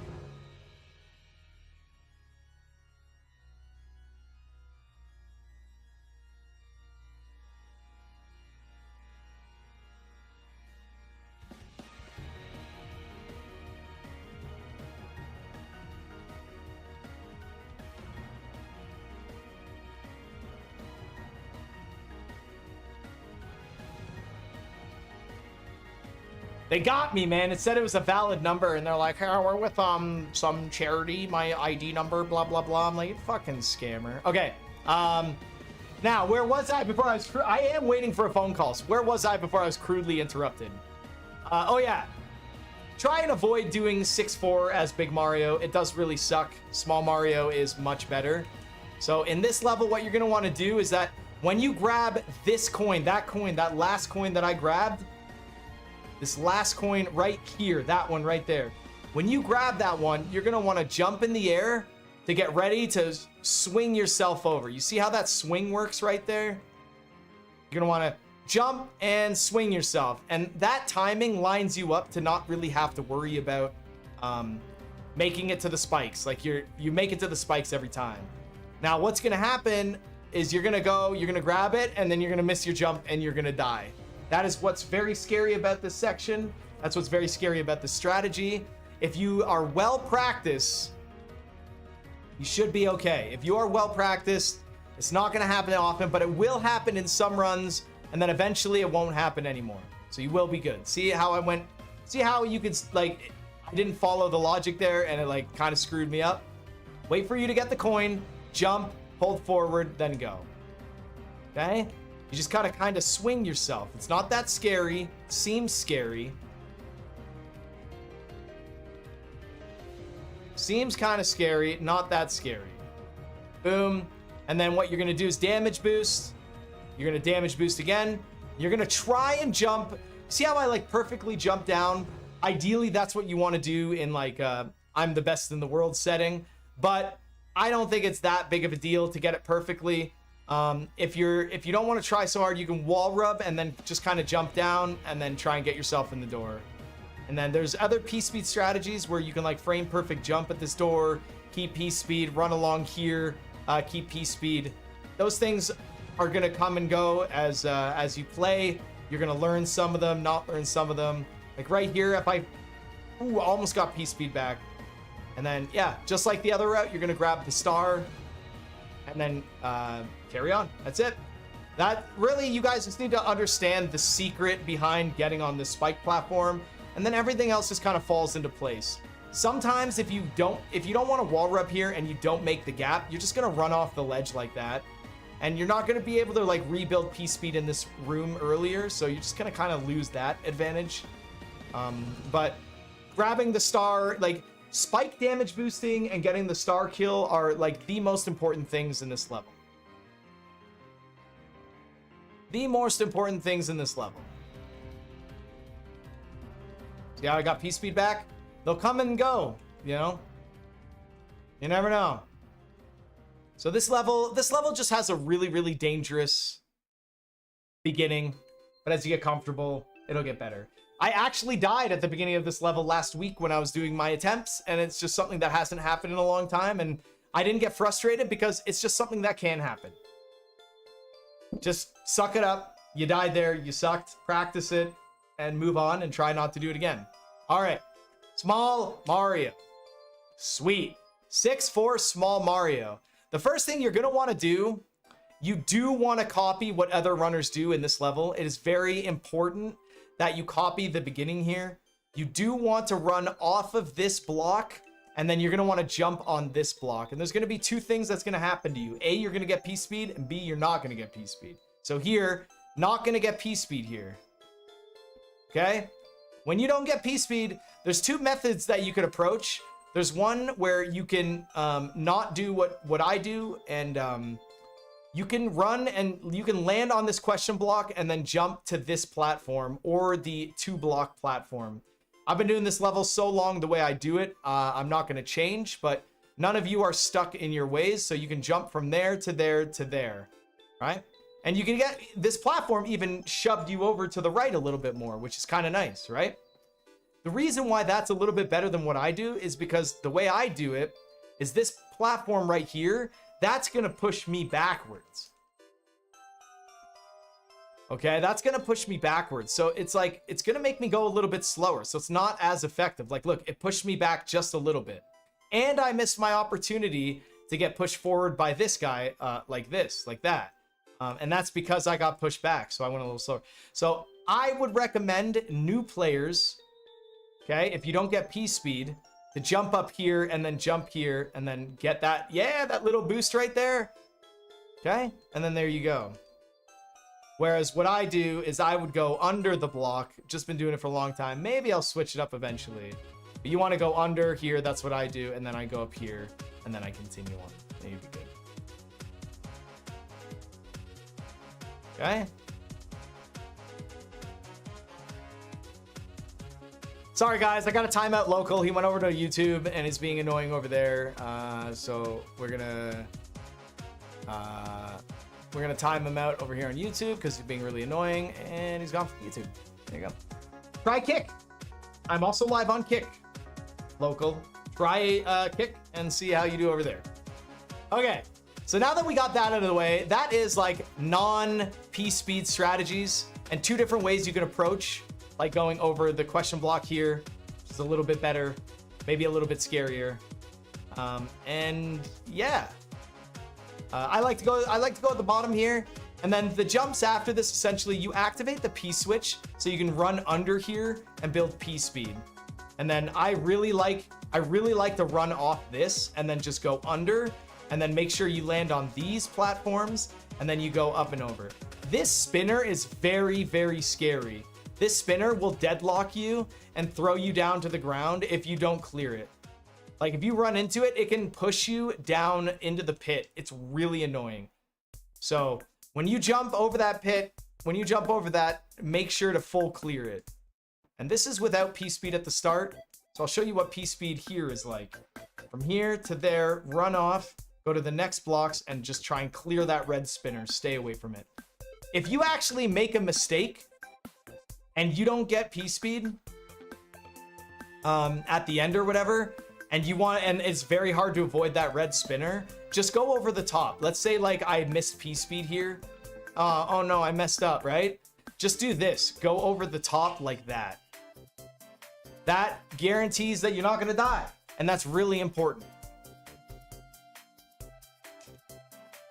That's really important. Okay? It's all about consistency and playing it safe on things that can like really damage you. Like I'll get P-Speed and run into the red spinner and see what happens. Ooh. I'm just like so used to not running into it.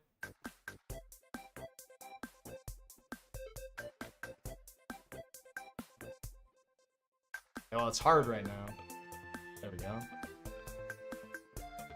Hey, this spinner knows I'm gonna run. It's not gonna help me, but it's pretty similar to what just happened there. Okay, so now that that's like the non-P-Speed, like at the start, but P-Speed later, but even if you didn't have P-Speed, now there's a trick where you can get P-Speed early. And the reason why I told you guys to copy this beginning is because this beginning is exactly how you get P-Speed. The goal is to run off this block, and you're gonna wanna, okay, we've done a lot of studying, and like I swear to God, a pixel perfect, frame perfect jump here like doesn't give you P-Speed, but you're not gonna mentally prepare yourself to do a second frame jump. It just doesn't make sense. In your mind, you just need to know, like, I just need to jump as early as I possibly can. So there's 3 things that can happen. 1, you could frame perfect jump, not get P-Speed. You could think to yourself to frame perfect jump and not actually frame perfect jump and get P-Speed.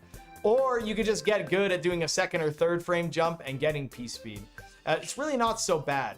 There's another alternative to intentionally jumping like frame 5 or 6 or 7 and then doing a turn back before you land on this little platform right here. So let me go ahead and do a couple jumps to give you an idea of like how it works. So I'm gonna want to run off and frame perfect jump. That was pretty good, but did I get P speed? I did get P speed. So like that's it right there, right? So try again. Another little perfect. I know it's not frame perfect jumping off of that ice block because like I can see Mario's feet touching the ground and like moving. So it's like I know I'm not frame perfect jumping. And also, if you intentionally try to frame perfect jump, it is very possible that you just miss your A press altogether. See, that was frame perfect and I didn't get it. You see? That's exactly, this trick is like bullshit. So it's just a weird trick. So there I knew I jumped a little later.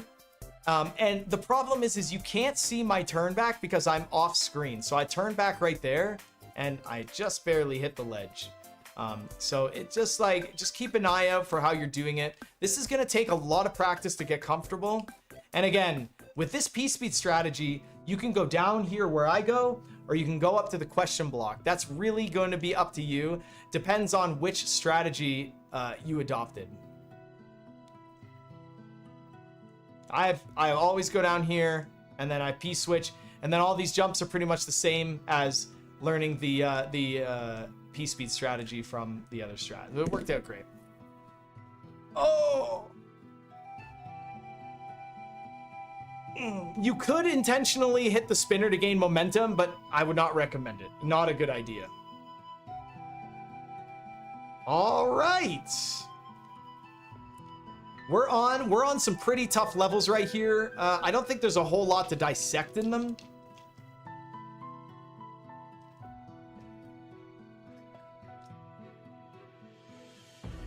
So we always do level 6 first because you don't want to do this level with a Tanuki tail. You want to be small Mario, and I know it's very scary. So there's a few ways of approaching this level. Number 1, you could honestly just come down and hit this and get the star. Get the star, run and build P speed. If you can, I don't know, I don't normally get the star, but the star is not really going to help you defeat any enemies. The star is slow. It's a fake defense. It doesn't protect you from anything. Look, I didn't kill a single thing with the star. So don't ever get the star thinking that it's gonna help you, because it doesn't. It really doesn't. You don't need to do it. What you can do, on the other hand, is you can jump right at the second last tile. You see how? Can you see the tiles here? Can you see how like the background dots make it look like it's broken up into tile sections? Can you see those? Right there. Each tile's right here. There's a tile, there's a tile, there's a tile. That's weird. So you're gonna want a small jump at the second tile there, and you'll be just as safe as if you get a star. You'll jump, you'll land on the ledge. If you jump too early and too small, you'll land right in that water puddle. So let me try and show you that. So if I'm jumped too early, boom, right? Ooh, I didn't jump too early, but too early here. Ooh, I land on the stairs, okay? These are things you're gonna learn through practice. You jump too early, you might land on these stairs and you'll be fine. If you jump too late, I'm pretty sure if you jump too late, you hit the brown blocks. Yep, you hit the brown blocks, that's not good. So that's why I use this second last tile as a good indication to just small jump. There you go. You just hold forward and run and build P speed. Now, the problem with P speed swim in this water is this corner right here. You're gonna have to watch out for this corner. If you swim right when you enter and kind of glide down like that, you're actually gonna pixel stop at that wall. Sometimes you don't, but most times you do, so I'd avoid it. So watch. Boom. See how I just came to a dead stop? That's so fucking bullshit. Super Mario 3D Land. It's so dumb that happens. There, see? It didn't do it to me, and I was so fast, but I would never risk it. Never risk it. Don't ever do it in hopes that it works. It's not worth it. Look at that. I came to a dead stop there. It's just not worth it at all. I would not do it if I were you. Yeah, dead stop again. Okay? So you want to swim down a bit and then do your power swim. Go into the water a little bit and then do your swim. There you go. Something like that. Okay. Now that we have that under control, it's very easy. We're gonna swim on our way up. So just like tap, tap, tap. Avoid the fish, swim up. And there's a really, really good consistent strat. Like, you can control your swims by just like swimming like how you're swimming now, or you can like bonk your head and do little tiny swims. You see how like bonking your head still pushes you down? Like if I swim like this, I'll slowly descend, but if I hit my head, I'll descend much faster. So like what's really cool about this is that you can actually hit your head right on that corner. Right on this corner. It's actually gonna help you a lot. And the reason you do that is because then your second swim is gonna bring you up higher. So like that. You see how that I bonked with the first A press, and then my second A press put me up like this, and then I go over that fish, and then I can clear that right there. So beautiful. It's a little more advanced. It's gonna take a lot of practice to get good at that, but you essentially boom and then swim again. It's gonna be a little hard at first, because then you go over him and then you swim one more time and then you drop. So from this point right here, when I bonk my head, I actually think I only press 4 times. Let me count them out. Okay. 1, 2, 3, 4. That's it. 4 swims. You only press it 4 times. 1, 2, 3. There you go. Yeah, I know. 1, 2. See what happens if I didn't bonk? If I didn't bonk and swim. Now, as you practice that and die over and over again and you're not enjoying it, you can actually go like this. There's another alternative. You don't have to worry about any bonk, and you can swim up here and then you can just drop. This fish will be in your way though. It'll be very annoying and scary. So you're gonna have to kind of pay attention to how fast or slow you go. You can go up here if you want. Oh, I just barely squeezed by. There is another old strategy that you can do that actually works really well, is you can head bonk the coin block. See that? Head bonk the coin block. That's what I used to do a very long time ago. And then you can kind of go up past these fish and then just try and swim over these guys like that. Getting this piranha plant right here to despawn is awesome. If he despawns when you swim through here, you can just kind of go. If he doesn't despawn, you have to go close to the ground and essentially walk. So hopefully he spawns and despawns a couple times here and there. Yeah, you can just swim up, head bonk. Now, if you head bonk off of the coin block, if you swim, you're gonna diffuse the momentum. See how I press swim and now I go slow again? So you're gonna wanna not press swim after you bonk off the block and let the momentum do the work, push you down, then start swimming again. You can go up. See that piranha plant didn't spawn? There you go. So you go under and then you go over. See, this level's not so bad as long as you have like some good tutorials, I guess, right? There's so many different options, but I like this one because this one's very fast. Look at that. That one's like, it doesn't get any faster than that, guys. That's incredibly. Okay, and then you go over and under.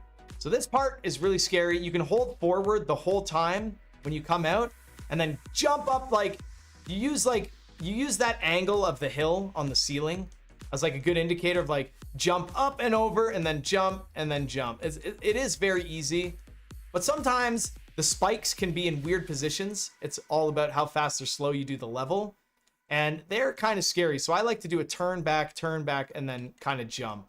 I just do little turnbacks right there and then kind of use the spikes. Instead of trying to thread the needle with the ceiling right there, it's just a little too close for comfort, but you're gonna have to find your own little comfortable way. But I think the best thing to do is practice this section and be confident. If you're not confident in this section, you're gonna get scared. You're gonna be like, oh my god, oh my god, oh my god. And then, dude, there's too much going on for you to be not confident in what you're doing. You need to be confident. You need to be well practiced. You need to make sure you know what you're doing. Be aggressive. Yeah, be aggressive. That's a good way. It's a good way to like look at it as well. you mess up, like look at it, there's shit everywhere. There's fishes, fire, spikes throwing garbage. So just, yeah, give yourself some time. Like I said, I like to do the turnbacks and then just use, it's so comfortable if you just use the spike. Look at that. It's so much easier to do that. And then you go in the pipe and you get the hell out of there. And that's it. That's pretty much that level. There is an advanced P-speed strategy at the start that saves like 0.3 or something like that, and I'll show you. It involves the P meter like manipulation thing. Whenever you land on the ground here, whenever you get to this water pool, you're gonna want to do a quick turn back to like mess up your P meter whenever you run over the gap, and it's gonna fill your P meter faster. So let me show you. So you get right here, you snap a little turn back. Actually, I think it's this water hole right there. Let me see. Yeah, there it is. You see how much faster I got P speed? I got it about right here, as opposed to getting P speed right here. So I got P speed about right here. The other way I get P speed about right here. It is a big difference.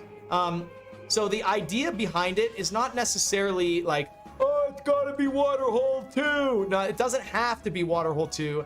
I'm doing my turn back when the third P meter arrow flickers, so that when it goes back down, it can just instantly go back up or not even go back down. So watch, take a look at my third P meter arrow. And there you go. You see, I did the turn back at the third P meter arrow. So right here, I'm just looking at my P meter the whole time. While I'm running across this section of water, I'm just looking at my P meter. When I see the third arrow flash, snap a turn back and go. Very easy. Honestly, intermediate players could do that. It took a while to discover it because you wouldn't think to do it, but very easy. And even if it doesn't work, you can still build it back. If you do a really bad one, like this stuff can happen and then you're fucked. So before you add it into runs or anything, give it some good practice. That's really bad too. You see I landed on it? I did a little too much of a turn back. There we go. Very nice.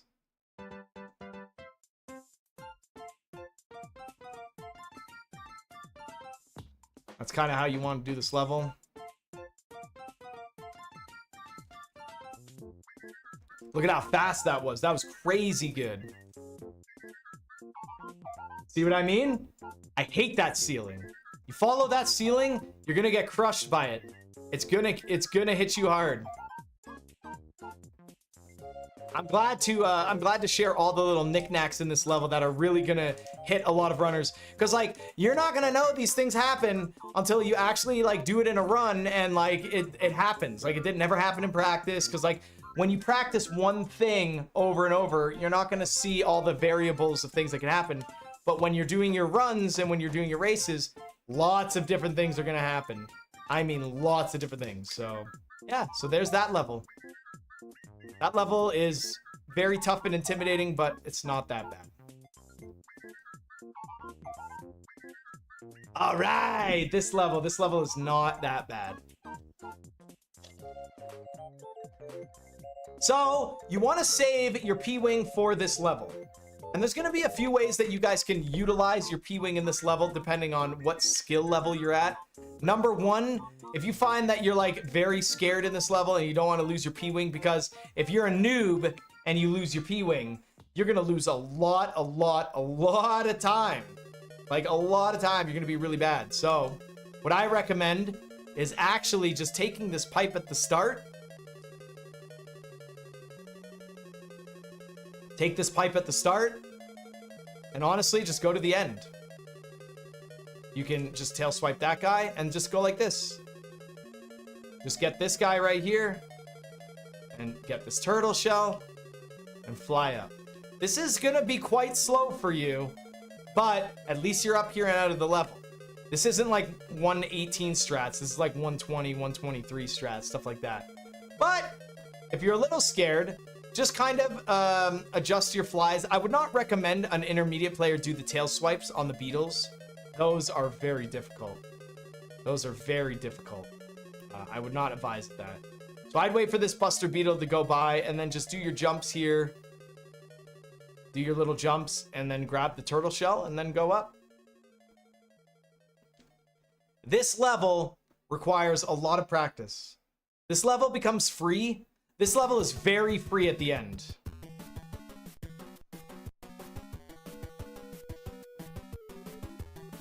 Oh, watch out. Yeah, once you get comfortable with this level, it's super, super friggin' free. So you P-Wing, you can bounce on that guy and do that. You can run off that question block. That's what I like to do. You jump over that guy, tail swipe this guy, and then throw your turtle shell. Be cautious. Do not throw your turtle shell too early. If you throw your turtle shell too early and you're close to the wall, boom, you're gonna break it and you're gonna be screwed here. There are some ways. I don't think you can. There's one way where you can do it. You can do this. But then I ended up dying because I didn't hold down. So you gotta watch out. There is a crazy backup. You can fly right here. Right? You accidentally do that. You can come down. You can break this. And then do that. And then finally you're safe. That'd be very scary. Because if you kill the turtle shell, remember, if you kill the turtle shell, you have to, like, go back. However, there is a little tidbit of information. There is a little bit of a trick I can give you that can avoid you from having to go back. Check this out. Check this out. You can go like this. If you don't mind going slow, let's say your turtle shell's dead. I'm pretty sure if you can grab this and go like this, you can kill both of them and then go back. You see that? Very cool. Okay, if you lose the turtle shell, if you kill the turtle shell, you come back down, you're like, oh no, just grab this, go over here, and then just throw this at the wall. Just throw that at the wall, and it'll kill them. Watch, I'll show you. Look, what's even great is if you go this way. Check this out. If you go this way, right? Look, you can even do this. Oh, well, you don't want to grab that. That's my bad. But it obviously is slower, but it would be faster than going back in here and respawning all the enemies and then going all slow like this. Yep, see you later, boys. Isn't that cool? That's very cool.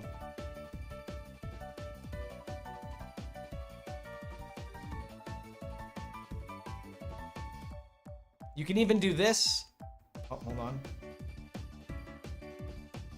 Look at that. That one kind of works, and then you could just duck fly. Oh, died. I wouldn't do that one. I would do the other one. The other one's so much better. Okay. Now that that's out of the way, let's say you like. I don't know why you wouldn't have a P-Wing. There's no reason you wouldn't have a P-Wing here. You should structure your run to always use a P-Wing here because a P-Wing is just better. But, I mean, if you just don't have a P-Wing, let's say you take damage, you can get a tail right here, and you can do the same thing. You can go back in here, or hold on. You know what? We don't always have to go back in here. Like, let's say you get the tail from here. Well, you can just go this way, avoid these guys, and then, yeah, just grab this, kill this guy, and then do your fly. And then that'll work too. That's if you don't have a P-Wing. If you are small Mario, you're gonna have to, if you're small Mario, unfortunately, you're gonna have to go in here, get a mushroom, go back through this pipe, come back through, get a tail, come back through, and then pretty much do the same thing. If you want to do it from this side, you would have your tail, and yeah, you would just kill this guy. You don't want to get hit by that. That would suck. And then, yeah, continue up. I think this is, like, the most iconic level that anyone has ever done before. Everyone remembers this, so, like, having all these options at your disposal are really good. A lot of people don't know about this stuff. And so, yeah. I honestly think the white block glitch on this side is, like, literally one of the most effective things you can do in this level if you accidentally kill the turtle shell. Or let's say you come from this direction, too. You could honestly come from this direction and grab this and literally fly over. I mean, it's pretty laggy, but that would still work, right? So if you wanted to do it that way, you could. But you gotta have this turtle shell, and you don't really want to cause all that lag. But it's all about the options you have. So you can do all those things. Now with that out of the way, the despawn strategy, it all revolves around going fast and using this block that guy throws and this guy to grab this block while also spawning this enemy and then the nippers up top. So the way the despawn works is like sprite overload. There's too much on the screen. You see that? There's all this shit on the screen. So the game can't load both the nippers. But it's a very precise way of working. So at first you can stomp on this guy, but you want to run off that question block. I mean, if you want to utilize your speed, you want to run off this question block because you're going to land on the ground and go fast. And there's going to be a guy here. Not the thrower. There's going to be a thrower here, but then there's going to be another one. You want to tail swipe that guy also. So tail swipe him, run off, tail swipe this guy, and then you're going to want to use... You can run off of this and then like kind of fly up and it'll still work. Or you want to jump past this and run down the hill and then just fly up. And what happens is everything kind of happens all at once. The block that was thrown that's like chasing you from this question block right here, it's going to work in mysterious ways. And I'm pretty sure I despawned them with that leg, but we won't be able to see because I took damage. And I'm trying to jump here to show that like you don't have to tail swipe. You kind of have to tail swipe for that one though. Because like, I don't know how you're supposed to like, maybe you could like side jump them. Yeah, that worked. So you don't have to, tail swiping is very difficult. So you don't actually have to tail swipe any of them. You can land on that one and you could side jump that one and then run down the hill. And then there you go. Look at that. Oh, it didn't work. See, I knew it wouldn't have worked. You're going to have to do some tail swiping, guys. You're going to have to do some tail swiping. At least tail swipe this one, which is the hardest one to do. But that's how it works. I think because I side jump him, he goes... Okay, so I think I know why. When you side jump this guy, he goes down to the left off the screen. Whereas when you tail swipe him, he goes up high on the screen and doesn't go... Yeah, and he goes to the right. So it causes him to still be on the screen while all the other shit's going on. Right? You got the throw block, you got the enemies. Tail swipe, keep them on screen. You got that guy throwing, that guy dying, and all these enemies spawning.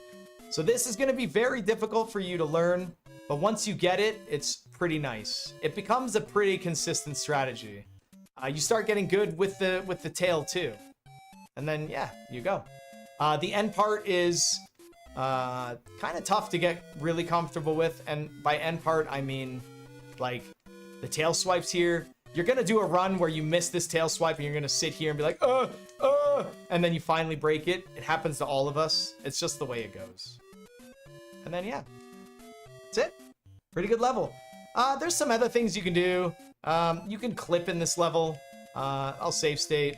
And by clipping, you need to preserve your P speed here and go back and forth. And then you execute the clip here. It ends up being like not super slow comparatively. And it allows you to save a P-Wing if you wanted. For intermediate runners and tournament runners, I would not recommend doing this strategy, as you no longer have a tail anymore for the fortress. You preferably want a tail for this fortress because flying in it's really good. And you're going to keep that tail during the auto-scroller, and you're going to use your tail to fight these Hammer Brothers. So I would not do this clip if I were you. This is like a super advanced, like crazy dumb warpless P-Wing save clip that eventually would save time at some places. I don't even know, but it's not worth it. And learning and understanding how to preserve your P-speed here is also pretty difficult. Not fun. It took me a long time to get comfortable with it, but after a while, works out. And think about it, if you get clipped, like, if you don't get the clip on your, like, 6th try and then you lose P-speed, then what are you going to do? You're going to do it again? You're going to go back and get your tail? You're just going to lose tons of time.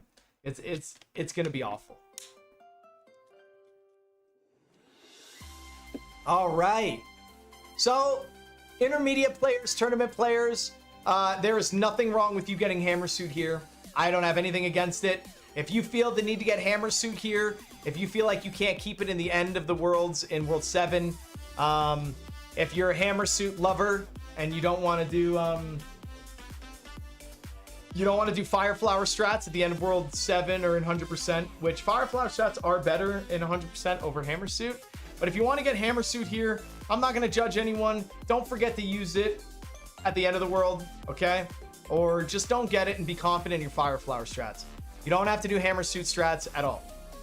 So don't go for it, go for it. That's going to be up to you to decide. But if you keep running 100%, you want to get a really good time, I would avoid getting this all together because you don't need Hammer Suit at all. All right. So if everything goes according to plan, we have our tail here, okay? You can use the music box in this world if you'd like to stop the Hammer Brothers moving for a little bit. I'll use a music box here and there, but you don't have to. There are some pros and cons of using a music box. Using a music box prevents 2 movements from being movements of 4 marathons, so that's good. And using a music box clears up your inventory for better inputs. Like when you go to your inventory, it's all messy and there's shit everywhere.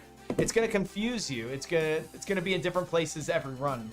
But if you keep managing your inventory throughout the worlds, you're always gonna remember where your items are, and you're gonna be able to fast menu. Slow menu can actually lose you multiple seconds throughout the run.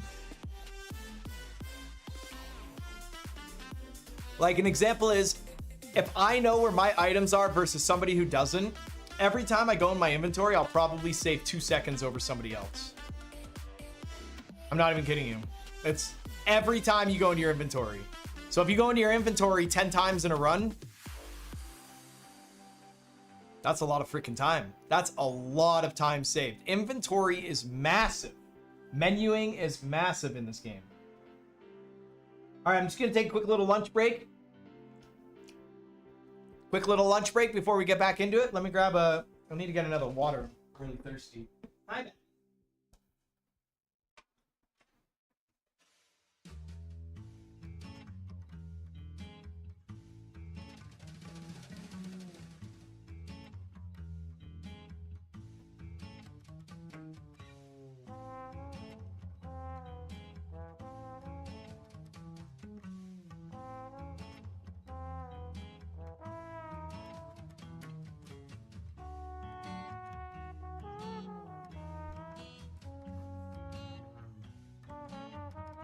All right. It's not Final Fantasy menuing, okay?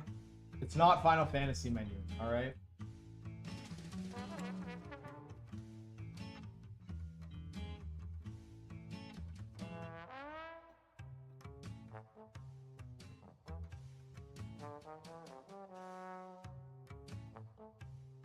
How you guys doing? You guys liking the tutorial?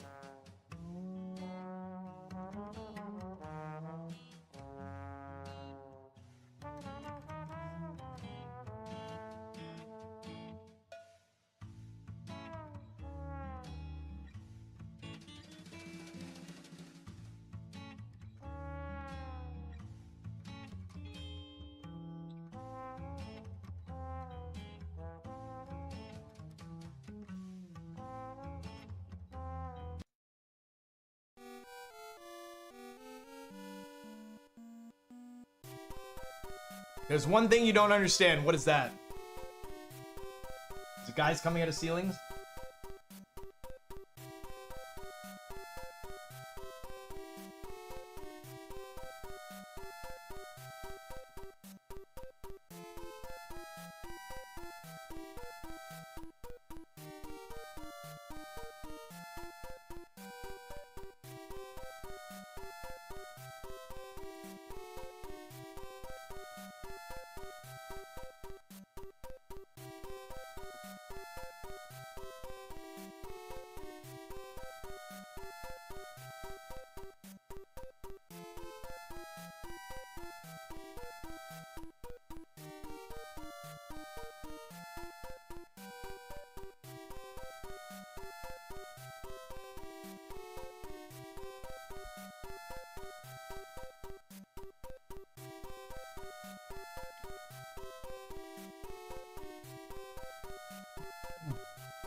You're trying to get my attention? Why?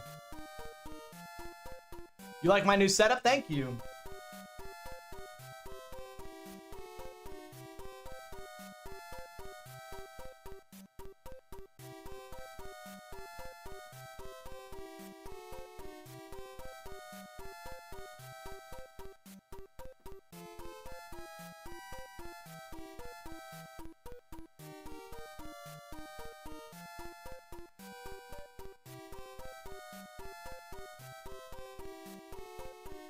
Nice little lunchtime.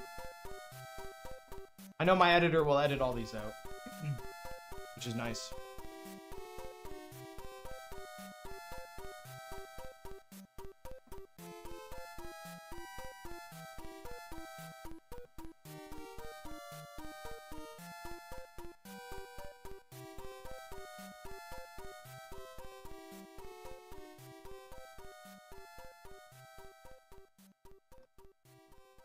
Spoiler alert! Why I oughta.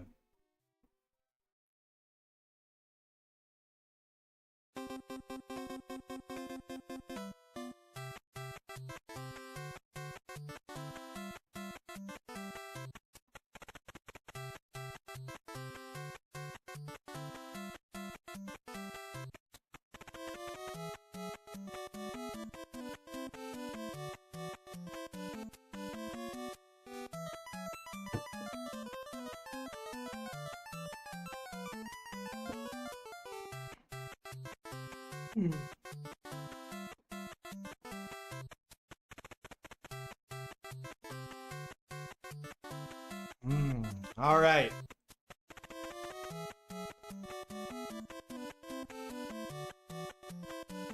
Here we go. All right. We are back in it. Luckily for us, if we had our tail for the Hammer Brothers, we should be pretty good here. We fight the Hammer Brothers wherever they are. Unfortunately, you're not going to be able to control if they marathon or do anything like that. That's just going to be the way it is, man. It really sucks. You're never going to hammer this rock here or anything like that. You're always just going to go to level 7 from here. And this level is basically an auto-scroller, and you just want to use your tail the whole time. You don't want to really lose your tail, because you do want your tail for the fortress after this. If you lose your tail here, and let's say you grab the extra P-Wing from World 1, if you grab the extra P-Wing from World 1, that P-Wing will actually save you some of your time back from the Mushroom House, because the Mushroom House is about 13 seconds in World 1. You get the extra P-Wing.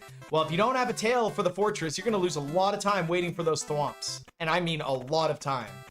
So that P-Wing could come in clutch to help you save some of that time back if you end up not having your tail here. So use a P-Wing in 6 Fort 2 if you have the extra P-Wing. Tail swipe this guy. There's actually multiple ways of doing this section. You could actually be a little cheeky and do this. Fly down there, but... oh. Yeah, you can be cheeky and fly down there, but that doesn't matter. Because the auto-scroller is so slow that you enter the pipe regardless. So you can just go in normally. And then you just run down, and then you get the card. That's it. Auto-scrollers, there's really nothing to auto-scrollers. Alright. So this level as well... not that big of a deal, but it does have some flight. The biggest part of this level is the beginning. If you run and grab and do like turnbacks, well, my P speed's not built. I'm kind of fucked, right? So you're gonna need to practice and find what's comfortable for you to get the bottom fly. I like to duck jump and then do like a quick little turnback so I don't rub my face on that brick. So like you could just do this. See what I mean? See how I hit my face? Didn't like that. Didn't hit my face there, but I don't want to risk hitting my face because it ruins everything. So I'll just do a quick little turn back, and it's great. I love it. It's my favorite strat. My favorite strategy. Some people jump on this block and then do a jump there. So it's like... just like that. I think they might jump on the block a little bit earlier. It's just like that. There we go. So other runners will do that, which is like...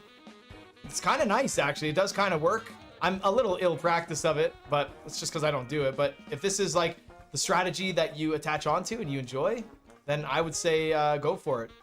I've seen a lot of runners have success, and you land earlier, so you just kind of like... boop, boop. All right. Like I said, if you don't have a tail here, you're going to have to like grab the tail here if you're Big Mario. You're going to have to run back and rebuild P speed. That's going to lose you time. If you're accidentally Small Mario and you have to get a mushroom here, like you can skip this thwomp maybe by... oh, hold on. Let me show you. The tail makes you go slower when you jump. So let's say you like came here and you grabbed your mushroom. You can get past him like that pretty easily, but then you got to wait for this guy. You got to wait for this guy, or you could damage boost and not wait. That's also going to be scary. You can get your mushroom back there and then kind of jump up over and go. Really, it's up to you. But if you have your tail and you're not going to fly, you're not going to make this jump right here. You're not going to make it that consistent because, like, when Mario jumps with the tail, his momentum is slower than if he's just big Mario. So you really have to watch out for that. And the tail's nice here because you can kind of drop here. You could probably rebuild Peace Speed right here. Yeah, see? So you can just kind of go and skip that and then get there and then kind of damage boost. In this level, you do want to damage boost somewhere near the end because you don't need your tail anymore for the rest of the world. You'll equip a P-Wing for 6-9, but that's like 2 levels from now. So you don't need your tail anymore in this level, and it'll be faster to not use your tail later in the level. So if you do this strategy, you'll be able to get your P-Speed, and then you don't have to duck. You can just fly and run into it and then just kind of go, and then just run and damage boost and get P-Speed. That is perfectly fine. You don't have to Grease Lord Sweaty min-max this level like we do, or like the top runners do.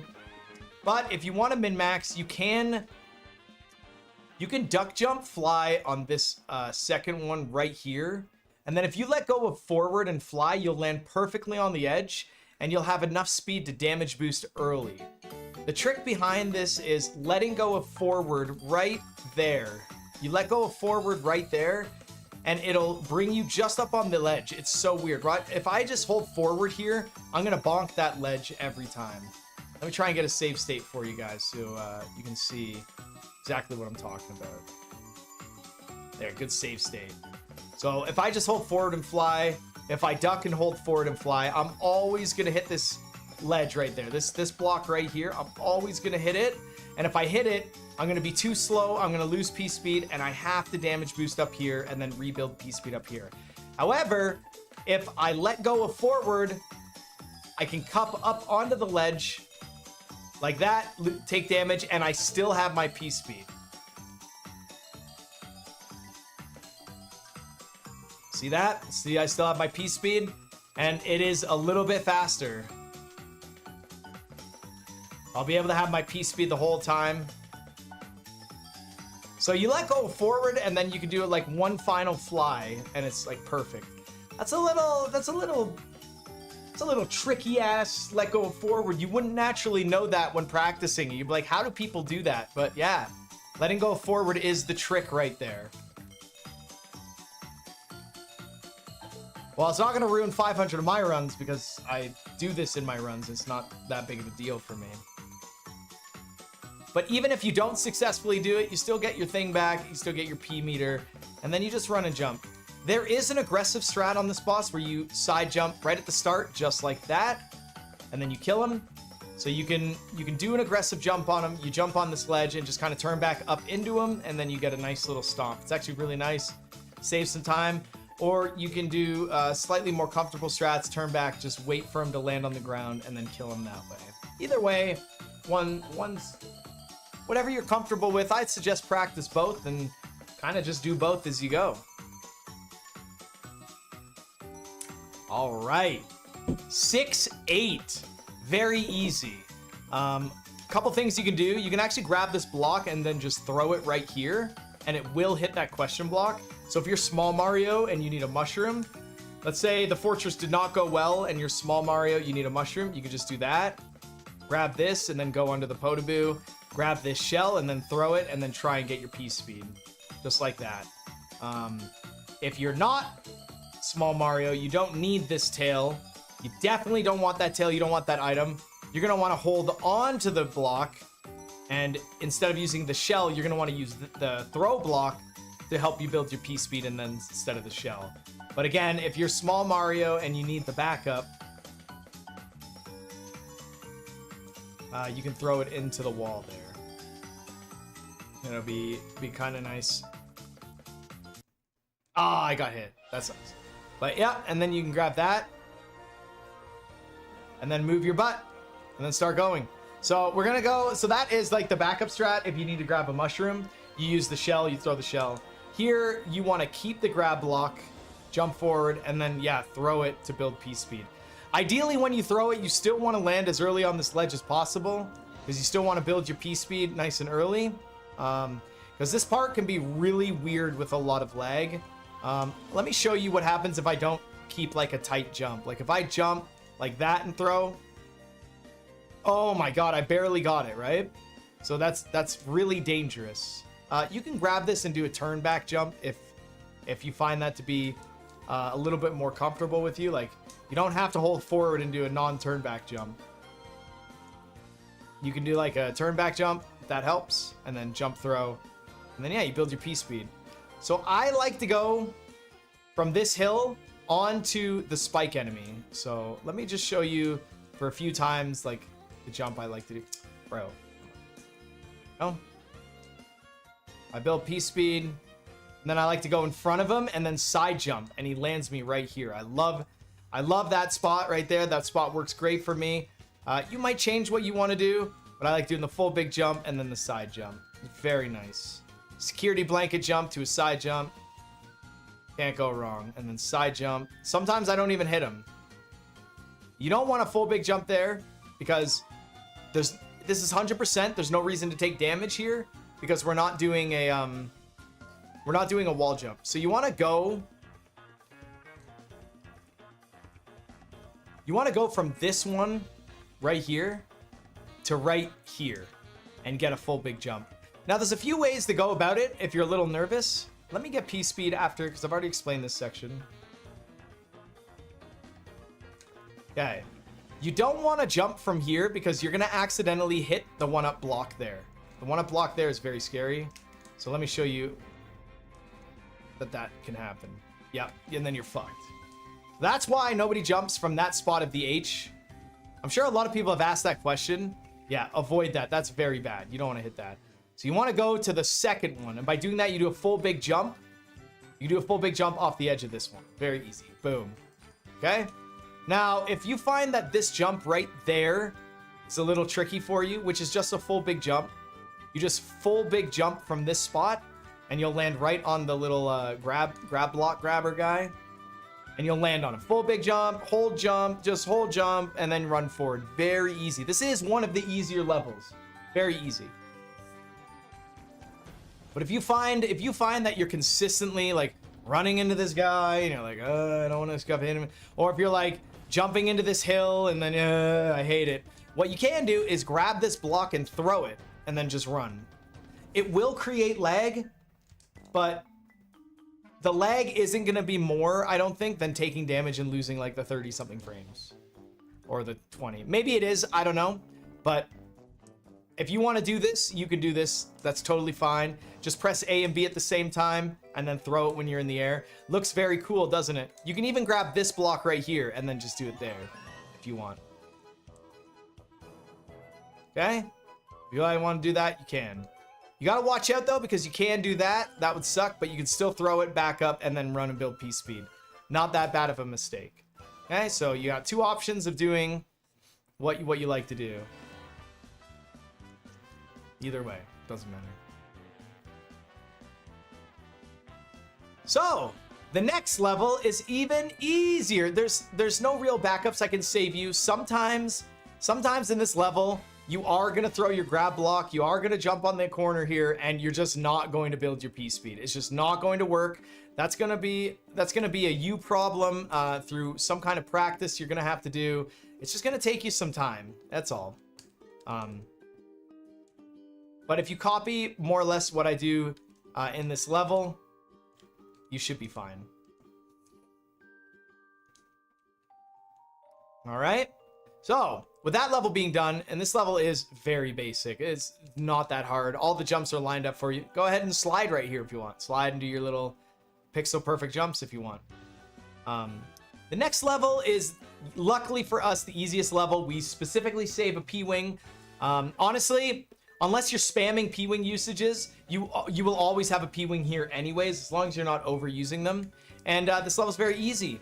You just jump to the top brick here and just fly over. I really don't have anything else to say about this level.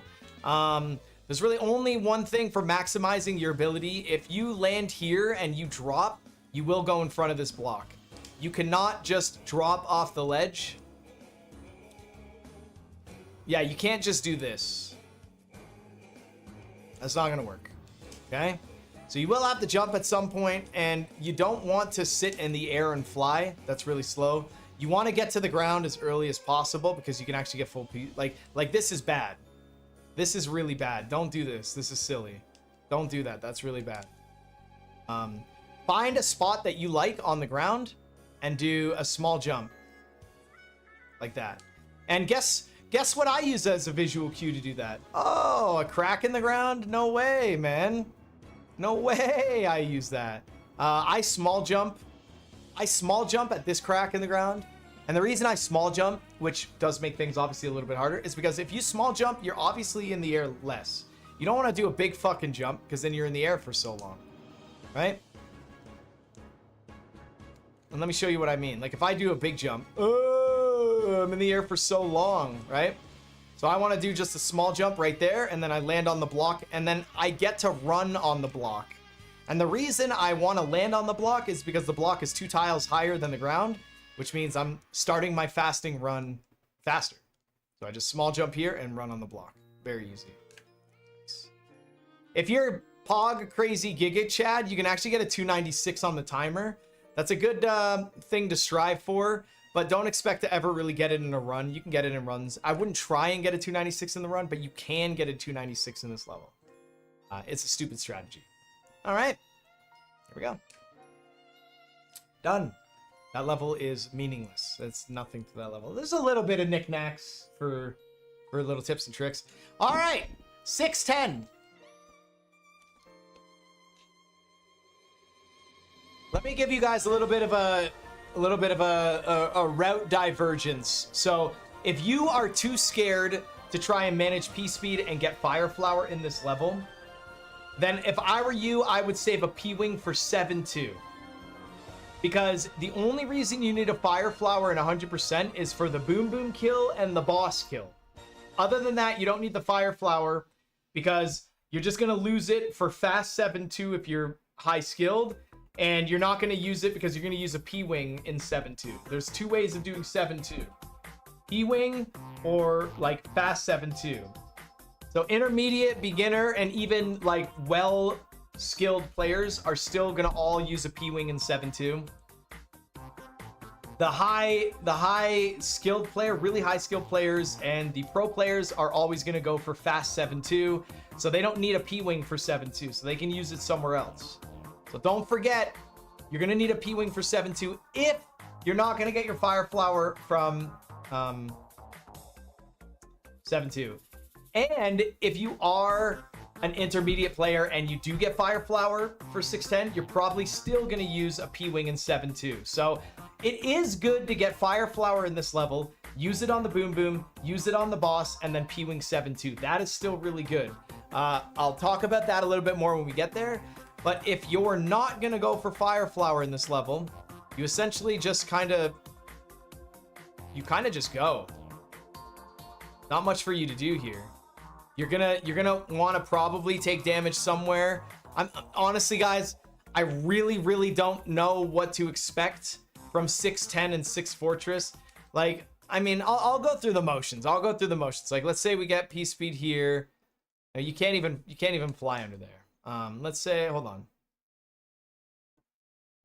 Okay. Fly under there. Keep our tail. Okay. I mean, yeah, sure, you damage boost there, but let's say you did end up keeping your tail there.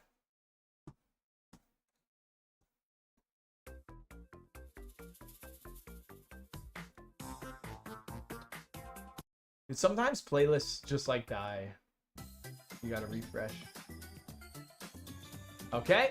All right, hold on. I had to fix the music. We're back. Yeah, let's just say you did end up keeping your tail, which is very slow. I mean, some people are gonna do it. I think if you're gonna be rocking your tail all through all these levels, I honestly don't even think you're gonna qualify for the 100% tournament. So I don't really cater to those crowds, but I will say some people in 610 might keep their tail just for safety. If you do that, you're going to want to either damage boost at the start here in the fortress and then build P speed and go, or you're going to want to build P speed and take damage on the roto disc right there, the little death waffle, and then you're back to normal with what you go. But there really is no excuse to not get Fire Flower in this level, and let me show you why. Number one, the first Fire Flower is literally right there. Boom. That is a very easy Fire Flower. And then you could non-P speed strategy here, and you're still gonna save a lot of time fire killing the Boom Boom and the boss at the end of this world. Okay, so that's one way of getting that Fire Flower.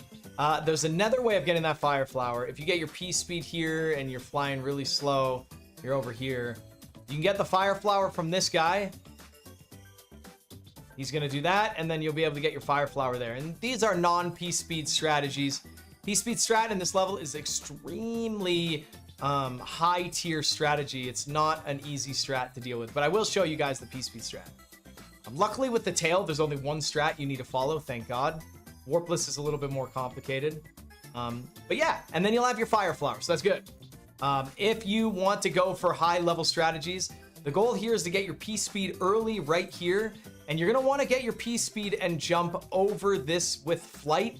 If you don't get your P speed right here and you end up getting your P speed right here, you will just run off the ledge. Let me show you what I mean. There's gonna be a big difference. See how I got P speed and I ran right off the edge? Why did that happen? That's because I need to get P speed and jump over one of the holes, and that way the game triggers that I'm flying and it's gonna preserve my flight. So let me show you. I need to make sure I get P speed. Right here, I need to get P speed before this gap, and I need to jump over so that now I'm flying. And whenever that happens, whenever I run off the edge later, I'll be flying. So watch. See how now I'm flying when I ran? All I did was run off this edge like I did before. But because I had initial flying, I can then fly later. Right here, it doesn't work. Well, I mean, if I jump before I fall off the pipe. But you don't want to jump before you fall off the pipe. You want to run off the pipe. You want to go like this and then fly. But that doesn't work. Okay, so now I'm going to show you kind of why that's important. If I fly before, that will happen. That's very bad. And let's say I cut it even closer with my flying, then that will happen, you see? Then you're just gonna fly up into the Koopas. So what you wanna do, get your flight when you jump over this, and then you wanna hit those blocks.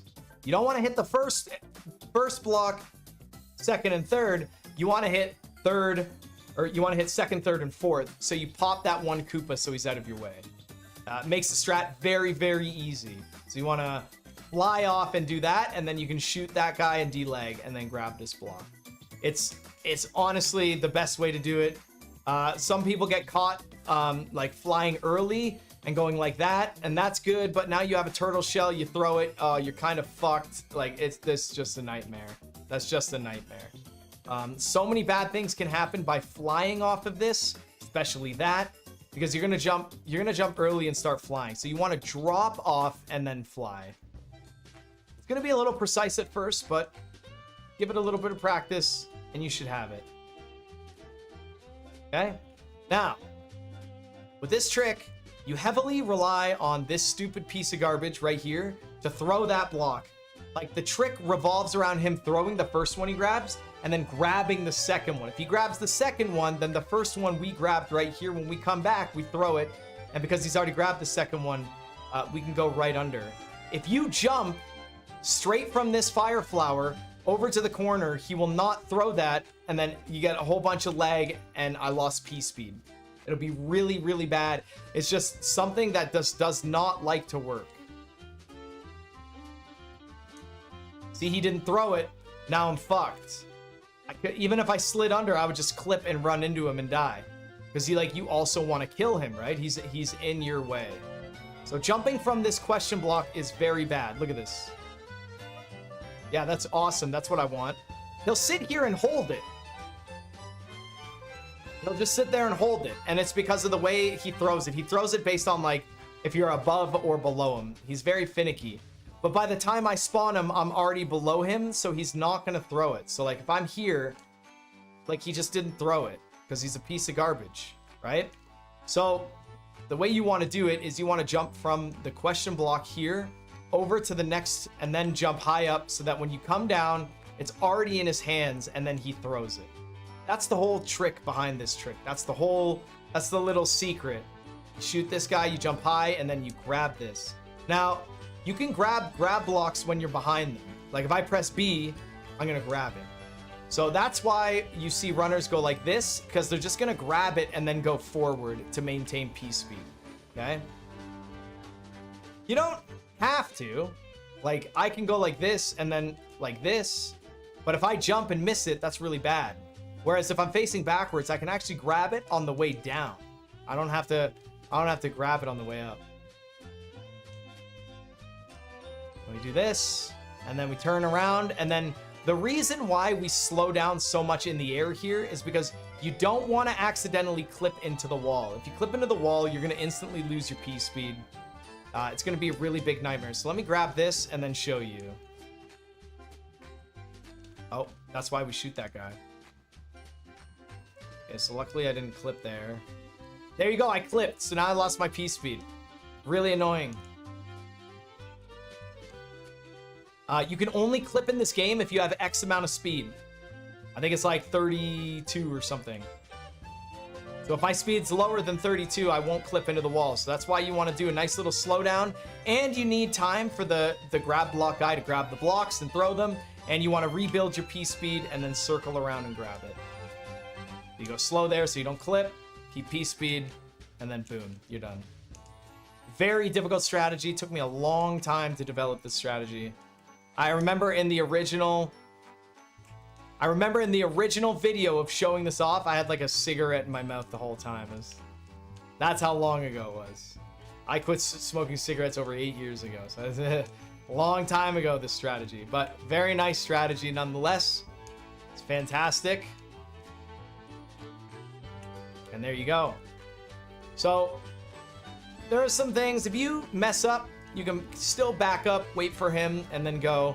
It's not a big deal. You don't do P speed. You're still going to have a fire flower. You're still going to be able to kill the boss. You're still going to be able to kill the boom boom. It's going to be really nice. Okay? That's still pretty good. So yeah, that's pretty much this strategy. You can do this. Yeah, that's great. I love that strategy. Oh. Have you guys seen that one before where you just like clip in the side or whatever? Okay, so you kill this guy, grab the block, go around, and then you're gonna have to work on some of your jumps. The duck jump under, I'm making it look easy. This duck jump under with P speed is very difficult. This is gonna take you a lot of practice to get comfortable. Your thumbs are gonna hate you, but once you get good at it, it starts becoming second nature, so it's really good. And then you go from the question blocks to the frozen blocks, and then from there, it's dealer's choice, essentially. Whatever you choose to do from there is going to be your bread and butter. I just know the question blocks to the freeze blocks. Then I go from the single, center, ice block. That's kind of what I do. Everyone's going to do something different.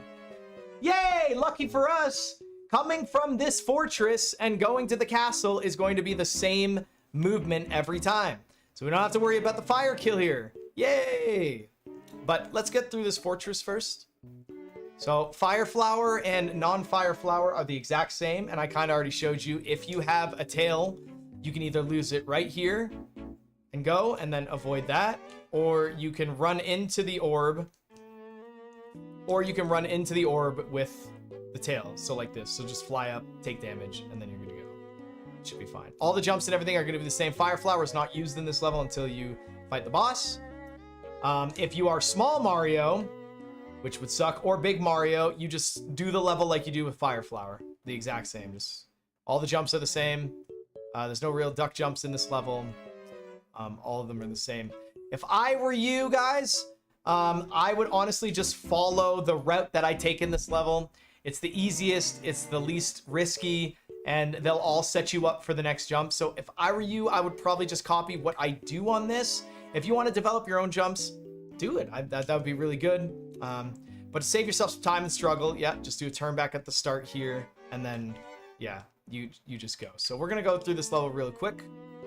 Yeah, P speed. You can turn back and land on this. Sometimes this big turn back can really get you killed if you're not ready like that. That's really bad. If you go too early, you know what I mean? If you go a little too early, it's gonna fuck you around. So normally you want to wait until you go and get that. So if that scares you, you can actually just do a jump onto that little circle there. The little orb circle here. Just go up there and go really quick there. Okay? That works really nice. I used to do this a lot. Yeah.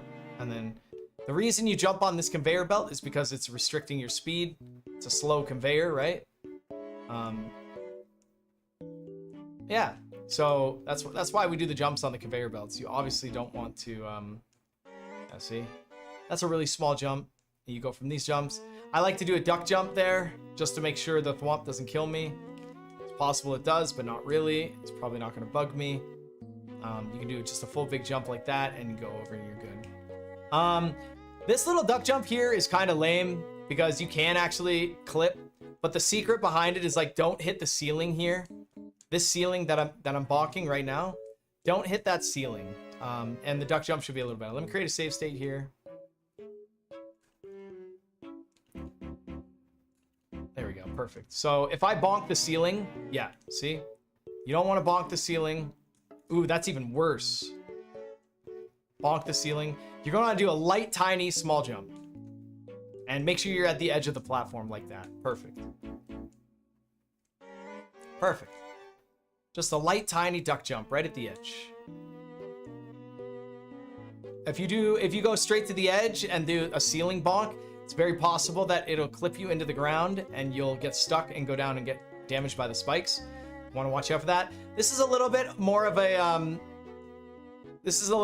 professional strat because of how tight it is and how much little time it saves. The risk is not worth the reward for somebody who can save 5 minutes on their time. So I would say just go up here and then just do a turn back there and run across under.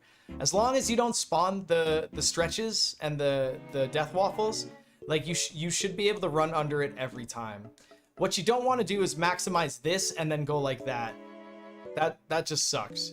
You can still run under, but like you don't want to do a fat turn back there. So do it like, I like to jump from like this orb. I think this orb is a great place to jump from. Just go like that and do a quick little turn back. All right, now the last thing in this level, in this section, is the clip into the thing, and I will try it, but it will save you time from elevator. It'll allow you to skip the elevator, and it's like a... Oh, I don't know if I'm gonna get it. I don't know. I think I have a bad subpixel, and I really don't want to save state and restart the level. Oh, come on, game.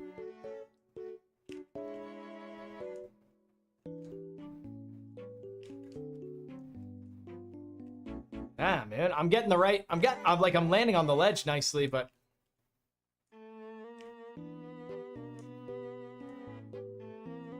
this music perfectly represents what's happening.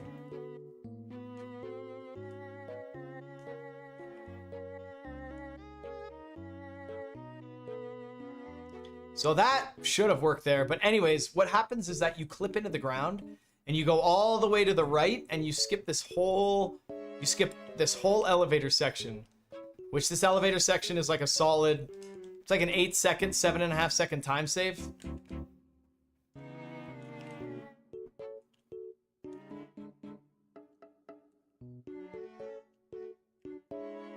Kind of feel like it's important to just show it. The editor will probably edit out all these attempts.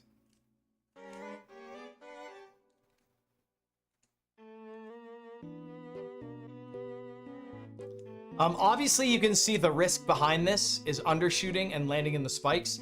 And all that hard work you did getting your fire flower goes to waste. Because you just wasted time and you're not fire killing any of the bosses. So that really does suck. But I am nailing this clip, but it's being a bee sting.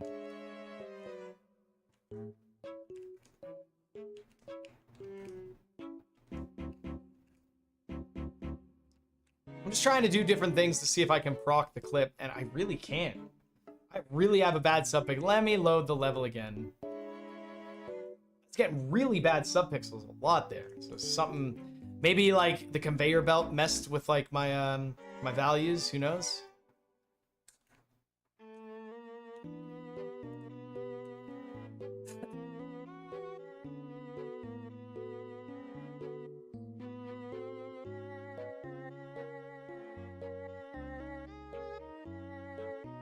Damn.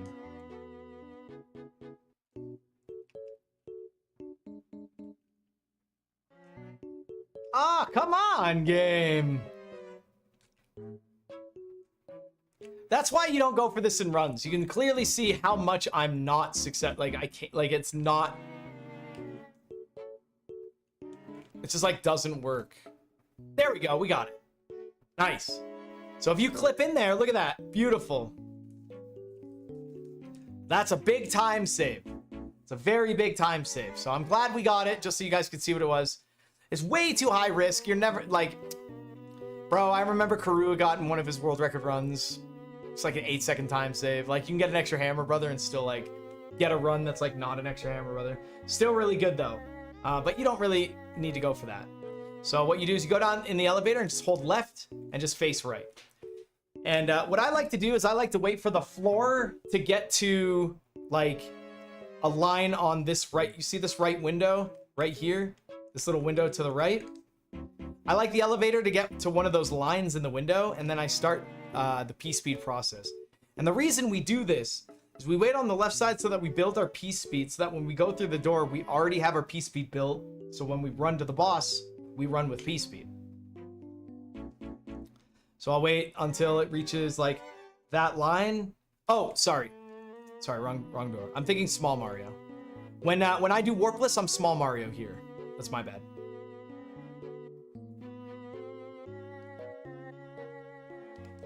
And you do a jump, you go in the door, jump, shoot, and keep P-speed. So I wait for the top of... Get out of here. I wait for the top of this window. So when it's right there, about right here, that's whenever I go. When the floor is at the top of the window.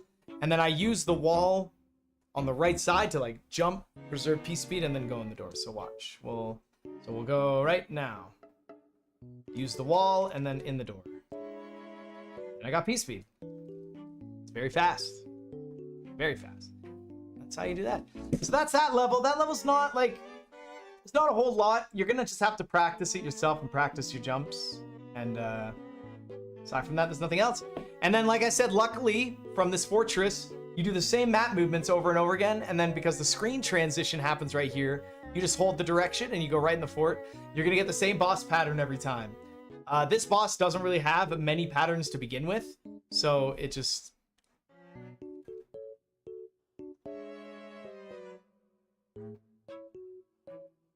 And then we enter the fortress. Nice! Look at that! World 6 is done! Alright.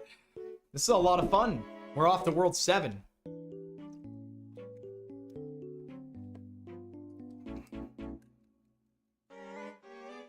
Yay! Subpixel manipulations!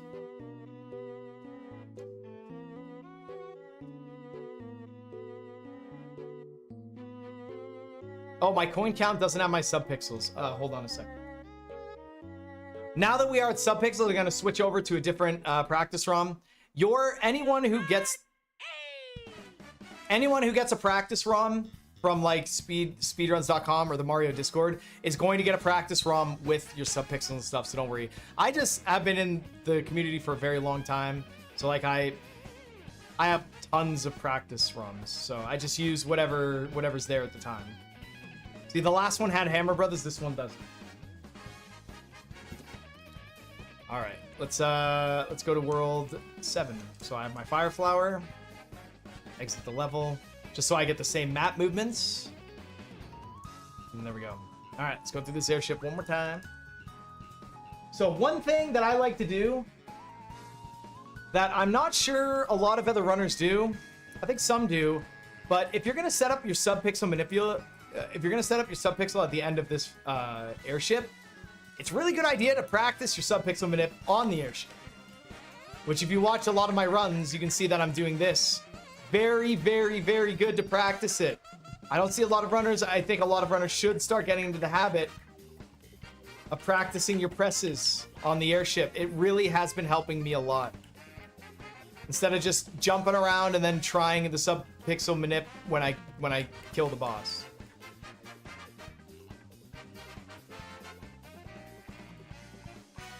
Yeah, see, I'm practicing it a lot. I'm trying to... My coin count is my sub-pixel manipulation, or is my sub-pixels, is my coin count.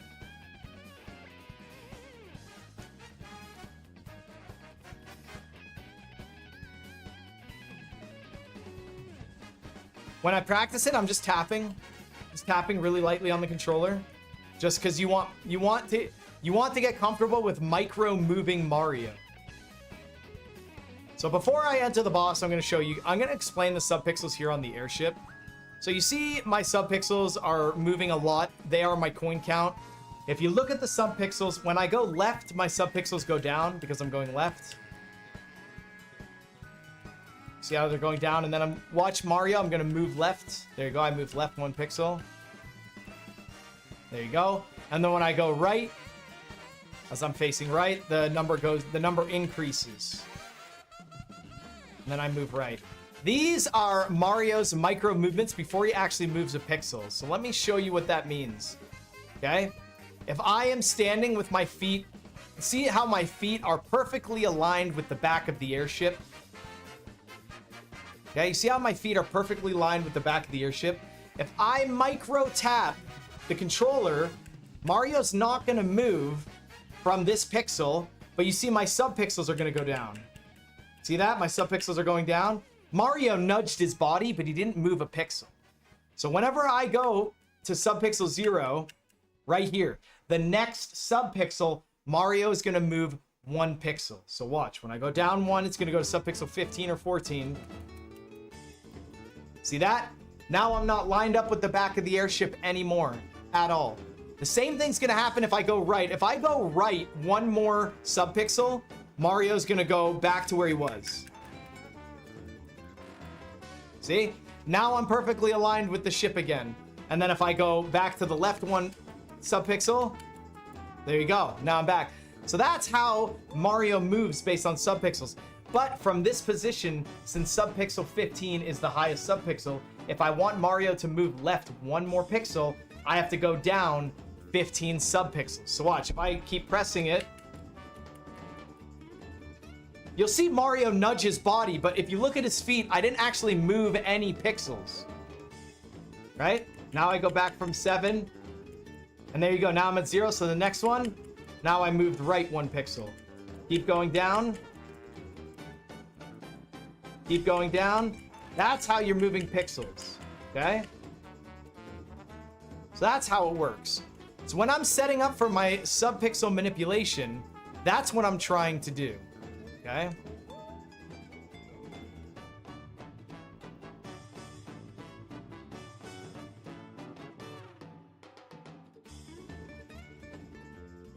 So just give me 1 second. I need to get to World 7 because I need to explain something first. Okay. So, in World 7, subpixels and clips kind of go hand in hand. You need to have the right subpixels to get the clips correctly. But the problem is that, like, it's kind of like based on time as well. And I can explain that a little bit more detail, but the way we have subpixel manipulation set up is it's perfectly set up so that when you start the level, you have to hold forward the whole time, or else it's possible that it doesn't work. So let me show you. If I want to get my head stuck in the ceiling, right there, right here, you get your head stuck in the ceiling. We call this standing clip. So I miss it here, but you guys see me do standing clip all the time, just like that, right? If I want to get the standing clip, I need to enter this level with a subpixel of 15 or 14. Only those 2 subpixels work for standing clip. So if I go into this pipe transition and I see I have a subpixel of 14, now whenever I enter the level, if I hold forward the whole time and jump my head into the ceiling, I'll get the clip. I know I will. However, what's weird about that is that if I have subpixel 14 and I stand still at the start of the level, not moving at all, not moving, and then I move, it's possible that it doesn't work. Now, it worked there by chance, but something about holding forward and not waiting gives it that guarantee. It's possible that if you wait too long at the start of the level, no matter how perfect you do it, it might not work. And you can also tell because I'm in the wall at a subpixel of 2. The last time I was in the wall was a subpixel of 6, right? Because I keep coming back in here and resetting it back to 14. Okay, now there is a duck clip as well. I'm sure you guys have seen runners go into the level and then the normal duck jump clip. You guys have seen duck jump clips like a million times. You guys all know what it is. The duck jump clip only works from subpixel 0 to 5. Okay, which is like a lot of you are like, oh shit, standing clip is 14 and 15, but duck clip is 0, 1, 2, 3, 4, and I think 5. So that's like 6 subpixels work with duck clip. Here's the reason why some runners will do stand clip over duck clip. When you do the duck clip, if you press down for too many frames and kind of slow Mario down, you can't do the duck clip. It won't work. Like, if you duck too much and like mess up your duck jump, you're gonna mess up the clip, and the clip is already hard as it is. So what that means is that when you do standing clip, the only thing you have to do with standing clip to be successful is just line up that jump. You don't have to do a duck jump. You don't have to mess anything up. You just have to line your head up with the ceiling. Doesn't matter how you jump, just as long as you jump, you're gonna get it perfectly. So that's essentially the 2 clips and the subpixel values that work, okay? Now that you understand how those work, essentially with the stand clip, you want the tip of Mario's hat, essentially the top straight. Like if you look at the top of Mario's head and like the brim of his hat, you essentially want to line that up with the corner of this block, and it'll get you in. And if you don't get it first try, and if you mess up your subpixel manipulation, well, you're just gonna have to do what I'm doing right here. And I think you guys have all seen it a million times. You know how it works. So now that you understand how 7-1 works, let me show you how to set up your subpixel manipulation when you kill the boss. Number 1, when you kill the boss, stomping it, you have much more comfortability setting up your subpixel manipulation, right? You can set it up and you get ready and you go stand under the wand and you get ready to do your micro movements, and you want to end, because I do standing clip, I want to grab that wand with either a 14 or a 15 where my coin count is, okay? This is very important. With the fire kill, so hold on, let me just go in. The fire kill's more stressful because you do the fire kill here, and then you have to run over, and then you have to set up your subpixel manipulation, and it's just, I mean, I still got it, 15, that's really good, but it could just be a really nightmare. So keep in mind that if you want a little bit more time to subpixel manipulation, because you can land on this guy and go right over here, and now you're here. You have all this time to set it up, where with fire kill, you got to make sure you get all your shots off. And then you got to run over. Well, that ended up being pretty good, but that was a slow fire kill. You don't want to have a slow fire kill. There you go. And then you run over, and then you get ready, and then you set up your subpixel. All right.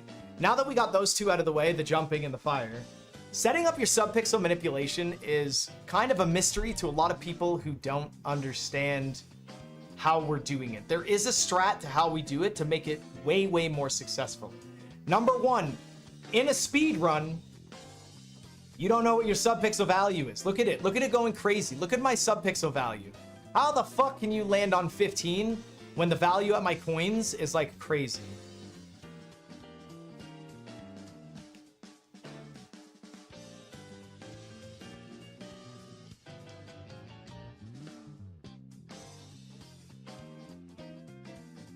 So the way we set it up, and remember what I showed you guys before, is that in order for Mario to move 1 pixel to the right or to the left, Mario has to overpass 0 from either the left or right direction. So if I'm at subpixel 15, versus subpixel 0, I'll move 1 pixel back and forth. Mario is actually moving 1 pixel back and forth. That gives us a massive amount of information. The information it gives us is that if I lightly tap Mario's feet without knowing what my subpixels are, and Mario moves 1 pixel to the right, that instantly tells me I have a low subpixel value. So if I tap this and I can't see what my subpixel values are because that's normal in a game, and I move 1 pixel like that, I know I have a low subpixel value. I know my subpixel value is going to be between like 0 and something else.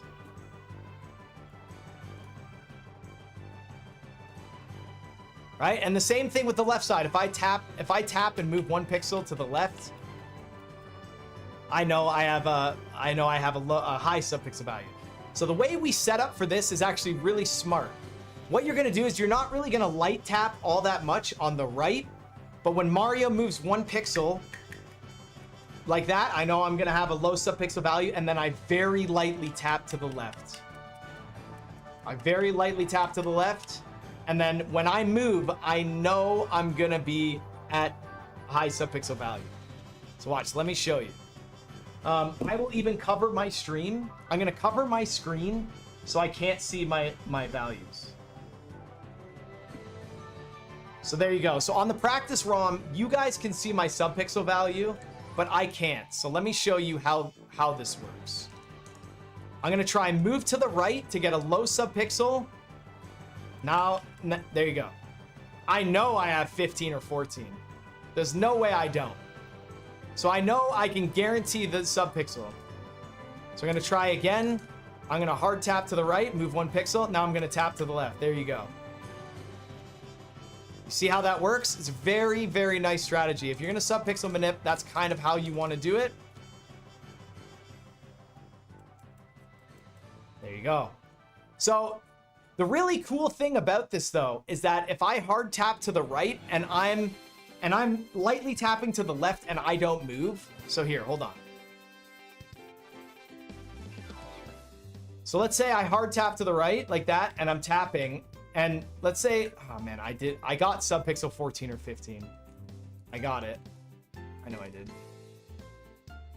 Okay, so let's say I hard tap to the right and then I'm light tapping, but then I don't get it. So because I hard tap to the right, I know I have a low subpixel value, and because I was watching, I didn't move 1 pixel to the left, then I'm just gonna go for duck clip here, because we know duck clip works from 0 to 5. And that's it. That's really subpixel manipulation in a nutshell. Just, if you really need to keep going on about it, just rewatch this section, and that's just essentially how it works. You got to play it really smart with the way it works. Like, you move right so you know you have low, and then you light tap until you go left. Because if you start light tapping left when your subpixel's like 9, it's going to take you fucking forever. So right here, I know I don't have a subpixel like 15 or 14. My subpixel is anywhere between 0 and 5. So I would go for the duck clip. But duck clip sucks, so hopefully you get it. And I didn't get it because duck clip's garbage. So that's why I always go for standing clip. And there you go. That's it. And there's really nothing else to explain in this level. You just go for the clip. You just line up to jump into the corner. And then there you go. Yeah.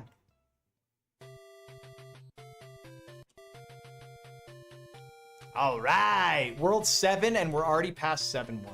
Very nice. All right. So first we're going to go over if you have a P-Wing in this level. Very easy. First, you're going to flight, and you're going to want to land on... You're going to want to land on this one just so you can run off and maintain like a lot of speed. And where you normally damage with the fire flower, you're going to damage with the tail. It's literally the same piranha plant. This piranha plant is the most useful piranha plant in the entire game.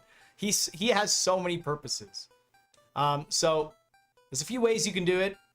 You can do it like this, and then like you could avoid him if you want and kind of go a little slow here. This is really slow. But you get over the gap, and then maybe you could damage boost now because you're over the gap, and then work your way over, and then kind of finish. That's like mega spaghetti, like you kind of had a bad time. Right? This is like, there's no reason to keep your tail in this level. You want to damage boost somewhere because 7-3 is really bad for a tail. So you want to damage boost somewhere somewhere in this level. And damage boosting at that piranha plant is going to start you to get good at like fast 7-2, because you want to line your jumps up, right? And for the first part here, you just run off. Just run off and then start floating. And then just run off that. And then damage boost. You're good to go. Very good. And then you just turn back. You just turn back jump on the pipes after the piranha plants. Always remember, after the piranha plants. So you land here, full big jump. Jump over the piranha plant.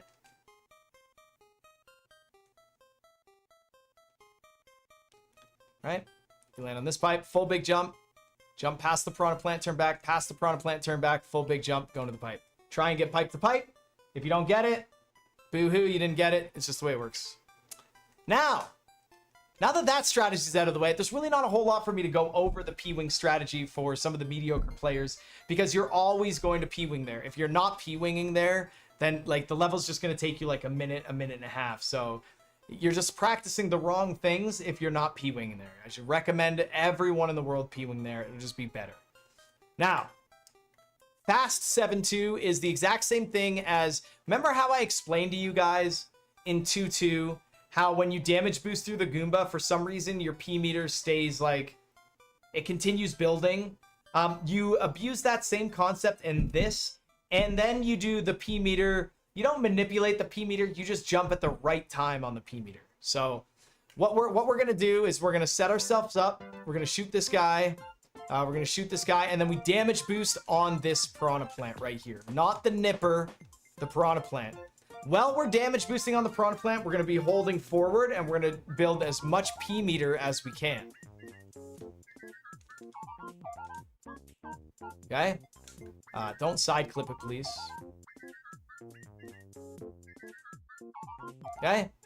Now, what's cool is we built 3 arrows on this little tiny platform. Do you know how hard that is? 3 arrows, and that's because of the damage boost.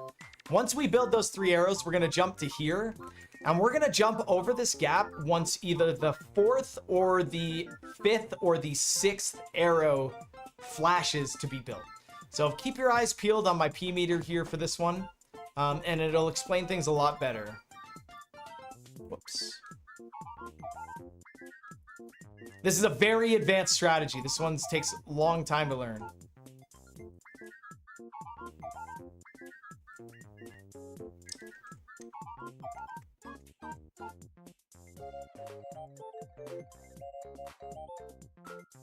Whoops. I'm jumping just a little too early. I actually have a full YouTube video explaining the progression of this. So there you go. So I like to jump when the 5th arrow just becomes built, and then you keep pressing on, and right there you go. Very difficult, but honestly, it gets easier.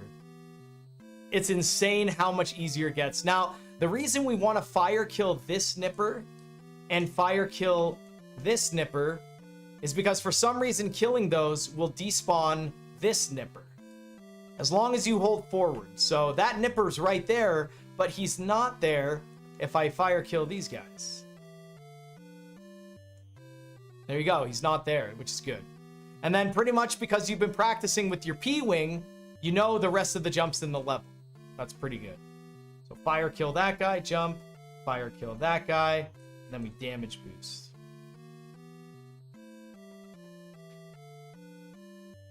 Damage boost, go. Look at that, very nice. So yeah, this level seems very intimidating, but I mean, even using a P-Wing in this level is still, like, you could probably P-Wing this level and beat the world record, and that's possible. You might not have an extra P-Wing for something else. You might need to wall jump in 6-9. You want to P-Wing here, but P-Winging this level is not, if you have an extra one, dude, it's not, it's technically faster than the Fire Flower. But it's only not because, you know, fire kills and stuff. But that's, look at that, that's really fast. I P-Winged this level for a very long time before I moved on. It's just as good as any other strategy. Very good strategy. All right. Look at us go. Oh, let's say you enter it with a mushroom. You can get a fire flower right here. You can get a fire flower right here. And what you can do is you can actually go back if you wanted. If you really wanted to, you could go back and do this. And then you could probably just damage boost and go up. However, if you enter this level as Big Mario, what I would suggest is using a star. This is a very, very comfortable old strategy in this level. Lots of people are going to use it. Use a star in this level, and you build your P-speed at the start. Get good at building P-speeds with the walls, and then your star will last long enough to damage that piranha plant, and then you're back to the normal P-speed strategy. Okay? That's a really good strat. The star, that's great. Save a star for it. You got tons of stars.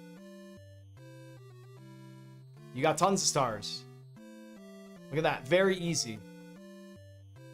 I would actually say that this star strat is harder than the P-Wing.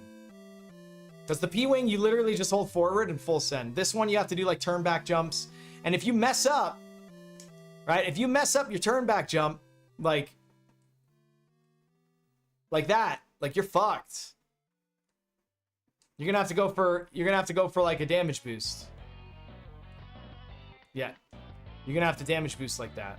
So I'm not lousy with a star. Okay, very nice. Lots of strategies for 7-2 for you guys to think about and go over. Level 3. This level is one of those levels where I don't have a whole lot to explain to you. Not a whole lot I can explain. This is literally get P-speed. I like to land on the last Koopa. I think the last Koopa is the best one. So you do like a medium jump here. Full big jump, medium, full big jump, medium, and then you go, and then medium up, and then on the Lakitu. Very easy. I'll explain that again. P-speed, medium or small, full big jump, and I like to do the full big jump at the question block.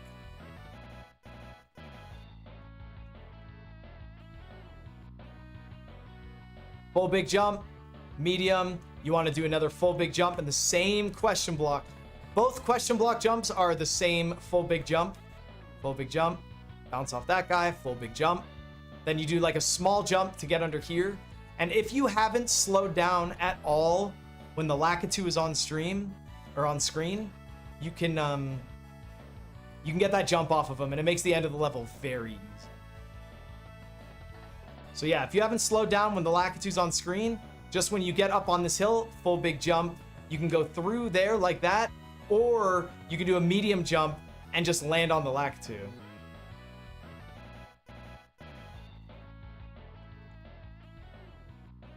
And then medium jump, bounce on the Lakitu. You can full big jump off the Lakitu, super easy. Full big jump off the Lakitu, super, super easy. Yep, full big jump, medium, full big jump, medium, off the Lakitu. Now, let's say you mess up around the Lakitu. There is a cool little backup that you can do. Okay, let's say like I mess up and oh shoot, right? So if I mess up, I can't bounce off the Lakitu like that. I could do a jump like that, which ends up being pretty close to the same jump as you're doing before. Just do a full big jump here and you'll kind of go through there just like that. It's kind of nice. But let's say you mess up your P-speed all together and you're like, crap. You can run down this hill and duck jump up and over. So make sure to pause that and go back and take a look at that little duck jump. That's a nice little backup. Lots of good backups. All right. This is gonna be fun. So there's a few schools of thoughts here for this one. It's honestly not the worst thing in the world to do this and then do 5. If you want to have Fire Flower and kill all the fish, go right ahead. But I'm telling you right now, the screen transition, 2 extra screen transitions is going to lose you time. The extra map movements are going to lose you time as well. But if you really want to use your Fire Flower in this level, go right ahead. I just feel like if you're gonna use Fire Flower in this level because you're afraid of the fish, you might not even have Fire Flower at this point to begin with. It's very possible you could have flip-flopped, taken damage. So I just don't know if you want to use Fire Flower. It will be like at least a 6-second time loss. I mean, transitions take over like a second, and there's 2 of them. The extra map movements back and forth. It's gonna be a little chaos. So yeah, that's really up to you. So ideally you want to do level 5 first, and there's 2 ways of doing it. You could use your Fire Flower in this level, like this. Yeah, you could use your Fire Flower in this level, and you could honestly go through this level normally like this. The problem with going here like this is that these bombs are in your way now. This is really bad to do. Whatever you're doing here is not a good idea. So you want to grab the turtle shell. Grab one of the turtle shells. Okay? They're going to help you. You're going to throw them, and then you're going to duck jump under. And the turtle shell is going to hit off these white blocks and come back at you. As you saw, I was right here. I mean, you can avoid the turtle shell coming back if you just kill the bombs and wait to slide under. So like, you can do this if you wanted. And then there you go. The turtle shell despawned, right? Okay. So that's one way of doing it if you wanted. There's tons of clips in this level. I'm not going to go over it. Like, if you're crazy, you can clip right here. Go right ahead. If you're crazy, you can clip right here, right? You can clip through this entire level, right? You don't, like, look at this. Yeah, you don't need to, it's not a big deal. All right, see all these clips? There you go, see? Clip through the whole level, cool. I would not recommend doing that because you're gonna spend 20 minutes trying to clip, trust me. You will spend 20 minutes trying to clip through this whole level. Don't do it, okay? Grab the shell. You kill all these guys, he's gonna come back. You can grab that. Now grab one of these shells as well. One of these shells are gonna help you out a lot. You're gonna go up to the pipe. You're gonna use this shell to break the block because you don't have a tail. Right, perfect. And then you don't need that, but you can't really get across that ledge like this. You can't really get across that without P-speed. So you can build your P-speed and throw the shell and then rebuild your P-speed right up there. That is a possibility. You can do that. And let me show you. Because you're gonna come out of this pipe with a shell and you're gonna run. You're gonna throw the shell, build P-speed, and then you're gonna have P-speed to duck jump over that. Come down here. But because you don't have flight, you can't get across this gap. You just can't. So you can actually sit here and clip for this one. That is worth going for because you don't want to circle all the way back. And that's essentially like your fire route if you wanted to take it. You do one clip at the end, or you can waste 25 seconds hitting the things. You can also get this turtle shell here at the start. This turtle shell here at the start is really good because you just go. You don't have to grab one at the top. And then you wait. Get one of those. You want to grab one of these turtle shells. Right? You want to go up. Go across. You build your P-speed. You see how that works? It's a little bit, I make it look a little bit easier than it is, but a little bit of practice, you should be good. Then you hit one of these blocks. Clipping with P-speed is much easier than not P-speed. Don't sit here and do this. That sucks. Build your P-speed. P-speed will make clips easier. Faster you go, the more likely you are to hit those sub-pixel whatevers. Okay? So that's Fire Flower. Very easy level. You don't see much of the level. A lot of people get overwhelmed with this level. They're fucking knick-knacking over here. Gotta go back. Don't worry about it. Do a clip here if you're Fire Flower. I would not recommend being Fire Flower in here, but whatever. It's fine. All right. One of the other things you could do here is you can use a P-Wing. You just beat World 7, so you should have a P-Wing here. I mean, in the 100% tutorial that we've done so far, we've used a P-Wing in World 3. We used a P-Wing in 3-4. We used 2 P-Wings in World 6. And we potentially used a P-Wing in 7-2. So we just beat World 6, so now we should have a P-Wing in our inventory, and like we should have more P-Wings. You get multiple P-Wings from Hammer Brothers and from beating Worlds. So you should have a P-Wing here, and this level right here, this is a great place to use a P-Wing. You should save a P-Wing for this level if you're in this situation, because it will help you. First thing it's going to do is that when you start this level, you can actually run up and tail swipe this guy. Dude, that's so sweet. That's a really fun trick to do. You just run up and press A and B beside him, and you'll just grab him and go. And because you have P-Speed right away, you can go under that first Koopa. It's a really nice tail swipe strategy. Okay? And now that you already have it, you want to jump. You want to jump out of this pipe, okay? Let me show you why. If you hold forward, because you're coming from flight, it might like pop you up in the air with fly like that. That's so stupid that happens. Okay? So don't watch out for that. Don't hold forward. It's so stupid that happens. Okay? So when you come up here, you want to jump.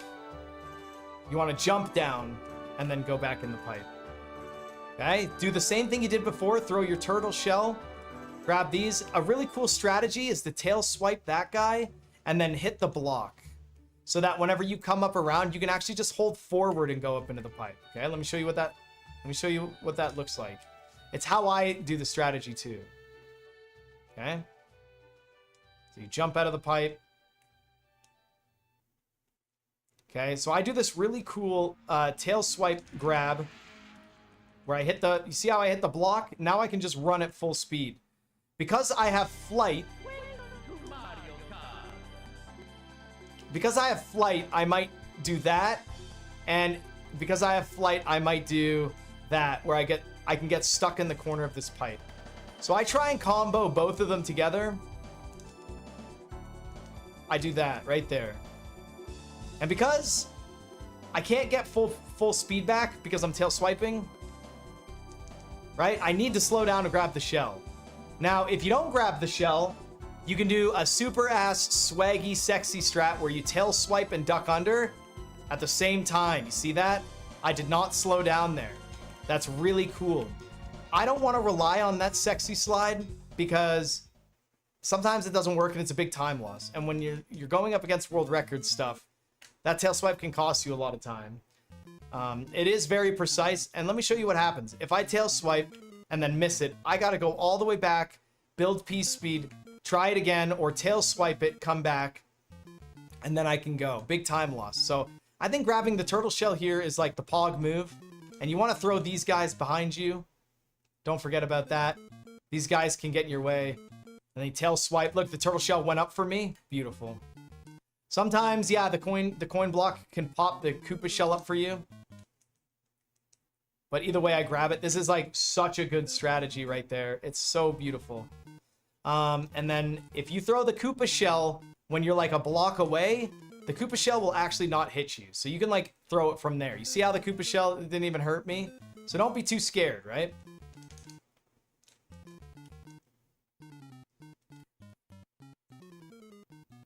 Don't be too scared. So you should be able to throw it and then duck under it.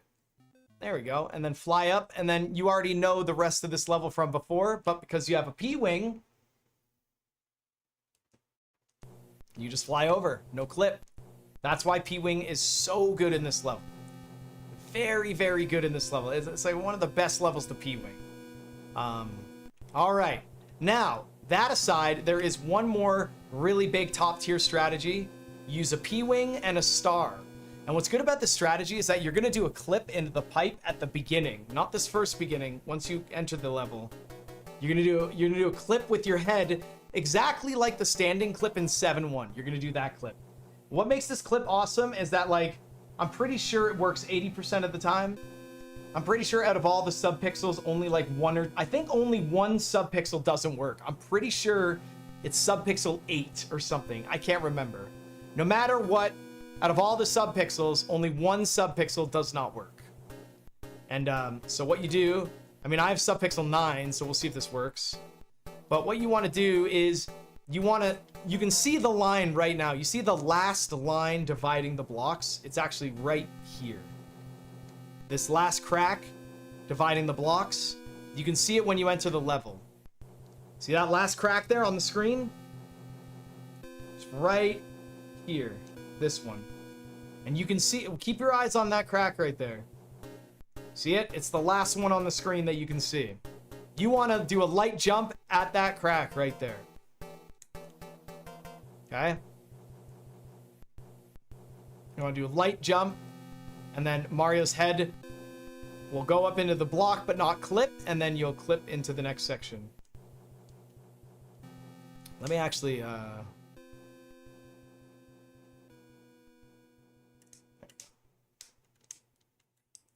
Alright, now let me try. Keep your eyes on that little crack there. That's gonna be a great visual cue. Oh shit. I haven't done this one in a while, so let's...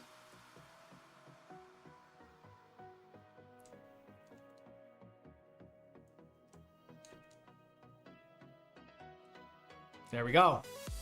So you skip that whole up section, and because you have a star, you can kill those bombs, which is really sick.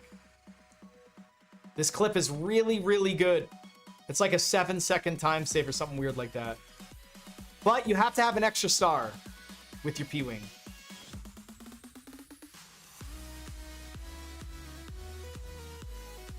Very nice strategy, dude. Very, very good strategy. And the jump up into the pipe right there to get the clip is just as precise as like 7-1, right? It's just as precise. Like, you can mess it up. It's like pixel perfect jump. You have to be good. No dicking around. See how I'm missing it? Because I'm dicking around. Missed it, I'm dicking around. Too much dicking. There you go. You don't want to jump too hard because you're going to go up into the pipe and get stuck, right? So it's just a nice little light jump, and then you get it. Too much. Perfect. And because you still have the star, whee! And then you follow suit with all the other strategies here.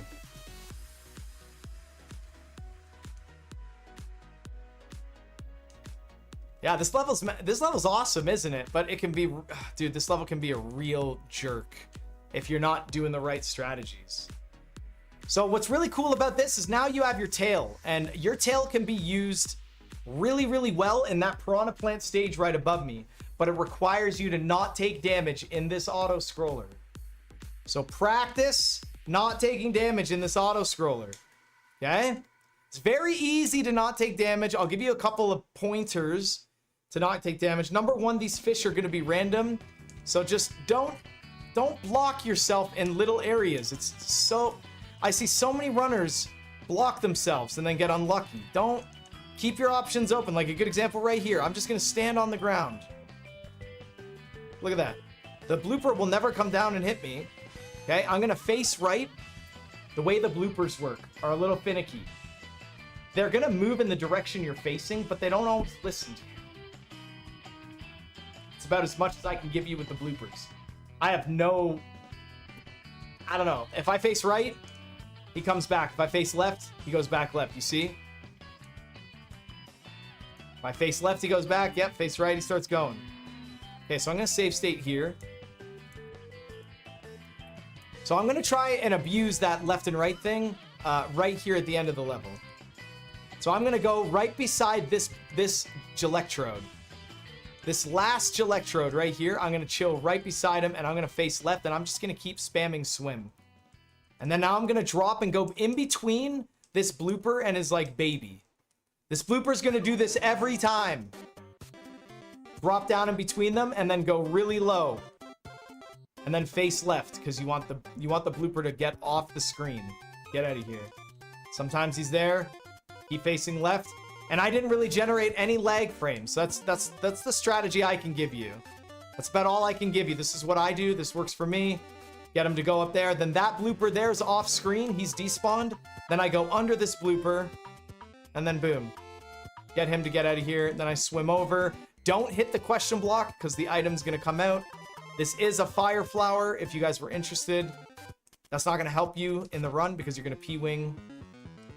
You're gonna P-wing the fortress. Actually, you're not gonna P-wing the fortress, my bad. Well, you might P-wing the fortress. Actually, you won't P-wing. So yeah, this last electrode, I just go up on the left side of it, and I just spam swim. So this baby comes down, and then I go across. You will get hit, like I just did. Like, it's not like nothing's easy in this game. So you just gotta practice a bit. And inevitably, you'll never get hit. Then yeah, I like to go near this guy, and then I like to crouch here and just hold left. And then keep facing left, so that when he does move, hopefully he goes off. And then here is an annoying part that can really get you at the end. Don't blockade yourself. Don't go down in here and then you have nowhere to move, right? Don't stick up here in this corner because then you're kind of like forced, right? Keep your options open so you can move around a lot. What's this guy gonna do? I don't know. Okay, there's no fish there. Okay, I'm gonna go. This guy's gonna block the pipe. That's RNG, nothing you can do about it. And then you're out of the level. Not a whole lot to the level, but the little trick that I gave you with the jellyfish in the Gelectro part. That's a very important part.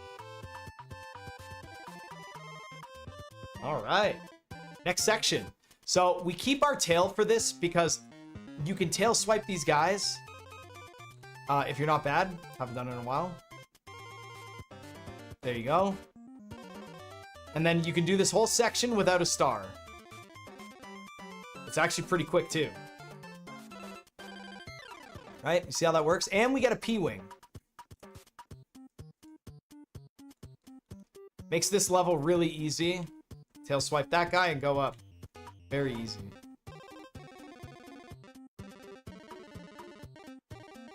Nice. Give it a little tail swipe and then go. Give that a practice. If you take damage in your big Mario, like, it's gonna be a nightmare. Like, you can't, look, you can't even get up there. Like, you have to... Like, you can maybe do that, and then Dude, it's so stupid. If you get caught in a hard place, you can press pause to cause the... Oh, no, I'm gonna get hit. You can pause, and they will cycle. If you get caught in a really sticky situation... Although this level takes 2 seconds, and if you die, you're just gonna go right back to here. So that's a possibility if you want. You can definitely press pause to abuse them. If you do take damage and you're big Mario, try and use a star if you have any of them left. A star will help a lot here, like a lot.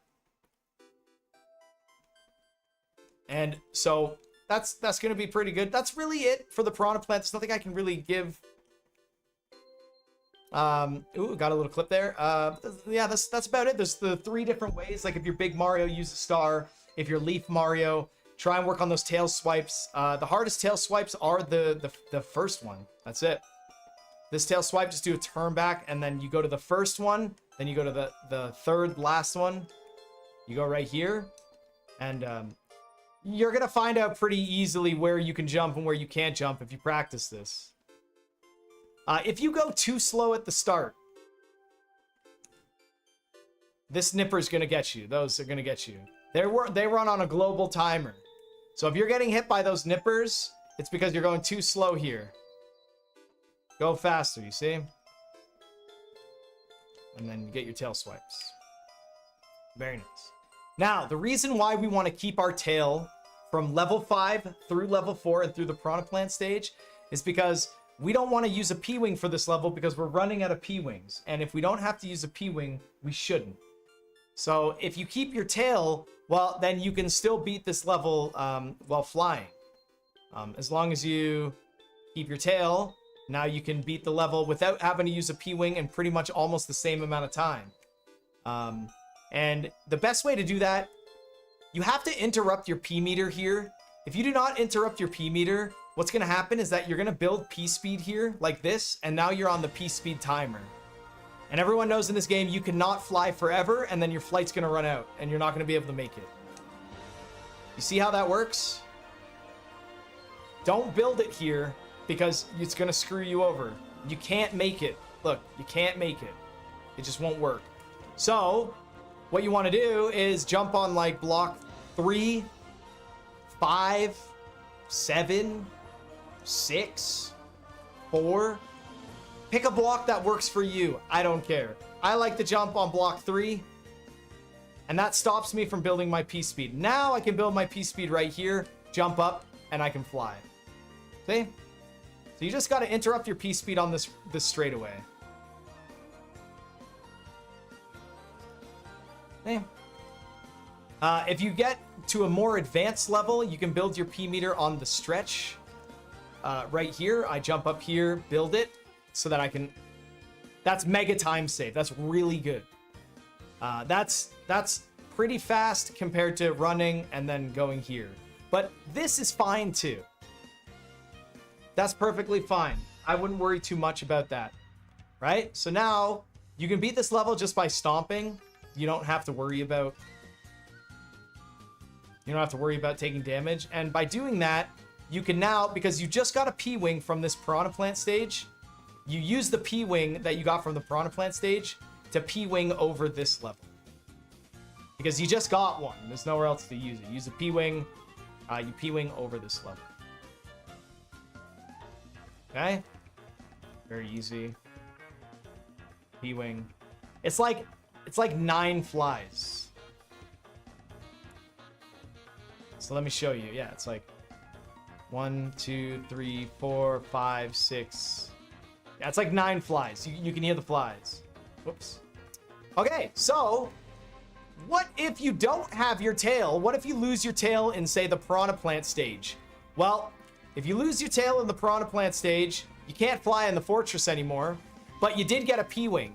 So what you're going to do is you're going to go to your inventory, you're going to use a cloud, you're going to go to level 6, use your P-Wing. When you beat level 6, you're going to have your tail, and you're going to go back to the fortress and then use your tail. That is the classic. If you lose your tail in 4-4 or in 7-4, like the auto scroller, the water scroller, don't panic. It's a little bit of a time loss, but you can still get Mushroom and Star, the Piranha Plant, get the P-Wing, cloud past this fortress, use the P-Wing, come back with the tail, and then you can still do it with the tail. So you do all that, and then you would have your tail, and then now you're on to this part of the run. Oh boy. Okay? So now you're here. Number 1. You're not going to 7-7 clip because you're not a pro. And if you are a pro, then I don't need to explain it. So you're not going to 7-7 clip with a tail, and you're not going to enter this level with a tail. You're not going to do this. It's just not going to work. I mean, you can do that if you want. But if you do that, then you're Big Mario for this. So this level is going to be interesting. This level is so difficult, no matter what scenario you're in, that like, God, it's like I can't help you that much with it. So with a tail, which you're always going to have a tail because you're going to P-Wing 7-6, or you're going to beat the fortress with the tail. You're always going to have a tail here. So with the tail, first thing you're going to want to do is you're going to want to tail swipe that guy. You don't want to take damage on that one. Or just jump over it, right? Jump over it and damage boost on this guy right here. I'm giving you guys the easiest tutorial. Like, I mean, you could go like this if you wanted. If you want to be really slow,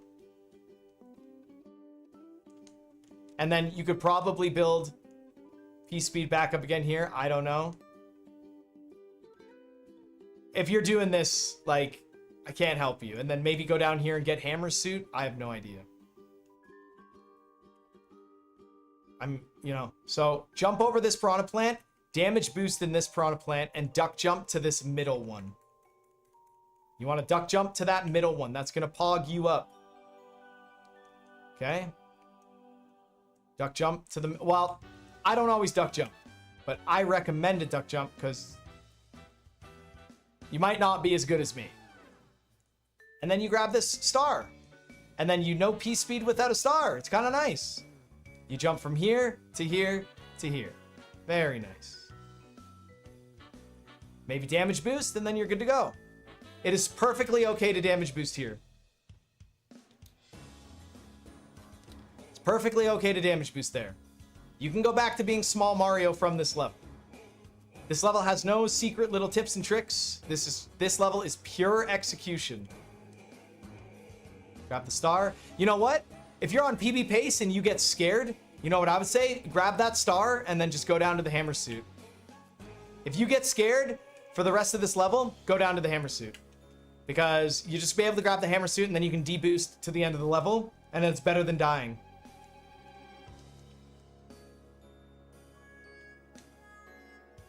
Now, one of the unfortunate truths behind this level is that it has Patuis. Now, remember what I taught you guys about 6-1 and Patuis? I know a lot of people are going to use this tutorial, so a lot of people are going to say, yeah, I actually do remember what you said about Patuis. They are global. So how fast and slow I do this level is going to change what these Patuis at the end do. Really annoying. It's honestly the worst part. However, if you copy what I do in this level, you will not struggle with the Patui at the end. Okay? So I'm going to do this level in a way where you are, you know, pretty guaranteed to get through it nice and safe. So I went pretty far back. Just follow all of these jumps. There you go. That level will work that way every single time. As long as you press down from the pipe and enter the level as early as you can. Okay, you get your P speed, you damage boost, you go to the middle pipe. You get your star. Little turn back there, that's okay. Piranha plant to piranha plant. Across the bridge. Pipe. And then you want to like jump at like this plant right here. It's probably about this plant, I'd say. You just want to do a full big jump.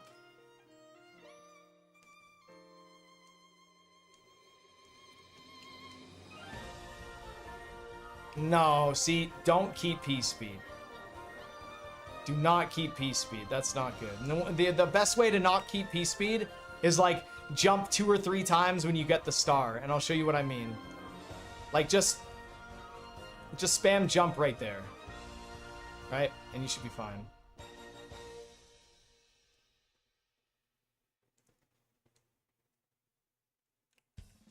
Missed it.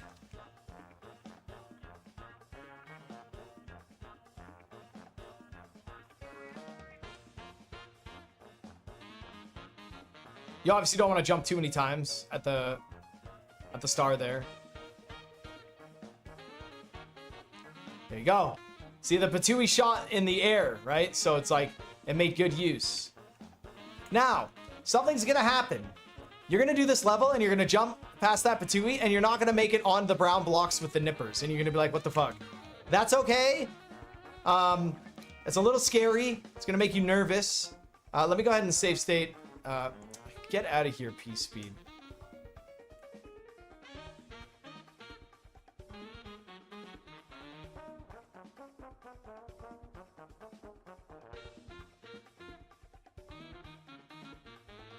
Okay. Save state there. Save state there. Save state there. If you jump too early, you're gonna do... Oh, that's not good either. So you duck jump. You duck jump over that last one. But let's say you jump like this. Oh, scary. I'd say go up and around. If you jump too early, I mean, you can go under there, but you're gonna take damage. So if you want to avoid damage, which I'd highly recommend you do, if you jump a little too early, like that, I'd say go up. And watch out, because that fire nipper's on a global timer. Now remember, fire nipper is always going to shoot 2, and he's going to shoot them at you. It's really rough. If you load this fire nipple, if you load this fire nipple on a screen, I'm just going to call him fire nipple. But if you load him on a screen and he only shoots 1 row of fire, that means that was the 2nd row of fire. Okay? Always keep that in mind. Okay?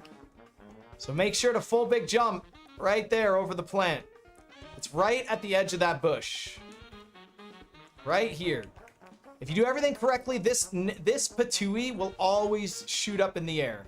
The only thing you gotta watch out for is the piranha plant. If you're scared, you can do this. Piranha plant to top to over. You can do that if you want.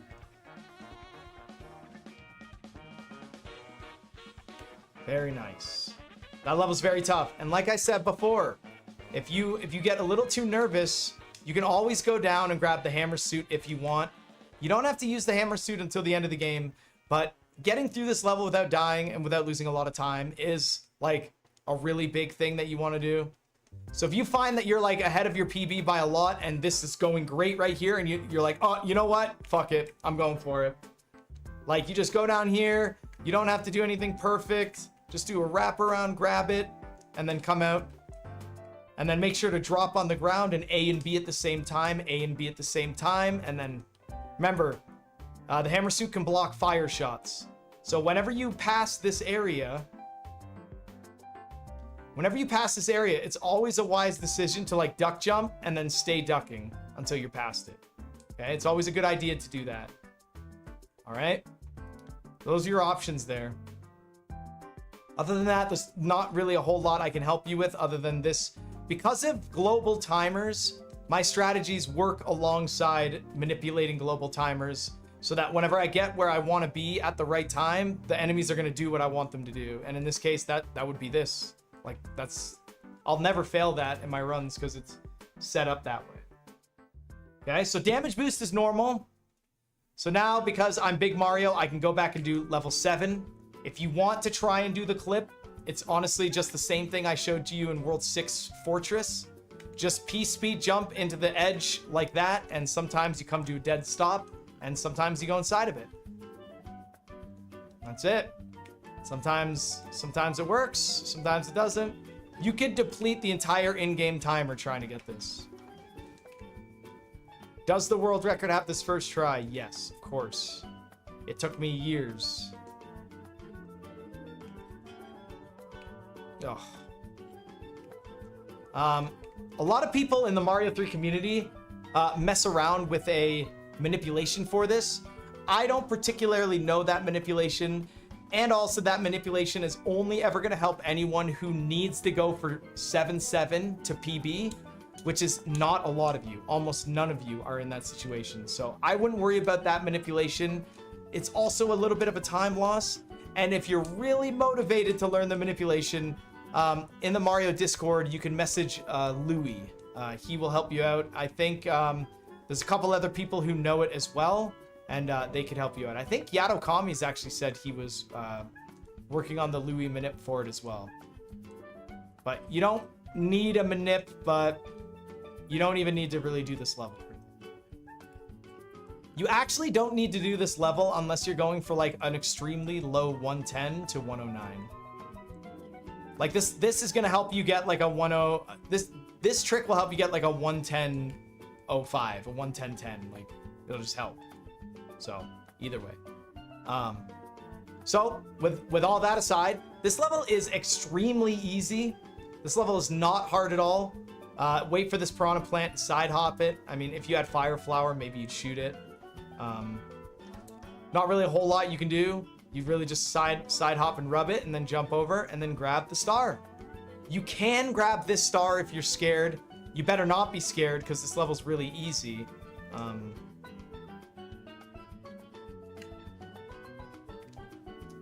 So just jump up and grab the star.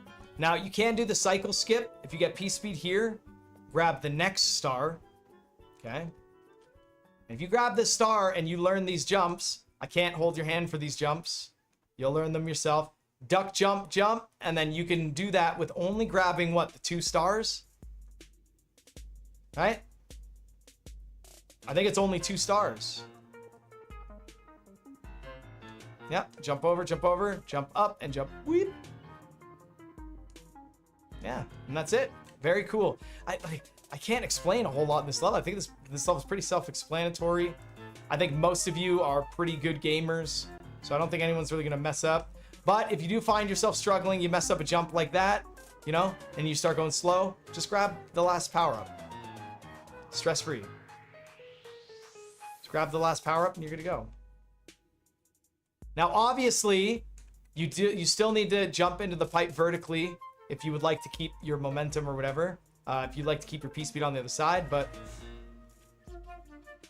I'm not gonna really recommend anything other than, you know, what you're comfortable with. Like, I don't even know if this is gonna make it, and it does make it anyway. So yeah, the level's very easy. I think you guys have it under control. I'm gonna get rid of these 3 cards. These 3 cards in the bottom right have been there for like so long. I have to get a 5 up to get rid of them.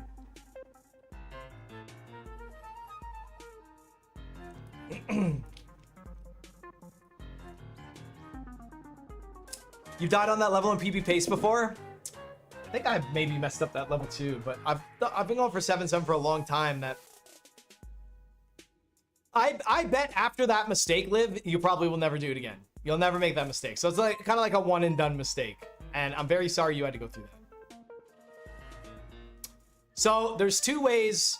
There's 2 ways we can go about 7-9. Technically 3 ways. The first one is, we all know about it. I'm going to cover this right away. Is the clips. Yes. Everyone knows about the clips. Yes. There you go. The clips. We all know about the clips. Just to give you guys a heads up. If you do a turn back at the start of this level and then start by holding forward, and as long as nothing gets in your way, you can do the first clip first try. It's a manipulation that we do. You just hold left and then right at the start of the level, and you should be able to. I'm wondering if this isn't working based on anything that specific. I don't know. I don't have the volume, but yeah. See, there you go. No matter what your subpixel is, as long as you do a turn back at the start of the level, kind of like 3-2, first try clip will always work. But then you're kind of stuck here. You got to get another clip somewhere. You're gonna have to get a second clip somewhere, which sucks. So that's up to you if you want to go for the clips. In 100%, the clips don't actually save you as much time as they would in Warpless. Because in Warpless, you don't even have to do this level. In 100%, you have to do this level. So the clips don't actually save as much time since this level's forced. In Warpless, you're comparing this level with clips and without clips to the Fortress, which is like 40 seconds long in World 8. So, now, since you got the clips, the 4 clips at the bottom, you just kind of run and clip. Then there's the other way. If you still have an extra P-Wing, some people have extra P-Wings at this point, some people don't, but if you do have an extra P-Wing, you apply your P-Wing, and you literally just jump to the top, grab this block, and then boom. You fly to the top, and then you solve the maze. I think most of you know how this maze is solved. If you're running this game, I don't need to explain to you how this maze is solved. You can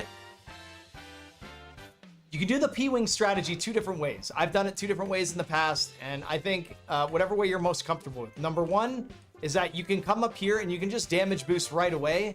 So now you don't have flight anymore. Now, since you don't have flight, you don't have to worry about taking damage. You don't have to worry about like messed up jumps, and you can get rid of that guy. And then you can try for this clip too. Always try for this clip. It's right here. There's no reason to not try for it. If you get this clip, it takes you to the end of the level. It's called mid-clip. Always go for mid-clip, no matter what, no matter how good or bad you are. Always go for it at least once. Okay? You can keep flight here if you want. That's not a big deal.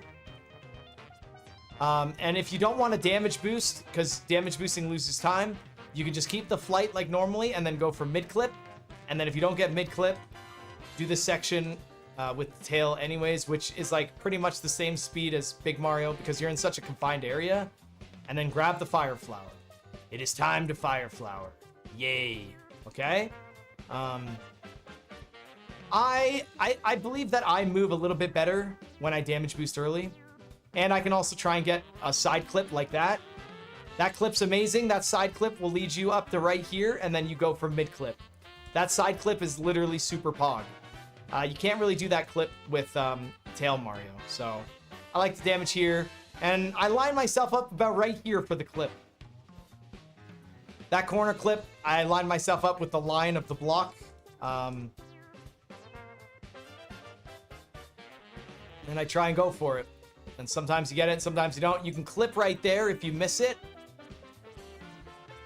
But I wouldn't stress so much about getting that, like, clip into the corner. I wouldn't worry too much about that. You just kind of sit here and you try and go for it. Oh, I got it. Okay. And then I keep P speed. And then I avoid that guy. And then you go for mid-clip. And if you don't get mid-clip, you go back through the level normally. That is a really good clip, but I wouldn't kill yourself. I wouldn't lose your run over it. Not a big deal. Right? And then you got Firefly. That's it. That's really the level. There's nothing to it. P-Wing makes this level like so good. P-Wing makes this level so good. Now, I don't know what scenarios there are, but I know I've seen people have a tail here for some reason. Like I feel like they kept their tail in this level. So if you have a tail, but not P-Wing, or you know you're not going to have a P-Wing here, so you make sure you have a tail and you keep it in this level with stars or whatever. What you can do at the start is you want to just run forward, not fully build P-Speed, but then build it and then fly up. And then it's exactly like P-Wing. Just damage boost and then do the same thing. So if you're in a scenario where you just have a leaf, just kind of do that same thing. I don't know what scenario you'd be in. Build P-Speed and then go.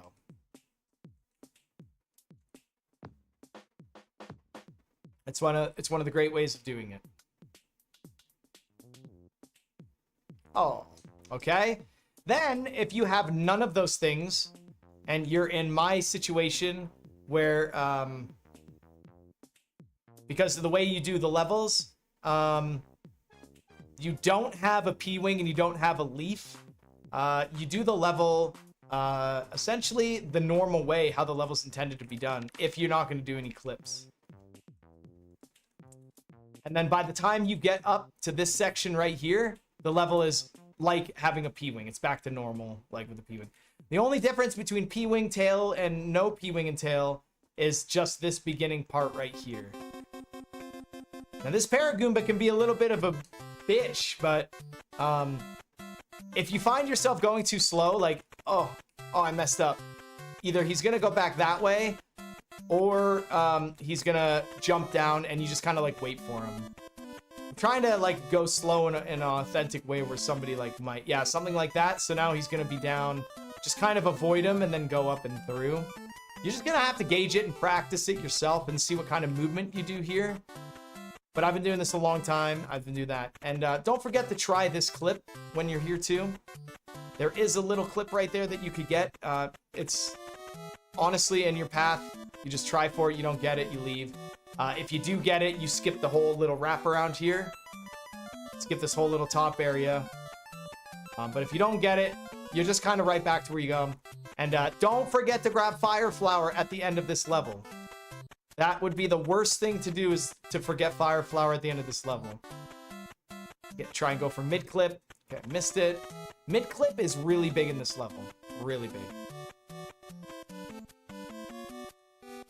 Fire Flower right there. If you get mid-clip, mid-clip takes you right here.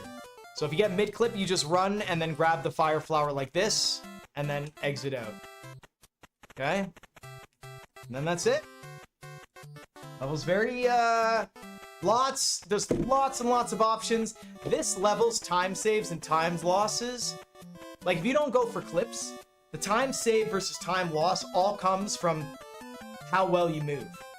How well you knick-knack yourself through the little one tiles, and through grabbing all the stuff and getting out nice and clean.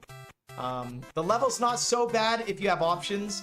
If you're good at doing it with tail, P-Wing, clips, and no power-up at all, like, you're just going to become a master at that level. You're just going to become really good.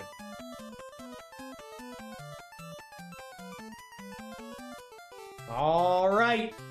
This fortress, this is a good one. There's two ways to do this fortress at the start here. I'm going to show you guys the easier way. Number one, you shoot this guy, you jump over. You have to do a full big jump over this guy. And because you have to, I would actually recommend not to jump over that, that ghost. I would shoot 2 fireballs right there. The second one is going to bounce to the second guy. So you shoot, watch, 1, 2, and make sure you shoot them both on here, and it's just going to bounce there. That's what I like to do. And then do a turn back, because in order to shoot the piranha plant with the fireball, you have to have a lot of momentum to make it to the pipe that you want to land on. And because you have so much momentum, you're actually going to accidentally run into the piranha plant. Watch. I got lucky there. That's good. But you don't want to chance it. See how close that is? If you're on a PB pace run, Look at that. You do not want to chance that. Do not fuck with these piranha plants. Do a turn back like that. And then when they're like lower, like this one, you don't have to do a turn back for because it's lower on the screen and you don't need as much momentum. Because this is such a big jump, turn back, shoot, jump, shoot, shoot, shoot, turn back, right? Like, you see what I mean? Like, you see how it works? Like, to make it a little bit easier. But me personally, I like the double shoot on this plant right here and do a turn back. That way my second fireball is already bouncing to the second guy. I don't shoot once and then shoot twice like that. I like to do double shots. So it's like doo-doo, and then it's already there. So the easier method of this is to grab this star. The star is going to be very scary because you have to be on the edge. If you're about right here, it's going to push you. You see that? See where my feet are? I'm only about halfway off the block and I can't grab that. You need Mario's body to be over halfway. So maybe something like that. There you go. You see how my feet are hanging more than halfway over the block? That's where you want to be to hit this. Anywhere else, you're gonna... See? You want to be somewhere like that. So I do my doo-doo, double shot. Go down here, grab this guy, and then you're gonna have to learn these jumps. I can't cradle the jumps for you, but what I can tell you is that you can jump from here to here. Okay?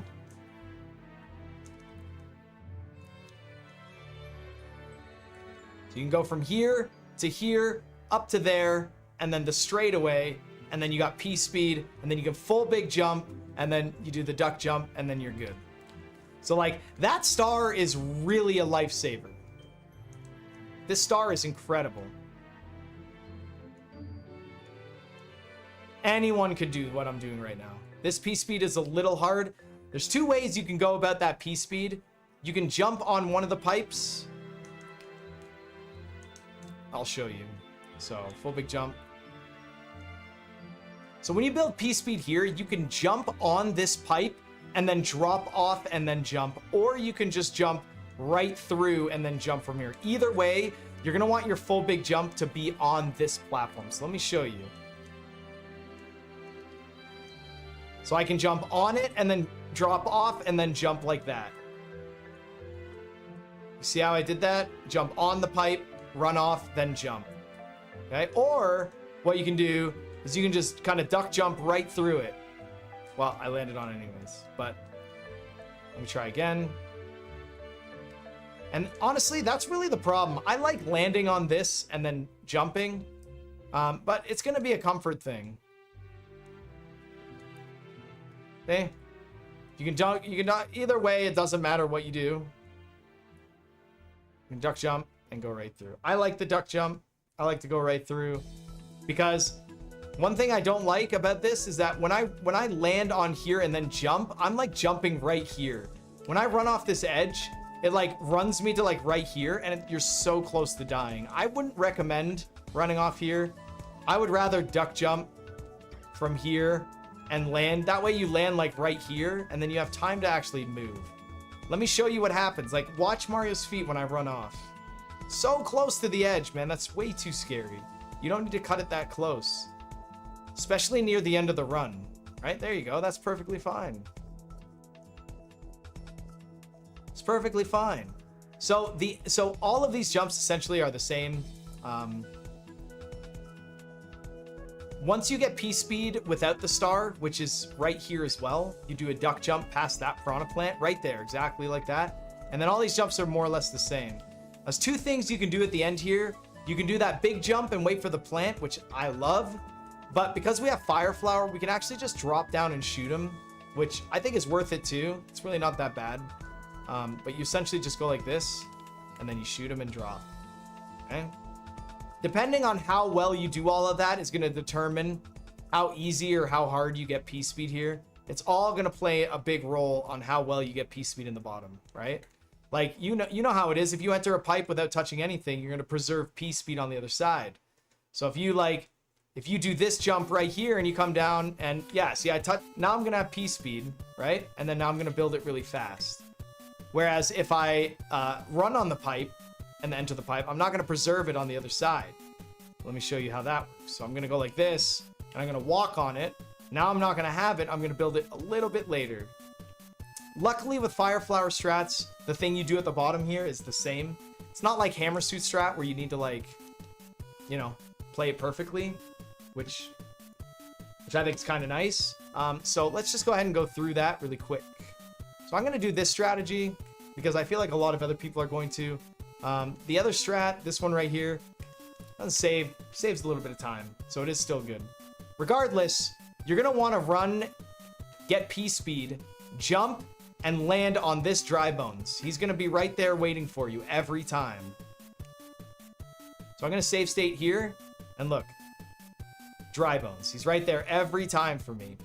So you're gonna want to jump low on him because you don't want to hit the crack between these two blocks, and you don't want to wall clip. So if you wall clip, you're gonna lose your P speed. Let me see if I can. Well, thank God I didn't do it. So you're gonna want to kind of jump low on him and then bounce on him and go to the left here and then build your P speed and keep it. See how that works? It's gonna be a one motion thing. Jump, build it, jump to keep it, and then continue. Do it again. So this, and then this jump right there, that jump that I'm in the air on right now, that jump is key to maintaining P speed. Watch what happens if I just jump and then hold forward. I got it back, but I got it back slow. It was really annoying. So you want to like jump, go, jump, and then go. Now the reason you do bigger jumps, like you could go crazy and do this, and then try and get between the dry bones and that waffle. That ain't gonna work, sister, so I wouldn't worry about that. You do a big jump, let the roto disc get around, right? You need to let the death waffle do a lap, which is why you go back, and then you go up and over like that. Very easy. It really is not so bad. This really isn't so bad. Up and around, up and over. And then keep your P speed, and then ideally you want to line your jump in between these two blocks, because then you just come down and you hit the start battle thing. Whereas here, you're gonna hit it earlier, but you're gonna have to drop, so it's just like awkward. Okay, hit him, jump to keep P speed, and then yeah, there you go. It's really not so bad. Boop, boop.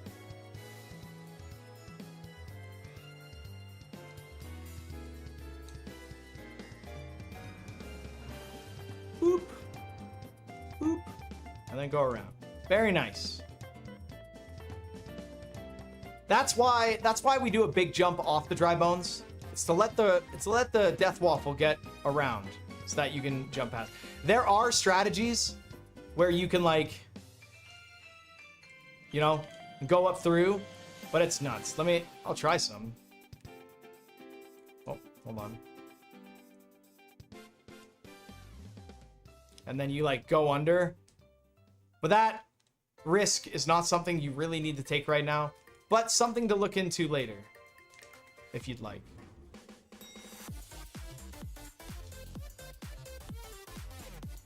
So yeah, that's this fortress essentially, especially with the star. The only other strategy to use, everything else is essentially the same, except without using a star, you really just have to manage your fire flower shots. And let me show you what it looks like whenever I do it. Right? So what's cool is that this shot at the beginning that I do, the double shot where the fireballs bounce, I do the same one right there. I do the exact same one. The first shot right here, the double, doot doot, then the single, and then the double, doot doot. Does the same thing. Turn back shoot, and then a double shoot right here. Get P speed and duck jump. Just like that. And now that you're here, you're where you've been before. But the problem is you don't have a star. So you can't just full big duck. You just can't full jump. You can't full jump because you just did a duck jump. So you kind of lost like a little bit of your momentum. Let me show you. Let me show what happens if you just try and full send. There you go. You get hit by the plant. And you didn't have full speed, so you didn't make it. So you're gonna do a really, really awkward turn back jump. Anyone doing this is gonna hate it. You guys are gonna hate it. Trust me. But it's gonna be worth it. There's gonna be this awkward turn back jump.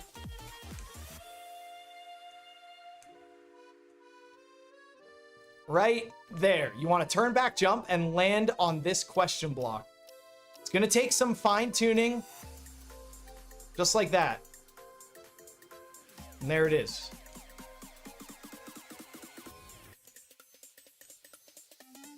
It's a really awkward one.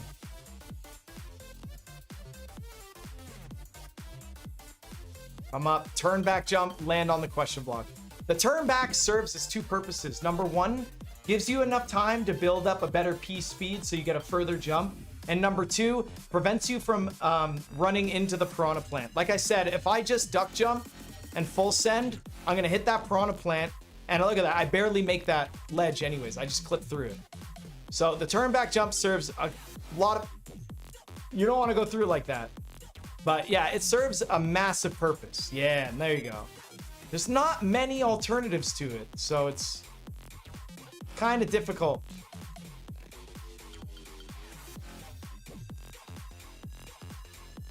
And there you go. Some of the jumps are just a little bit different, but if you practice the fortress with a star first, you'll get very comfortable with the jumps, and then you'll be able to tweak the jumps later as long as you don't get too comfortable.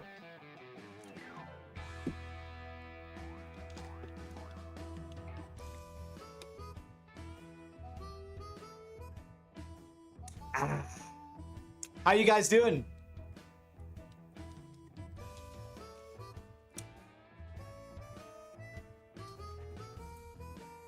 I bet. It's a big tutorial, isn't it? This is gonna be the most in-depth 100% tutorial ever.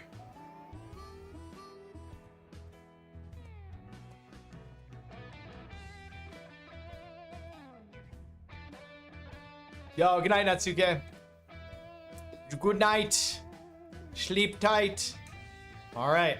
So, if you took damage in this fortress, there's not really anywhere else you can get your power-ups. Let me show you, because if you do this, let's say you do that, you think this is going to give you a fire flower, but it doesn't. You do not want this leaf. So when you take damage in this fortress and lose your fire flower, like, it's best to just keep full sending. Especially, here's a good backup. If you're Big Mario, by the time you get into this pipe, honestly, just run and duck jump. Just do this. That's so much faster. Stomp kill this boom boom. Use the star on the piranha plant. Hold on, watch. Yeah, if you like, oh, I missed my duck jump. Shoot. Oh no. Oh. Okay, I'm still alive. I'm still alive. And then you go down. Yeah. That's gonna happen to almost anyone. So then you just duck jump and then go through. Boom. That way, when you're small Mario, you can get 2 power-ups back on the airship. You can get your fire flower back on the airship, which is awesome. Okay? So your small Mario here, use one of your last stars for this piranha plant stage. Okay? You essentially just hold forward the whole level until you get right there, and then you turn back, jump up into the pipe. That's about it. That's really all you have to do for the piranha plant stage. Especially if you're small Mario, you definitely are just gonna star here. It's gonna be very easy. I mean, you can go up top if you want. Like, I don't care what you do. I'll show you what you can do. But yeah, you get P speed right there. Build it, go. And then, yeah, you just essentially have P speed. Very nice. If you have Fire Flower Mario, you can do some tricky dicky stuff. If you're afraid of losing your Fire Flower, you can do Fire Flower. Whoops. Hi. You can do Fire Flower Mario with a star. Just do the same thing as Small Mario. Just go right here. Lots of runners do this. Lots of runners do that strategy. Like, seriously, tons of them. I'll still use a star here if I'm nervous. Why not? You just use a little star. Just get through. Boom.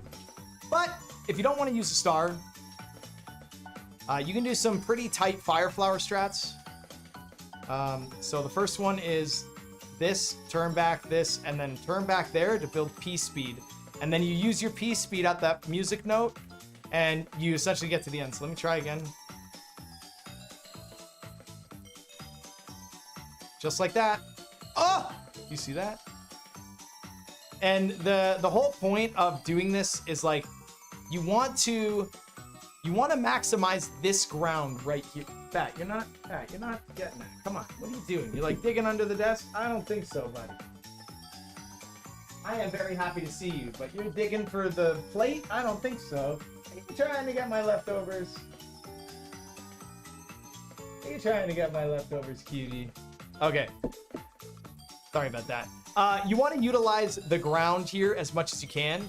And whenever you jump from like here, like if you land like right here, well, it's going to be really hard to get P speed without bonking on this pipe. And if you're going to bonk on this pipe to get P speed, you might as well just use a star because they'll end up being almost the same time anyways. So that's why it's kind of like a tricky dicky like fire flower strat. So you want to turn back as you fall here. So you use a lot of this. But you don't want to do it too big of a turn back because then you're going to lose too much of your forward momentum. So there's like a little sweet spot that makes it work. Like I just turn back like that and then, well, I don't want to duck jump there. So if you accidentally duck jump, you won't be able to shoot your fireballs. You got to watch out for that too. Good controllers in chat. There you go. You see how that works? You see how that works?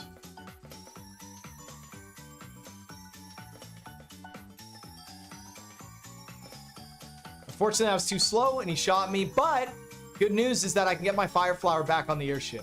That will change the boss pattern though. And I can't help you guys with double power up boss battle. I have no idea what that is.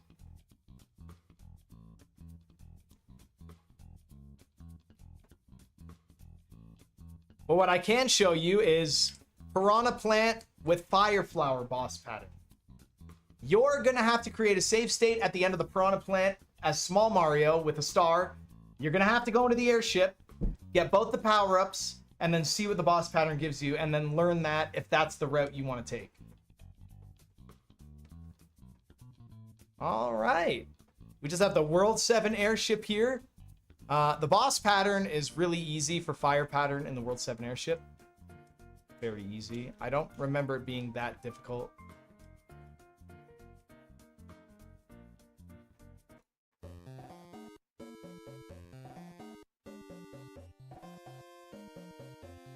Ah, yes. There's nothing to explain on this airship. This airship is just practice it and don't be bad. There's really nothing I can help you with on this airship.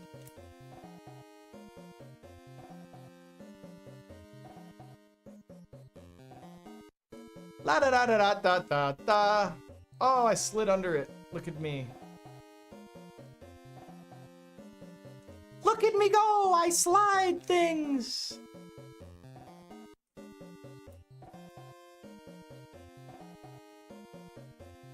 Yep, just resting my throat for a second until we get to World 8. World 8 is going to be a little sad, though, because we start off with 2 auto-scrollers that I am not going to do. I can't explain anything for you, other than maybe the D-lag strats in the tank.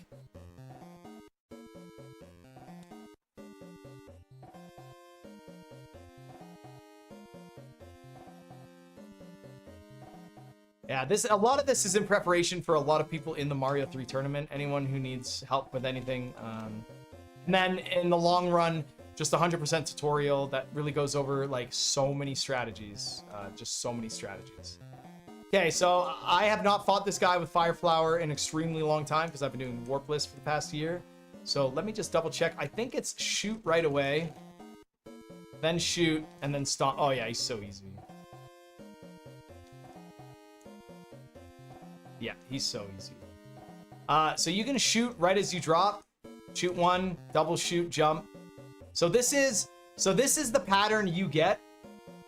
This is the pattern you get if you go straight from the Piranha Plant stage and don't get any power-ups on the airship. If you get no power-ups in the airship and you go straight from the Piranha Plant stage, you will get this pattern. Very easy pattern. You literally just shoot twice. Shoot twice. He just stands there. Look at that. He just stands there.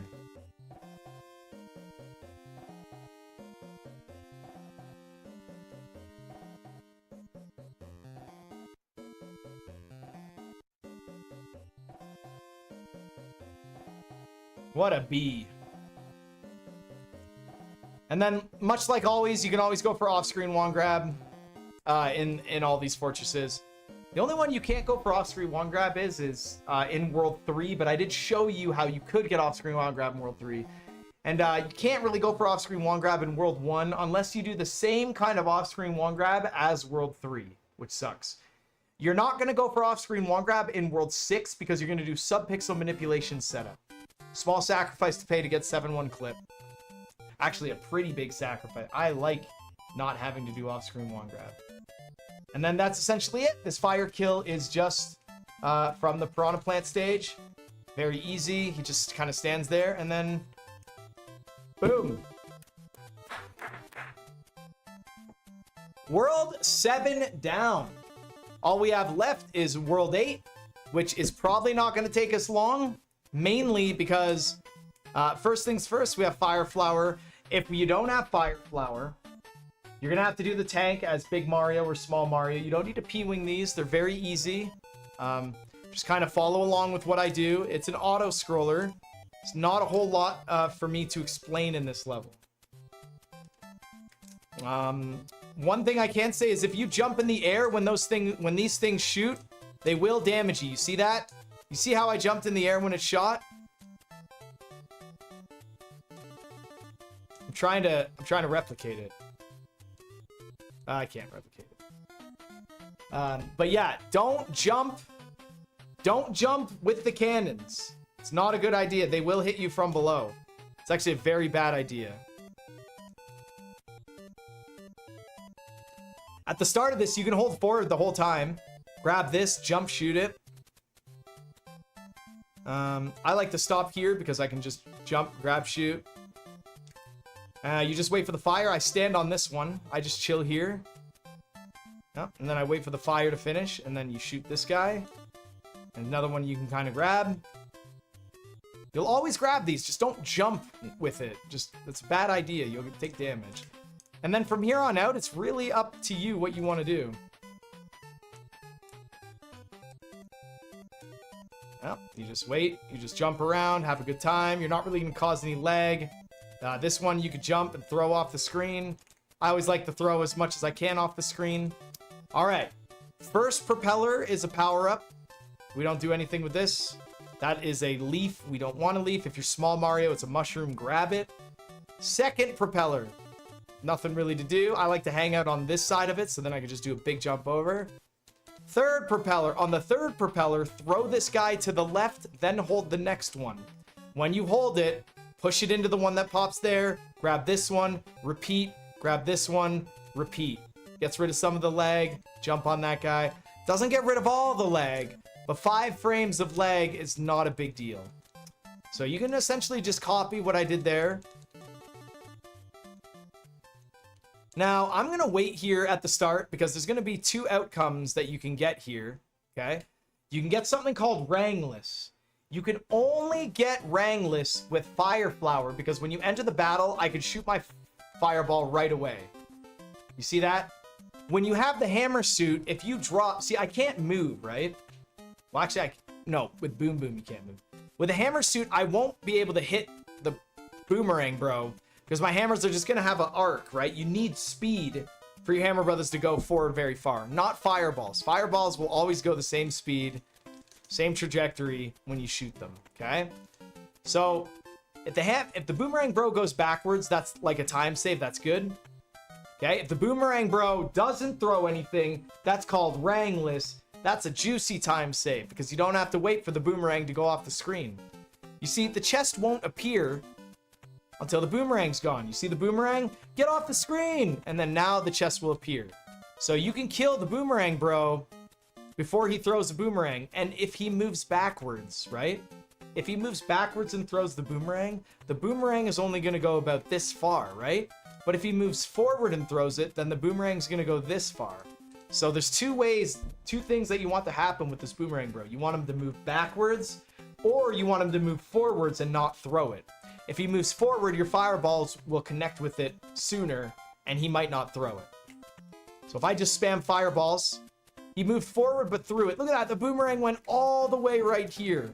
You had to wait all the way that whole screen. That was a horrible pattern. That was really bad. There, he moved backwards. So now the boomerang only went this far instead of this far. You see the difference? So you want him to move backwards. But with Fire Flower, you kind of want him to move forward so you get rangs. Okay, he jumped. That was weird. There's so many different patterns. No, that's not Rangless. Rangless, he needs to delay his throw.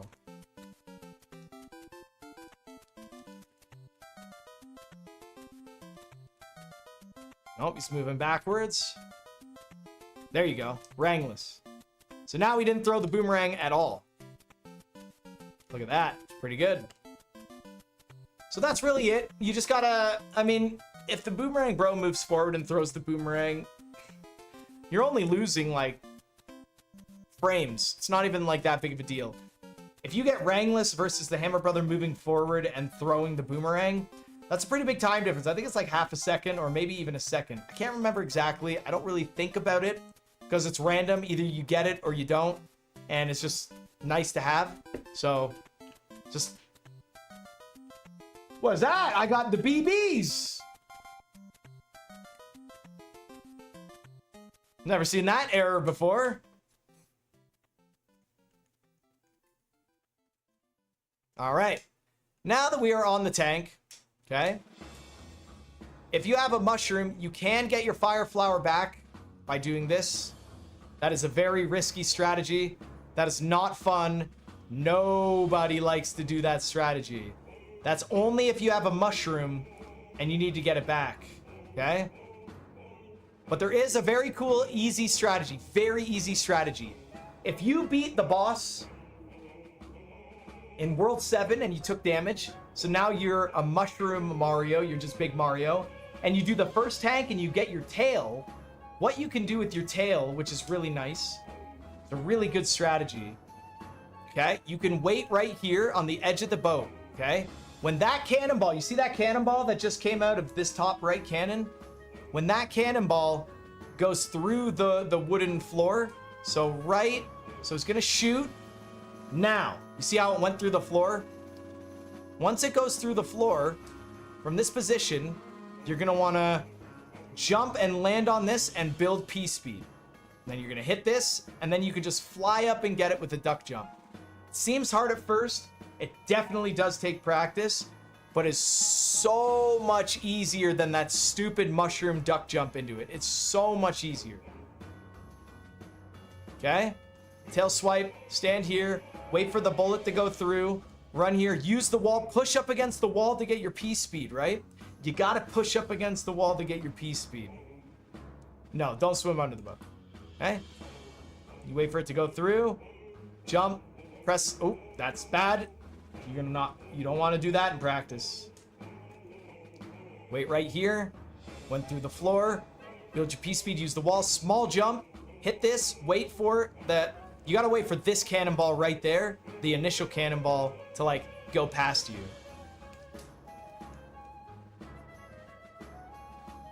Okay, jump up, grab the thing, wait for it, duck jump, and just fly up. It's so easy, very easy. You can do that in the any percent run too. Very easy. Okay, if you're having troubles, you can always ask questions in the comments and stuff like that, but for the most part, it's pretty easy. Wait for it to go through the floor, use the thing, do a small jump, come under with P-speed, duck, and then duck fly up. It's very easy. All right. There's nothing else left on this tank that I can share with you. There's nothing here, unfortunately.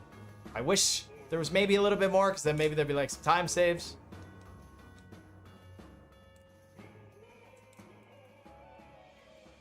I would not swim under the boat in this section, guys. It is slower. You will lose time. It's like actually a couple seconds slower if I remember correctly, and it's just not worth it, so I wouldn't do it. If you were just playing casually or having fun, whatever, like, yeah, definitely, but if you're speed running, there's no reason to swim under the boat. This level is very easy to begin with, too. No, swimming under the second section is where the time loss comes from. You can swim under the first section. If you swim under the first section, you're fine. Don't swim under the second section. Yes. This is 100%, so you're not going to be subbing 1 hour with this. Hey, enter the pipe, kill the boom boom, and move on. You guys have definitely done... You guys have done enough boom booms to this point.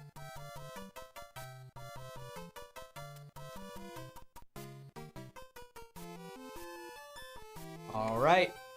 Next is we have the hand stages. Now, the hand stages aren't as RNG in this level, or in this run as they are in Warpless. Warpless, they control the category. This, they do not control the category. Okay? Now, there's two ways with that these control the RNG.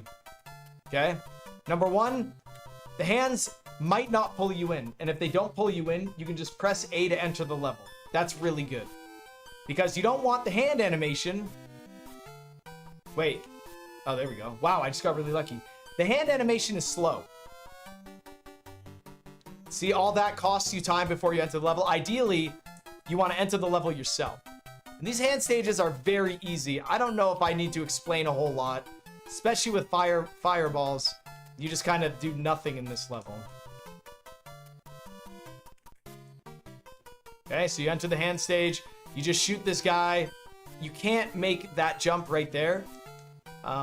From here, you cannot make the jump up to the platform, unfortunately. That's kind of the worst part about hand one, is that casually you can't just make it up. You have to go up to like one of these platforms. So there's going to be a lot of variances depending on where the Hammer Brothers are. You can just go down like that and then maybe just, you know, double block hit, jump, shoot two. You want to preemptively shoot these Hammer Brothers. You definitely want to preemptively shoot these Hammer Brothers.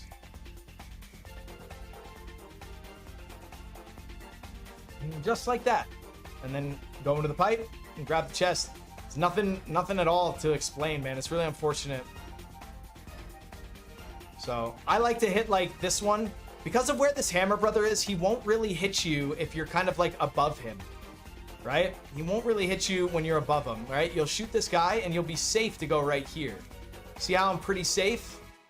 Whereas if I hang out on the left side, the hammer is actually going to come up around and hit me. Watch. See that? It hits me. Fuck! Right? So try and break like the fourth block or something like that in this section. Right? Yeah, block number 4. You're safe. Double shoot and then you're good to go. Now, if you have an extra star, there is a top tier professional strat for this.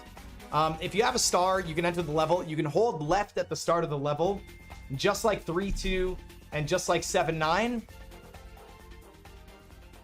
Okay? And then you can turn right and you can actually build P-Speed, and it's pretty tough. I'd recommend practicing it before adding it to your run, and it only saves like a second, and it uses a star. So it's pretty tough. So I'll try and give you a little show of what that's like. There it is right there. That's a very good strategy. Way harder than it looks though. That's way harder than it looks. But as you can see, once you get comfortable, you get consistent. And luckily, you don't have to do this in Warpless, obviously. So it's a 100% thing. It's very nice. And there you go. Those are the two strategies for hand one. Not really anything special. If you don't use the star here, because you do get a star in the first tank, if you don't use the star here, you should use the star in the fortress in World 8. Next hand stage, I literally have nothing to explain. Go from platform to platform. Oh, wow. Wow. That's like the easiest level in the game. By far the easiest level. Now, hold on though. There is a P-Speed strategy. You do the same thing you do before with like the P-meter manipulation where you do like the turn back.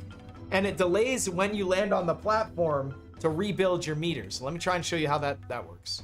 You do it about here at the edge of the ledge, and you want to make sure to not do too big of a turn back or too big of a small. And yeah, so you want to land on this as early as you possibly can. And then yeah, you want to land on this platform, and you want to build P-speed right at the edge of this platform. This is actually just a full free 1 second time save.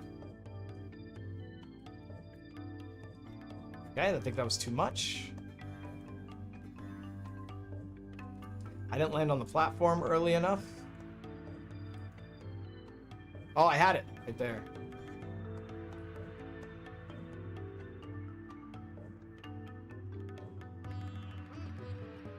My God.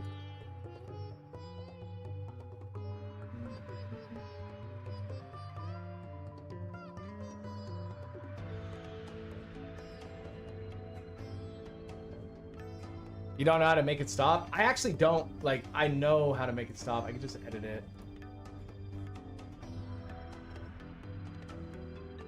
Oh, it is on subscribers. Mods on YouTube, please.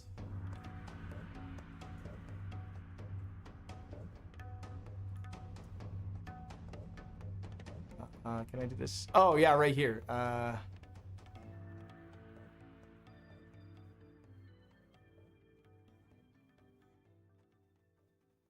Well, no, you don't want to delete the messages.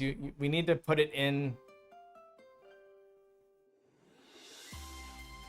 Why can't I? Why the fuck is there no?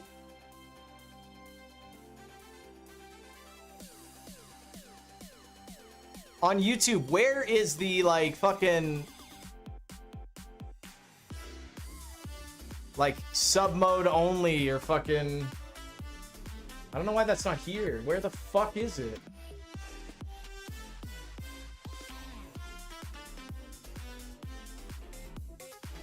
There you go, they're all gone. No, they're not all gone.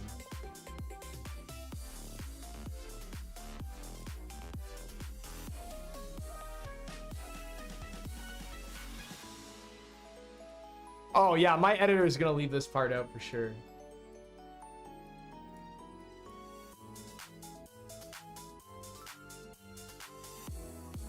Yeah, why is there no like subscriber mode only? Like, where is that? How does it not have that? Like, it's like.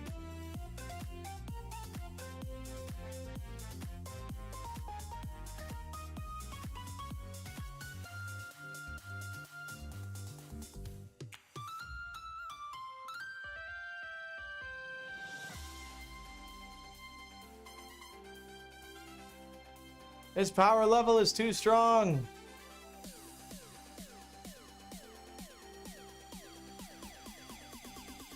No, I can't do anything.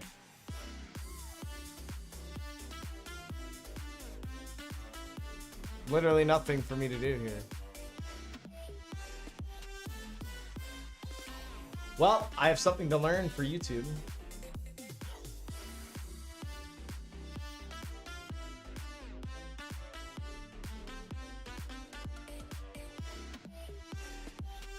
Mario is jogging in place, exactly.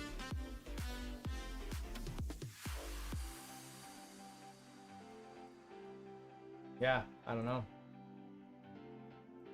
I mean, in my edited stream part, it literally says who can send messages, subscribers. Like, it literally says that.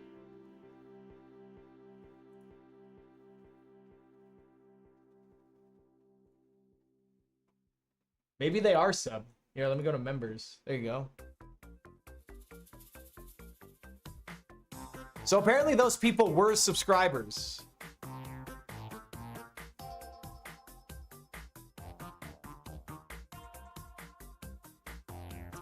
All right, editor.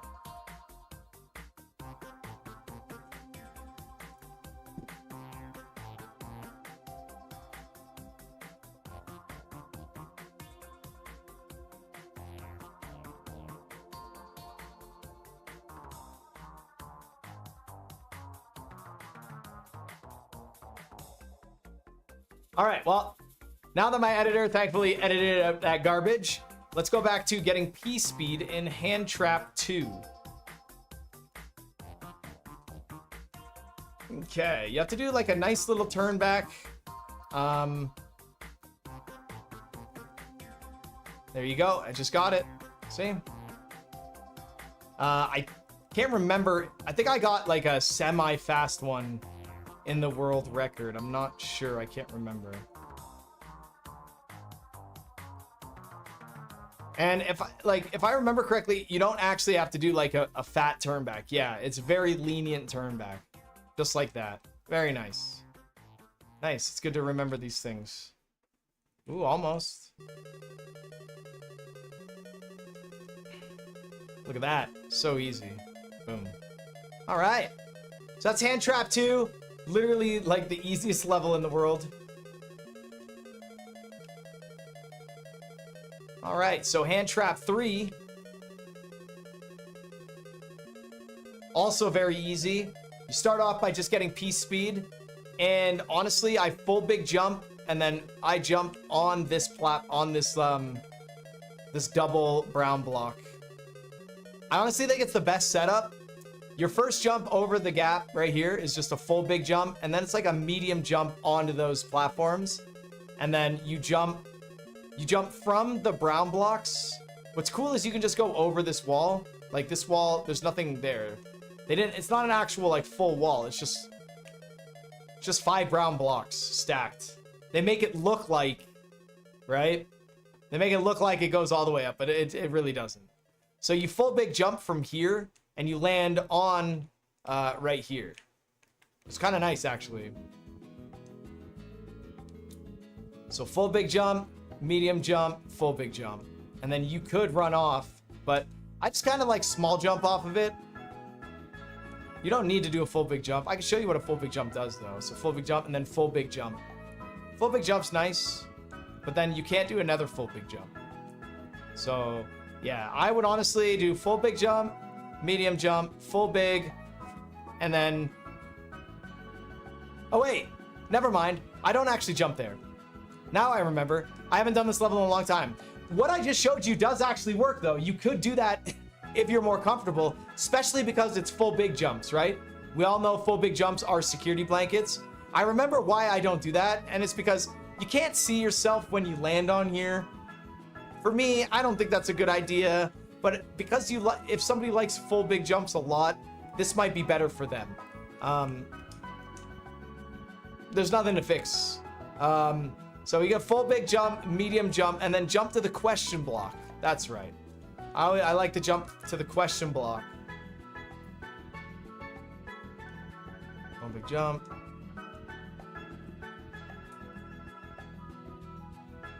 Wait.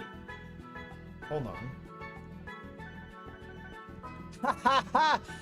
Dude, I'm actually creating strategies. Okay.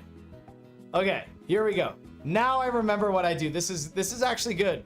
This just goes to show that this is how effective practice is.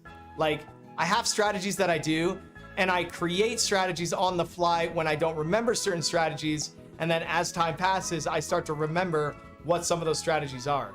So remember, time away is really good, but also time away can be bad.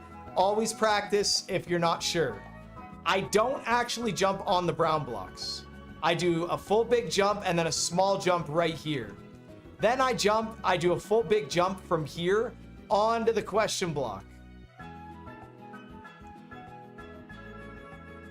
Just like this. And then full big jump there, full big jump here, full big jump there. I do it so that all my jumps are full big jumps at the end.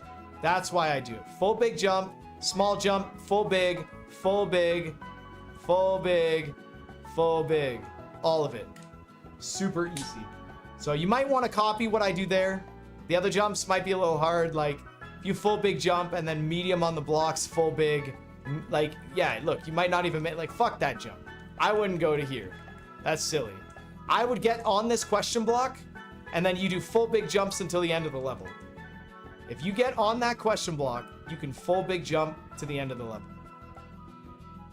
Full big, full big, Pull big. Very easy. Very easy level. I would prefer it if you guys did it that way as well. There is an alternative way if you don't want to do it like that. This is how I used to do it. I would jump, and then you can kind of go around. Look, do you guys really want to do that though? I don't think so. I don't think anyone wants to do that. That's a little... You can slide under. You can go like that. That might be really good for a lot of you. A lot of you noobs out there, intermediate players. Just slide under the bricks and then jump to the question block. And then everything else is the same.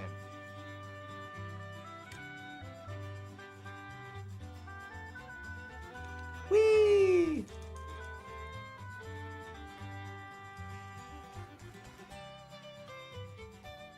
All right. Next level is the Air Force. Some of you do like the P-Wing. I know some people do like the P-Wing. I wouldn't recommend a P-Wing because it's like a very, very old strategy. I know all of you could do much better.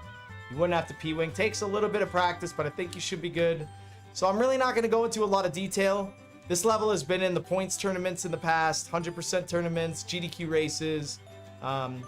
Used to be a very hard level, but now it's just not that hard. You can do it as Small Mario. Just avoid... just avoid the enemies, all this crap. Luckily with a fire flower, you can just kind of shoot the enemies. There's nothing for me to really teach you in this level. This level's all reaction and timing. And memorization. I know where every enemy is going to spawn, and I think a lot of people don't know exactly where all the enemies are, and I think that's what causes some mistakes. So yeah, if you just... And then, yeah, get in the pipe. Try and get in the pipe as early as you possibly can, and fire kill. Very easy. I'd say just practice this level, and you should be fine. It should be no big deal.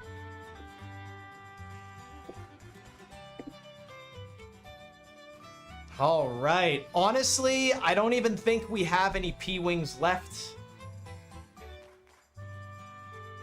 We do not have any P-Wings left, so...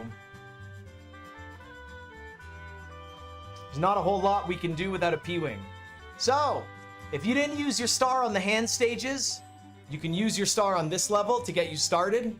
This level with a star is very easy at the beginning. You just time your jumps.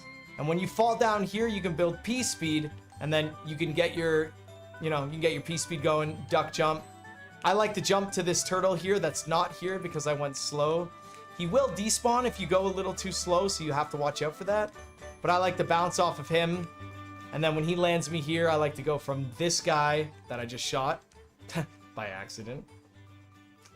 So yeah, you just kind of hit these guys, fall down, build P-speed, do a nice turn back to get comfortable, turn back again, duck jump.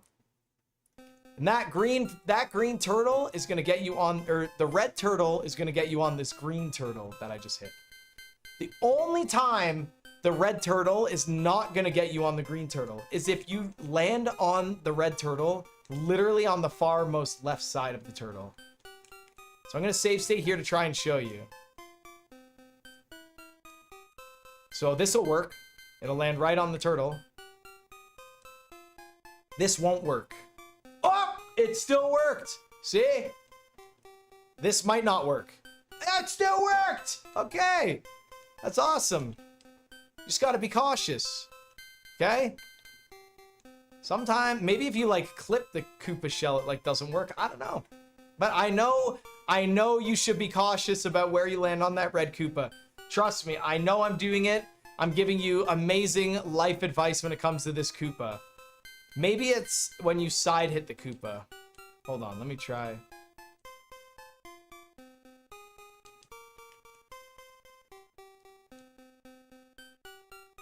I don't know. Maybe it's if you jump too big and the turtle walks too much. No, that should be fine. Hey. This part right here, you really gotta watch out for this. Do not let go of pressing down, because what's gonna happen is you're gonna do this, and then you're fucked, man. You're fucked. You lost it all, okay? You gotta watch out. Really hold down for that whole section, okay? Well, either way. So let's look at that level again. With a star, it's really not so bad. You just do turnbacks, jump from pipe to pipe, drop down, get your P speed, go like that. Duck jump, red Koopa to green Koopa to bullet bill launcher. Red Koopa to green Koopa to bullet bill launcher. Okay, drop down.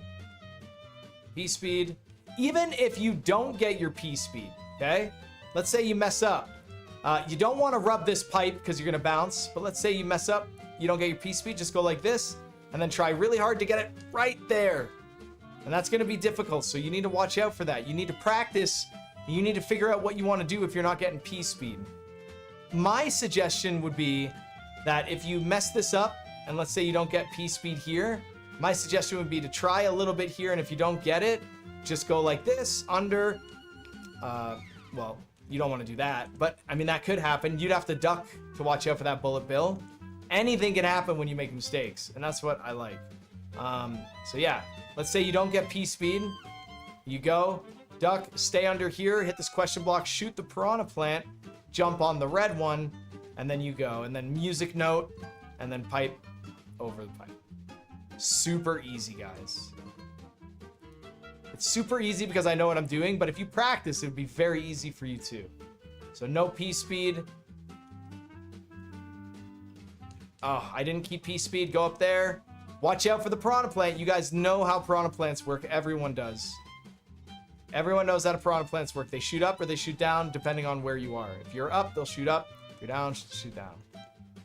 So we covered a little bit of P speed and then we covered no P speed. Right? No P speed really does suck. I mean, that sucked. Jump over him. Watch out for the green guy, right? There's a lot that can go wrong. So you're gonna need to practice like not getting P speed and getting P speed, just so you're in control, man. You want to be in control the whole time. Yep, go over. Green to red. Big jump over. And then boom, on the music note. It's really not so bad. Hammer suit's not in 100% run. I didn't forget it. Okay, so now that I have a star, get P speed here, turn back, keep it, duck jump, duck, red to green to bullet bill launcher, and then to right here. Okay.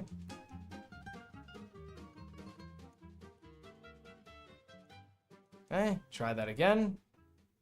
P speed up and over, duck jump, red to green to bullet bill launcher. From the ground, you don't need the music note because you have P speed. So from the ground, you jump up to that pipe and then you're home free. You're essentially home free.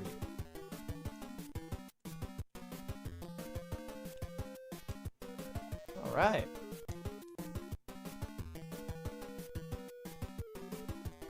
Home free. This level has a couple different variations of what jumps you need to do, but not many. Honestly, just copying what the other runners do, including myself, is really going to save you a lot of time. And there's no need to be fancy this late in the run. No need to be fancy this late in the run, right? So, yeah.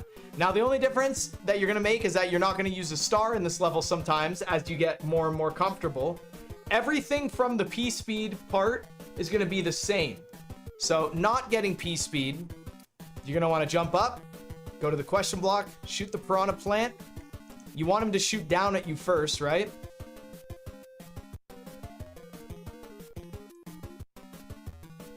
Yep, you want him to shoot down at you and then shoot this one, right? Very easy. And then you're going to want to tight jump down here and then this line right here. You see this line right here? That's this bush. You're going to want to do that shoot that I taught you guys about in World 4 a lot earlier. It's like that single frame shoot. You want to barely let go of the button to shoot the fireball. Just a single frame jump, or a single frame shoot, sorry. You do that, you're going to build your P speed. And then just like the star, everything else is going to be the same. So you shoot, you drop, frame shoot, and then there you go. You do your little turnbacks. Red to green to bullet bill to ground to pipe, and you're good. Okay. You want to do your fire flower shot right at the line of that bush. I pressed too lightly. So my fireball. You might be able to press fireball a little bit before the line of that bush. I think that's fine. Just like that. And then you're good to go. If you bonk your face, try and build P speed back and then continue suit with what you know, right? And there you go. That honestly is 8-1. That's really not that bad, guys. 8-1 is like scary, but not that bad. Turn back, jump over, grab it, go. And then there we go. To ground, to pipe, out. Yeah, it's really a lot of fun, man. 8-1 is a really fun level. Shoots down, shoot him, press, shoot, turn back, go, bonk, bonk, red, to green, to bullet, to ground, done. And I mean, those like red to green to bullet bill, that's for memorization. The jumps themselves are going to be a little different at first, but you should be able to get them. All right, 8-2. All right, let's get this one out of the way. You're scared, you're on PB pace, you don't want to lose, just take the sand. The sand is like 8-second time loss. You figured it'd be more, but it's not. It's only about 8-second time loss. Just take the pipe, take the sand, take the pipe, go down, take the pipe, shoot this guy right here. Yep. And then P speed to the end. What's good about the end is that you can just fall off the ledge and hold jump off of that Koopa shell. You just hold jump off that Koopa shell. You don't have to do anything. Let me try that again just to show you.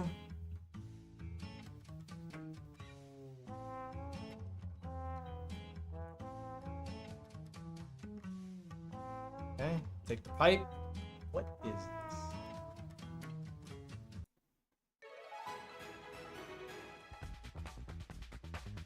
Shoot this guy. So yeah, you can run right off this ledge and just hold jump, and then that guy will save you. So your best bet is to just try and full big jump at the very edge of this platform. Just full big jump. Just woo! Just full big jump, right? And by doing that, you're setting yourself up to full big jump and make it, but if you mess up your input, you'll still survive like that. So you're still good. There you go. And then just jump your way to the end. That's very baby strat. Non-baby strat. Non-baby strat is pretty easy. It's pretty nice. You just P-speed at the start here and time your jumps. I like to jump in between these two piranha plants.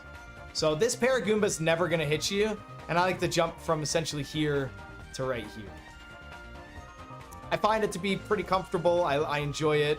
It allows me to utilize the hills, jump from there, and then from here I try and land at the plants here, and then I like to run down a little bit and then just small jump, and it works your way down. With P-speed, obviously you're not going to get hit. So yeah, you jump up, utilize your hills, from there to the plant, go down a bit, and then just small jump. And then you're going to want to jump to this music note. Music note number 3 is going to be the music note you want to jump to. Okay? So hill, hill, center, a little bit of hill, small jump, save state. We're going to go to music note 3, and then we're going to go to the last music note. Okay? Music note 3, last music note, and we're going to full big jump off the last music note. Well, we full big jump off both music notes. Big jump, big jump. And then, yeah, that's really it. A good way to line up for music note 3 is don't follow the coins. The coins will lead you into the first music note. So go past the coins, then go to the thing. So it's like jump at like coin 3 almost. You see coin 3 right there? I just grabbed it. Jump like around here, like coin 2. I bet you could jump. Let's see. Yeah, I jumped at coin 2. I didn't make it. Jump at coin 3. I made it. And you need to turn back on this music note. You need to turn back on the music note, because if you hold forward, look at that. What the fuck? You can't just hold forward into the music notes or this happens. That's really a whole lot of bad shit just happened. Okay, so you need to turn back on the music note to get on to the other music note. And the only reason you're doing a turn back is just so you don't hit this. You don't want to hit the other music notes. So you don't have to do some fat, weird, giant turn back. Just do like a little turn back. Just that. you can turn back before you land on the music note. Like that. You see that? It's just a turn back just to not hit the other music notes. All right? Now, when you full big jump off this music note, you're going to full big jump off and full send all the way to the right. When you get high in the air, you're going to shoot 2 fireballs. It's going to kill this guy and that guy, if I remember correctly. Yep. Okay. Odds are you're going to lose P-speed here a lot until you get comfortable. You shoot 2 fireballs, and you have to do a turn back. Okay? You have to do a turn back here so you don't get hit by the plant. Because remember, you're faster than your fireballs. Turn back, and then shoot when you're in the air about right here. You shoot to bounce that, and then you lay off forward just a little bit. So double shoot, turn back, jump, shoot, lay off forward, and then now hold forward again. And then do your same jump like you did before. Okay? It's very hard at first. Double shoot, jump, shoot. When I jump shoot right here, I'm not holding forward. And then whenever I jump here, I'm not holding forward either. Okay? I'll let you know when I let go forward. Okay, I'm letting go forward, and then I hold forward once the piranha plant is dead. Okay. Off forward, no forward, now I have forward, right? The more you push it, the more likely it is you're going to lose your P-speed. So you really want to cut it like super close, but you don't have to. I mean, we're really close to the piranha plants. I know, it looks crazy, but with some good practice, you guys will be able to get it.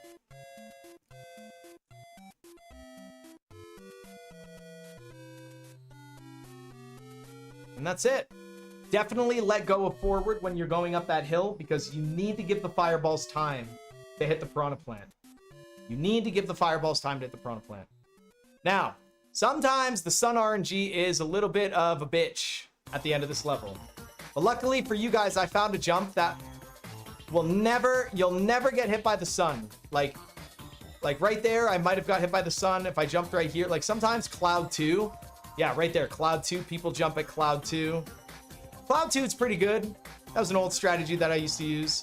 Just running down and jumping, that's a pretty good strategy. But both those things I just said, you can still get hit by the sun. But you won't get hit by the sun if you jump at this curved line of the hill. You'll never get hit by the sun. And what you do is you full big jump at this curved line. You're going to hit the second music note and you're going to neutral off of it. So run down, curved line, neutral. And that's it. That's going to help you out a lot. You will never get hit by the sun again in this level. Trust me. If you do, make a video and send it to me, and I can kind of tell you either what you did wrong or you proved me wrong. But I used to get hit by the sun all the time, and then this is what I found that works for me, and I never get hit by the sun. If I pulled up the world record video of 100%, I guarantee I did this. There's no way I didn't do this. So yeah, this is how you do it. And that's it. Easy.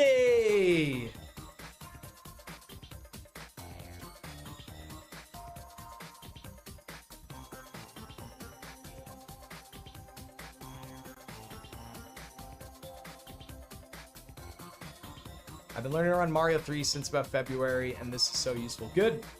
Good. Good, very good. All right.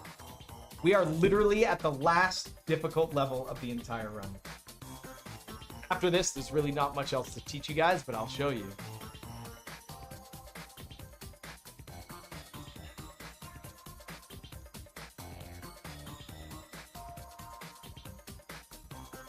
All right, let's enter the fortress. I believe it's a good idea for a lot of intermediate runners to save a star for this level. It's a really good use of a star. Very useful star. You just navigate your way through here and hold forward. I think you can learn the jumps on your own when it comes to this section. There's really not a lot that you can do. It's really, like, it's not a big deal. This is your last chance to get a fire flower to kill Bowser with, unless you grab the hammer suit in World 6. I'm not sure. But this is your last chance to get a fire flower. So if you don't have a fire flower, you gotta get it in this level, because you're not getting it anywhere else. So right here, you grab the fire flower and you can go. If you don't use a star in this section, you can do a really tricky dicky duck jump right there like that. I would not recommend that unless you're kind of like a pro player. I probably still wouldn't do that in the world record run. I'd probably still do that. I don't know exactly what I did. I can't remember. But yeah, and then you go for the first brick jump, and your second jump should be up into the door. Okay? You keep jumping, you go across, you go over. Your second jump should be up into the door. All right, now when you come out of this door, I'm not gonna go over an extremely complex P-speed strategy you can do here, but I will show you. But for starters, the first thing you want to do when you come out of this door is essentially just jump and get on this conveyor belt and try and build as much of your P meter as you can.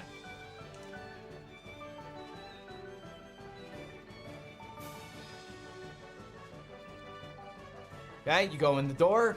So if you use a star as well, star's pretty much the same thing, except you get to kind of just go forward and not worry about all the damage you would have taken.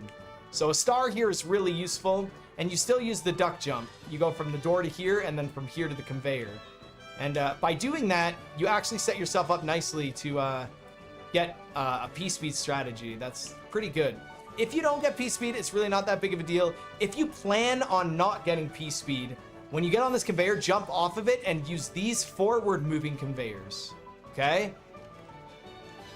So I'm going to save state in the door because I think we covered this section pretty well. There's multiple different ways you can do this. It's really going to be what you're comfortable with. So we go in the door. If you don't want P-speed, you just go like that, and then you just hit every platform that pushes you forward, go through the door, hit the P-switch, and then generate your P-speed. That's where you would get it. You jump over these enemies, you go in the door, jump here, turn back away from that waffle, and then get in the door, and you're actually good to go. And that's it. Very easy. I'll show you again. If you don't want to get P-speed, if it's too hard, just use all the forward-moving conveyor belts, enter the door, hit the P-switch, jump over the enemy, jump over this enemy, get in the door, do a big jump here, turn back before the orb, and then get in the door. That's it. You got lots of time to do that. It's not a big deal. Jump off here, conveyor, conveyor, conveyor, conveyor, and then, as you saw. If you want to get P-speed, you're going to want to jump, and then you're going to want to utilize the resistance, right? Remember what we talked about?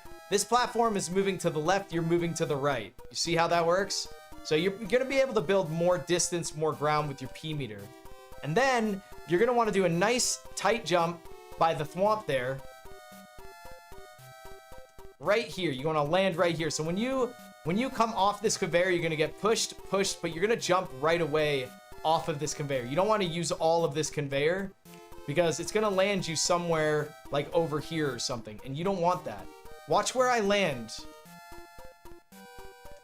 Right, exactly. So essentially, the moment you land on this forward conveyor belt, you're going to want to jump so that you're on this edge, and then you build your final P-speed step. So let's take a look and see if we can get it. And there we go, we got it. So you go from that, when you get your P-speed right here, you go from here to your next forward conveyor, which is right there, and then in the door. Then you jump to keep P-speed, and then you should have P-speed after the P-switch there. So let me show you guys what that would look like. Boom, boom, jump, get P... Oh, see? So the reason I didn't get P-speed there is the same issue from a long time ago is that hole right there. You see that hole?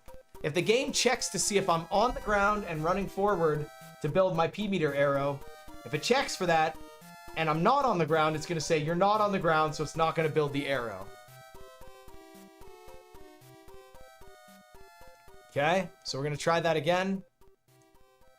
Nice, we got P-speed. It's kind of a random P-speed. It's kind of a little random. Sometimes it happens, sometimes it doesn't. And that's because of that little gap right there. Just like that, see? It didn't happen. That's a little bit of RNG, but I mean, just going for it alone is going to help you a lot. There we go, we got it. And then everything else is pretty much the same at the end with the door. It's only a little different because you have P-meter built a little sooner. You go through the door, you jump, you build P-speed, you land on the P-switch, and then now you're pretty much the same as what you were before. You jump, you do a turn back. You have a little bit more time to get in this door. As you can see, I had a lot more time. And that's because I already have P-Speed built when I hit the P-switch. And that door is active when I hit the P-switch. So like I jump here. I didn't build P-Speed there because I ran a little bit too far forward when I came out of the door. When you come out of the door, you really just want to jump right away. Just jump right away. And I mean, what I just did there, that's fine. That's actually not that big of a time loss. But if you jump too early and miss your jump input, that's what's going to happen. Here you want to jump just like that, and then now I have it already. Yeah, so just jump when you come out on the other side of the door. You just go in the door, jump, come out. Yeah, there you go. And now because you're already going at max speed almost when you hit the P-switch, you have all that extra time. Look at that, I even messed up. But it doesn't matter, I'm on a timer. I can't go any faster, right?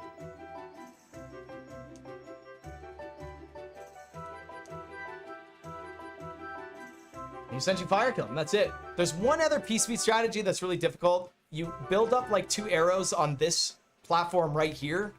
And by doing so, when you land on this platform, you can actually build your P-Speed on this platform rather than building it right here. So you build it almost a full screen.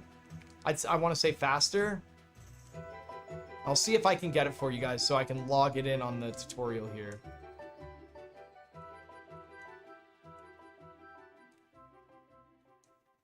It's very difficult.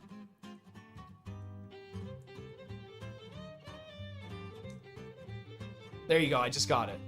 There you go, nice. Now that is much faster than the other P-Speed strategy because, again, I get it roughly like 2 screens earlier, which is a pretty big time save, so it is very nice. Look at that, and then you get through. So yeah, you just want to kind of jump, and there you go. The P-Speed. Very nice P-Speed strategy.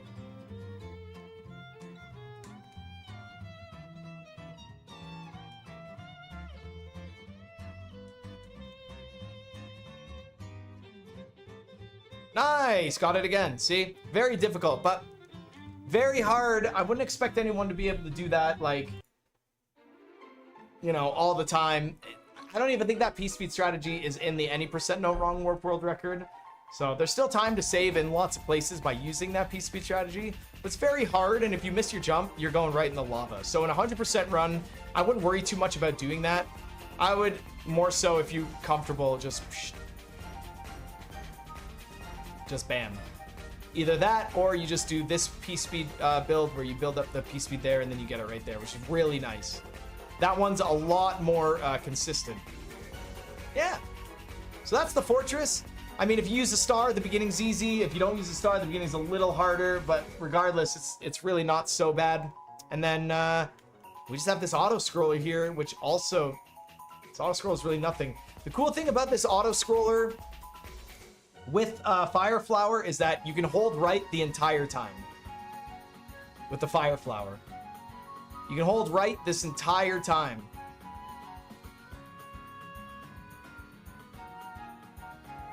You don't have to do anything. You hold right the entire freaking time. That's why I love this auto-scroller. Love this auto-scroller. You can hold right this entire time. Just keep shooting fireballs here. This is just a long stretch of enemies. If you just keep mashing, you don't even have to mash fast. If you just keep pressing, pretty good.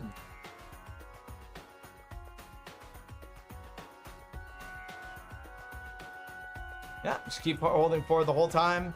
Really nothing too serious or too special.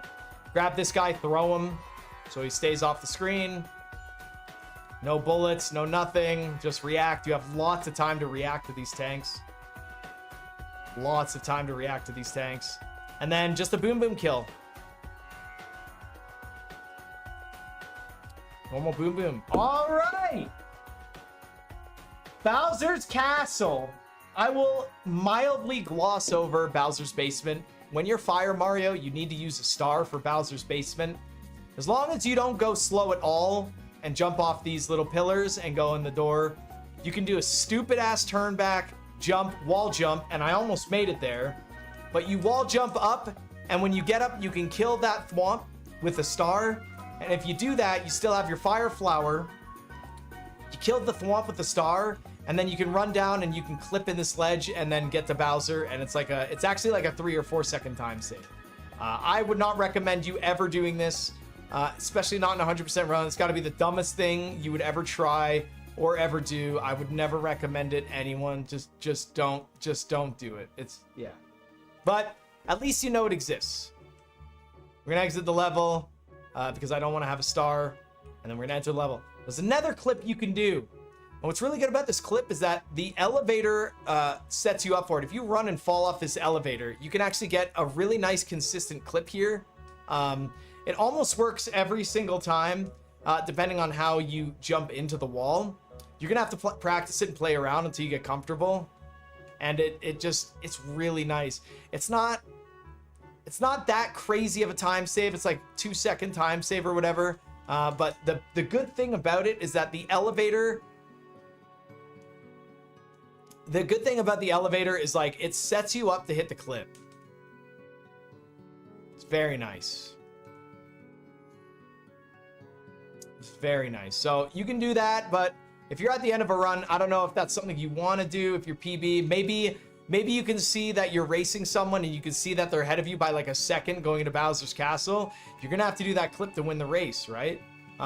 If you choose not to do that clip,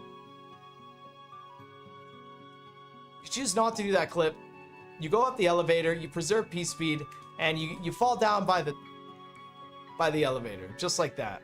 And boom, just like that. It's very nice. Very, very nice. You go up the elevator, you drop down on the donut block, and it's really not that big of a deal.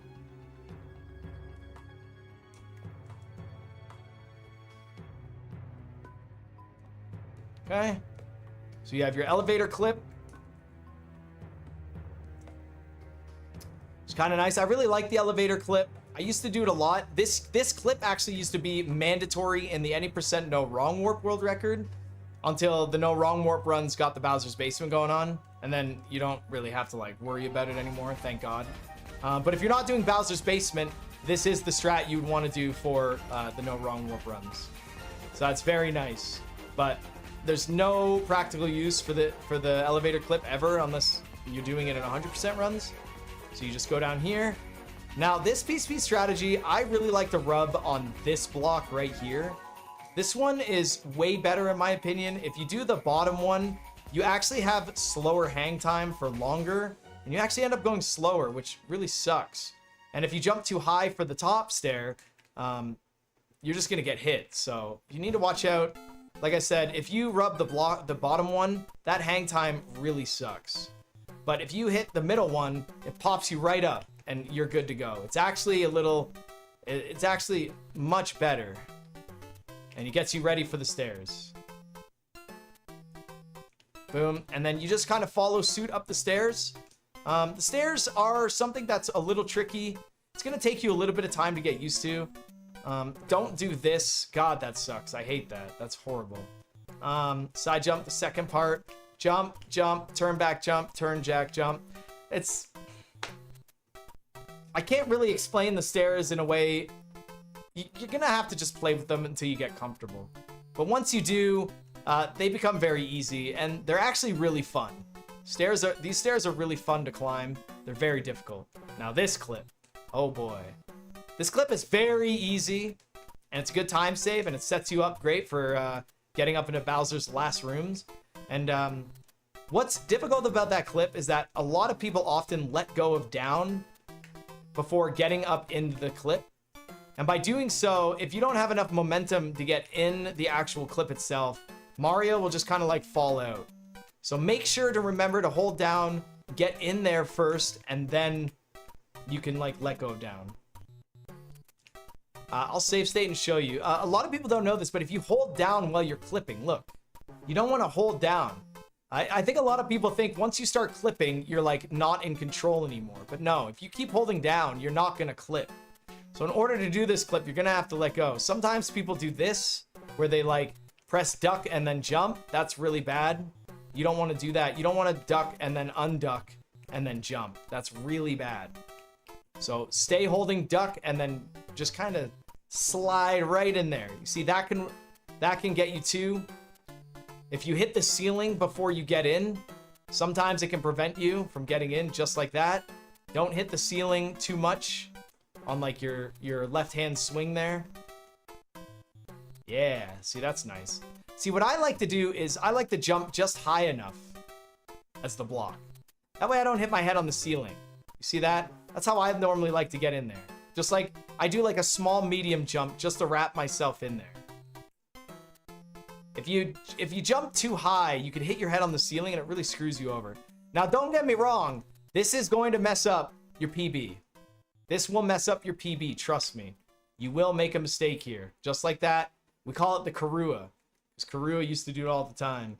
And it's just like, it's going to happen to everyone. It will happen to you. You will have a PB where it takes like 4 tries to get it, 5 tries to get it. It's just so stupid. Maybe 2 tries. But then eventually you're just going to get it nice and go. Oh, here's really easy. Donut block to single donut block to single donut block to donut block, and then P-speed into the door. That one's like, this is like the most basic platforming right here, but it is very scary. Basic platforming right there. Not so bad. Can get a little scary. Like if you over jump one of these ones, you are gonna have to do some turn back fixing. So that is very nice. Yeah. All right, here we go. We're going to the last room of Bowser's Castle. I'm gonna save state.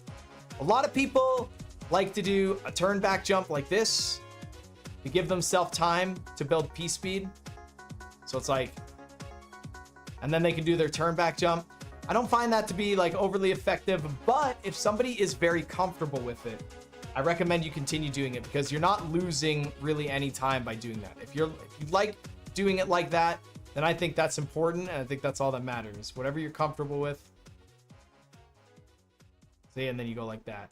What I like to do, though, is when I enter the door, I like to just do a very small jump. Just a small jump, and then a turn back jump right before the laser. I find that it gets my P-speed built, and it lets me just get past the statue very easy. So I just small jump, and then do a turn back jump. Very easy. Okay, if you don't want to do P-speed strats in this section, you just go from statue to statue to statue. Go under here, hit this wall to avoid that that fireball. You don't have to hit the wall, but I don't know how fast or slow or if you're gonna do any turn back, so I can't really help you. Like you could probably jump from here to the donut block. I don't think it's worth it though. Let me not get P-speed here. Yep, statue, statue, statue, duck, go under, and then full big jump right there. Yeah, see, you could do that if you want. It's not a big deal. I mean, as long as, like, if you're doing no P-speed strat, if you never turn back, you're going as fast as you can without P-speed, right? Look at this. You can't really do this section without P-speed any faster. That's probably about as fast as you can do it. So, that's not a problem. Do a little duck so you don't hit your head. Full big jump, jump. Jump and bonk your head so you can land down right here. Yeah, when you're here, jumping and bonking your head is really good because it's going to push you down to set you up right here. Not bonking your head might you might small jump like that and that would really suck. Or you might jump a little too big. Like if you do a duck jump, don't duck jump there. You don't need to. A duck jump could land you back into the fireball or something. Like look at how close that was to the fireball. I wouldn't risk it. So yeah, with the no P-speed strategy, you can kind of do that. P-speed strategy though is when you land on the statue, you want to go to this statue, and then you want to do the micro tunnel. You want to do the mini tunnel and get in here, and then you want to go from this. You kind of want to do the same jump as without P-speed. Let me show you. So you want to go to this statue right here, okay? Because of the way your turn back jump is. I mean, you could go on this one, but I just don't think that's a good idea. You should play around with it and see what you like though. Jump from there to there and then mini tunnel. Yeah. So you want to jump on statue 2 and 3. 2, 3 and then go. And then jump to these beautiful fellas. Then you jump to these beautiful fellas. And then you jump up. Or wait, I think I do a big duck jump. Hold on. Let me do it in full succession so I can see what I'm talking about here. Oh, yeah, no, you do a big full duck jump for these guys. Now, I'm going to warn you guys. If you accidentally not duck jump, look what happens. I was talking about this on stream the other day. If you accidentally miss your duck input for this big duck jump like this, look at this. It's over. That is the most crucial duck jump in the game, and we do it. So if you are not comfortable with a game-ending duck jump like that, you have to do that duck jump to make that jump. If you don't, you won't make that jump. You need to find some jumps that work not with the duck jump. So maybe we do this. Something like that. That's good. Little turn back jump. That's great. That really is not that much of like a time loss.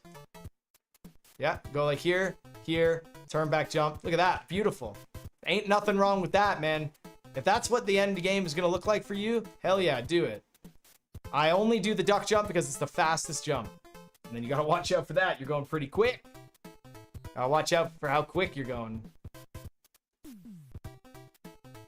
And I mean, that's it for the statue rooms. There's really nothing else to teach you. Yeah. All right. Bowser. So if you have P speed in the if you have P speed in the statue room, you can get a little extra P speed momentum in Bowser's actual, like, in his room.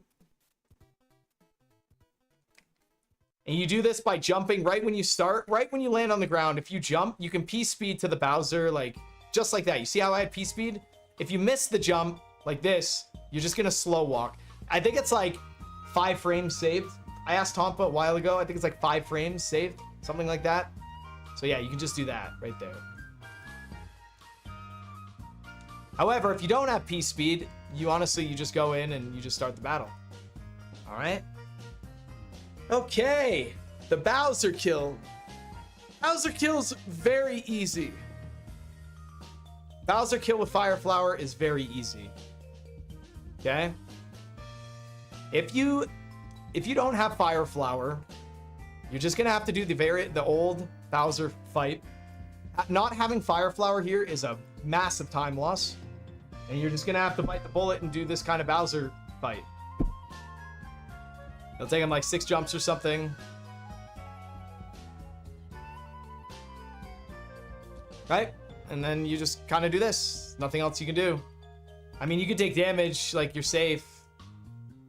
Like, I'll be safe here.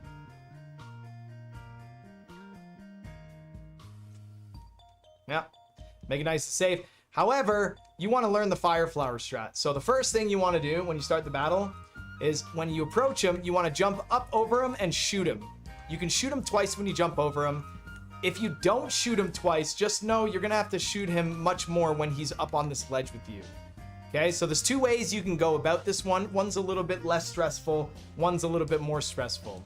You're going to want to jump up past him. And you're going to want to make sure that at least Mario's toes are hanging off this ledge. Because if I'm ducking, Bowser's not going to hit me when he jumps up, okay?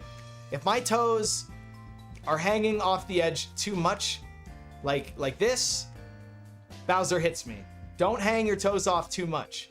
If my toes aren't hanging off enough, so like if I'm like right here, Bowser's gonna land square on the platform, and now I'm stuck. I can't hit him, I can't shoot. If I come at a duck, I take damage, that's it. So you just want Mario's feet to hang off the edge just a little bit. So you don't get hit, just like that, that's perfect.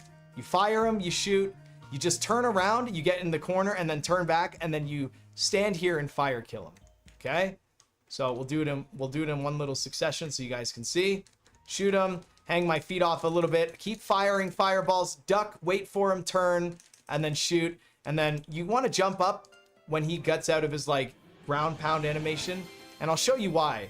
If you just stand there and not kind of jump up, what happens is that some of your fireballs will go under him. So I'll duck and wait here, and then if I just keep shooting him, he's gonna bob up and down. You see how he's going up and down? And by him doing that, he's gonna go higher than what my fireballs are. So when you're almost killed him, because he takes like 30 something shots, like I know he's almost dead here, right? Like watch, I've shot him a lot here. I know he's almost dead. I killed him before he even started bobbing. Just know that if you don't kill him before he starts like breathing up and down or whatever it is, you're just gonna have to do a couple of jump shoots. So let me show you what that what that's gonna be like. So yeah, I hit him a couple times. I'm gonna wait, and then now I'm hammering him, and then he's gonna go up and down. So now I'm just gonna jump, shoot, jump over the fireball, and then there we go. Those are gonna be perfect. That is the stressful way of doing Bowser. That's gonna be a little hard at first, but it's really awesome. Jump, shoot, just hammer on him. Make sure your feet are off the ledge. Yeah, just wait for him. And you get hit. There is an RNG fire. He does have an RNG fire here. He will jump and shoot at the same time, and if he does that, you will take damage, and it'll be awful. It's very rare, but he will do it, and it sucks, so watch out for that. If you are scared of that and want to avoid that, okay, if you're scared of that and you want to avoid that, what you can do is that you can jump up and fire kill him, okay? And you can hang off the edge, and now you don't have to worry about where you hang off the edge, because what you're going to do is, before Bowser jumps, you're going to jump over to the left, okay? So you're going to shoot, and then before he jumps, jump over to the left, and then now you're right in front of him, and now you can go ham. It's a little slower, but it's a little less stressful, and you don't have to worry about an RNG, like, death, or damage, like with the fireball. Watch out, because you can bounce on Bowser's head. It is possible. But if he's going up when you're doing this, he's going to go so fast that he's just going to crash into you, just like that. So watch out for that. That's also another thing. Okay?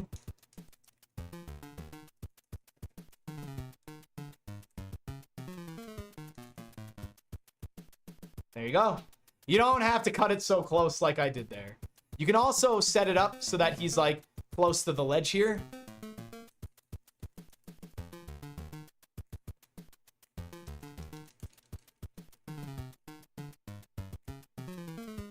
And there you go. That's Bowser.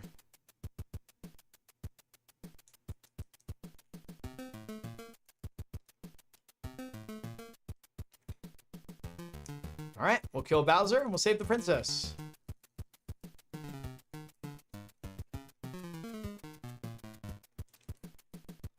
If you are really quick and get good RNG, you can actually kill Bowser before he jumps up, which is insane. Also, if you get really good RNG, there's a single frame where you can kill Bowser. It's like during one of his hopping frames, where if you kill Bowser on one of his hop frames, he will just directly turn upside down and fall down, and that is actually a time save.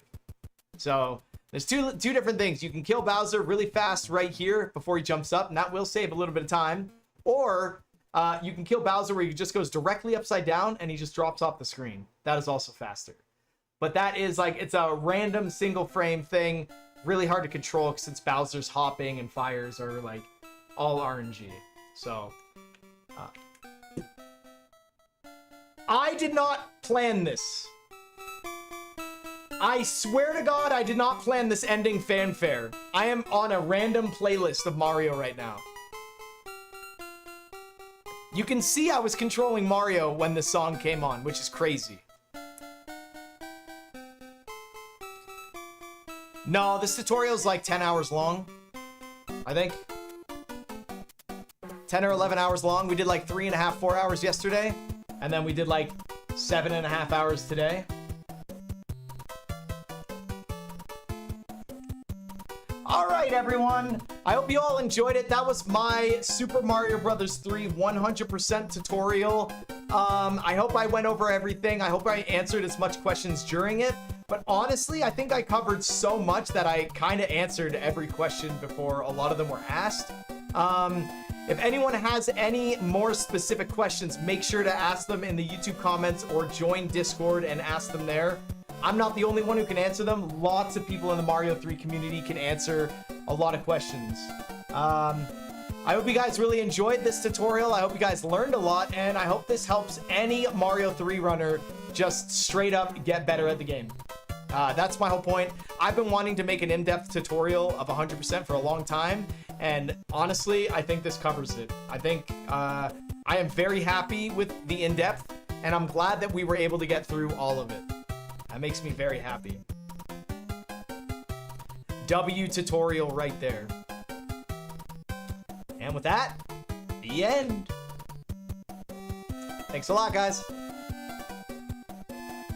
Ooh. It's over, guys. It's over. That's where the YouTube video would end. Holy crap, it's over. Oh my god, the alerts can go back on. Holy crap, dude. My throat is so fucking sore. I can't believe we got through that. Oh my god.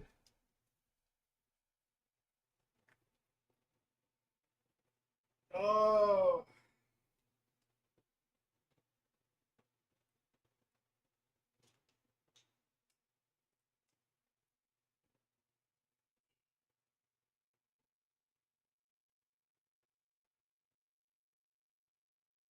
We did it! We did it! The tutorial's over! I'm glad I have a TTS limit cap. I'm glad I have a TTS limit cap. I'm glad I have a TTS limit cap. I'm glad I have a TTS limit cap. I am not glad I'm glad I have a TTS limit cap. I am not... Hi, Batty. Yeah, Batty, they're acting up, aren't they? What are they doing? Mitch. What are they Last doing? October, when I was a first-time chatter, I remember everyone being so nice and making sure to tell me, when Mitch dies we all say so bad kek, the rest is history. P. Chupacabra, Seaman. Shut up and take my money. Congrats Seaman, on shut up and take my money.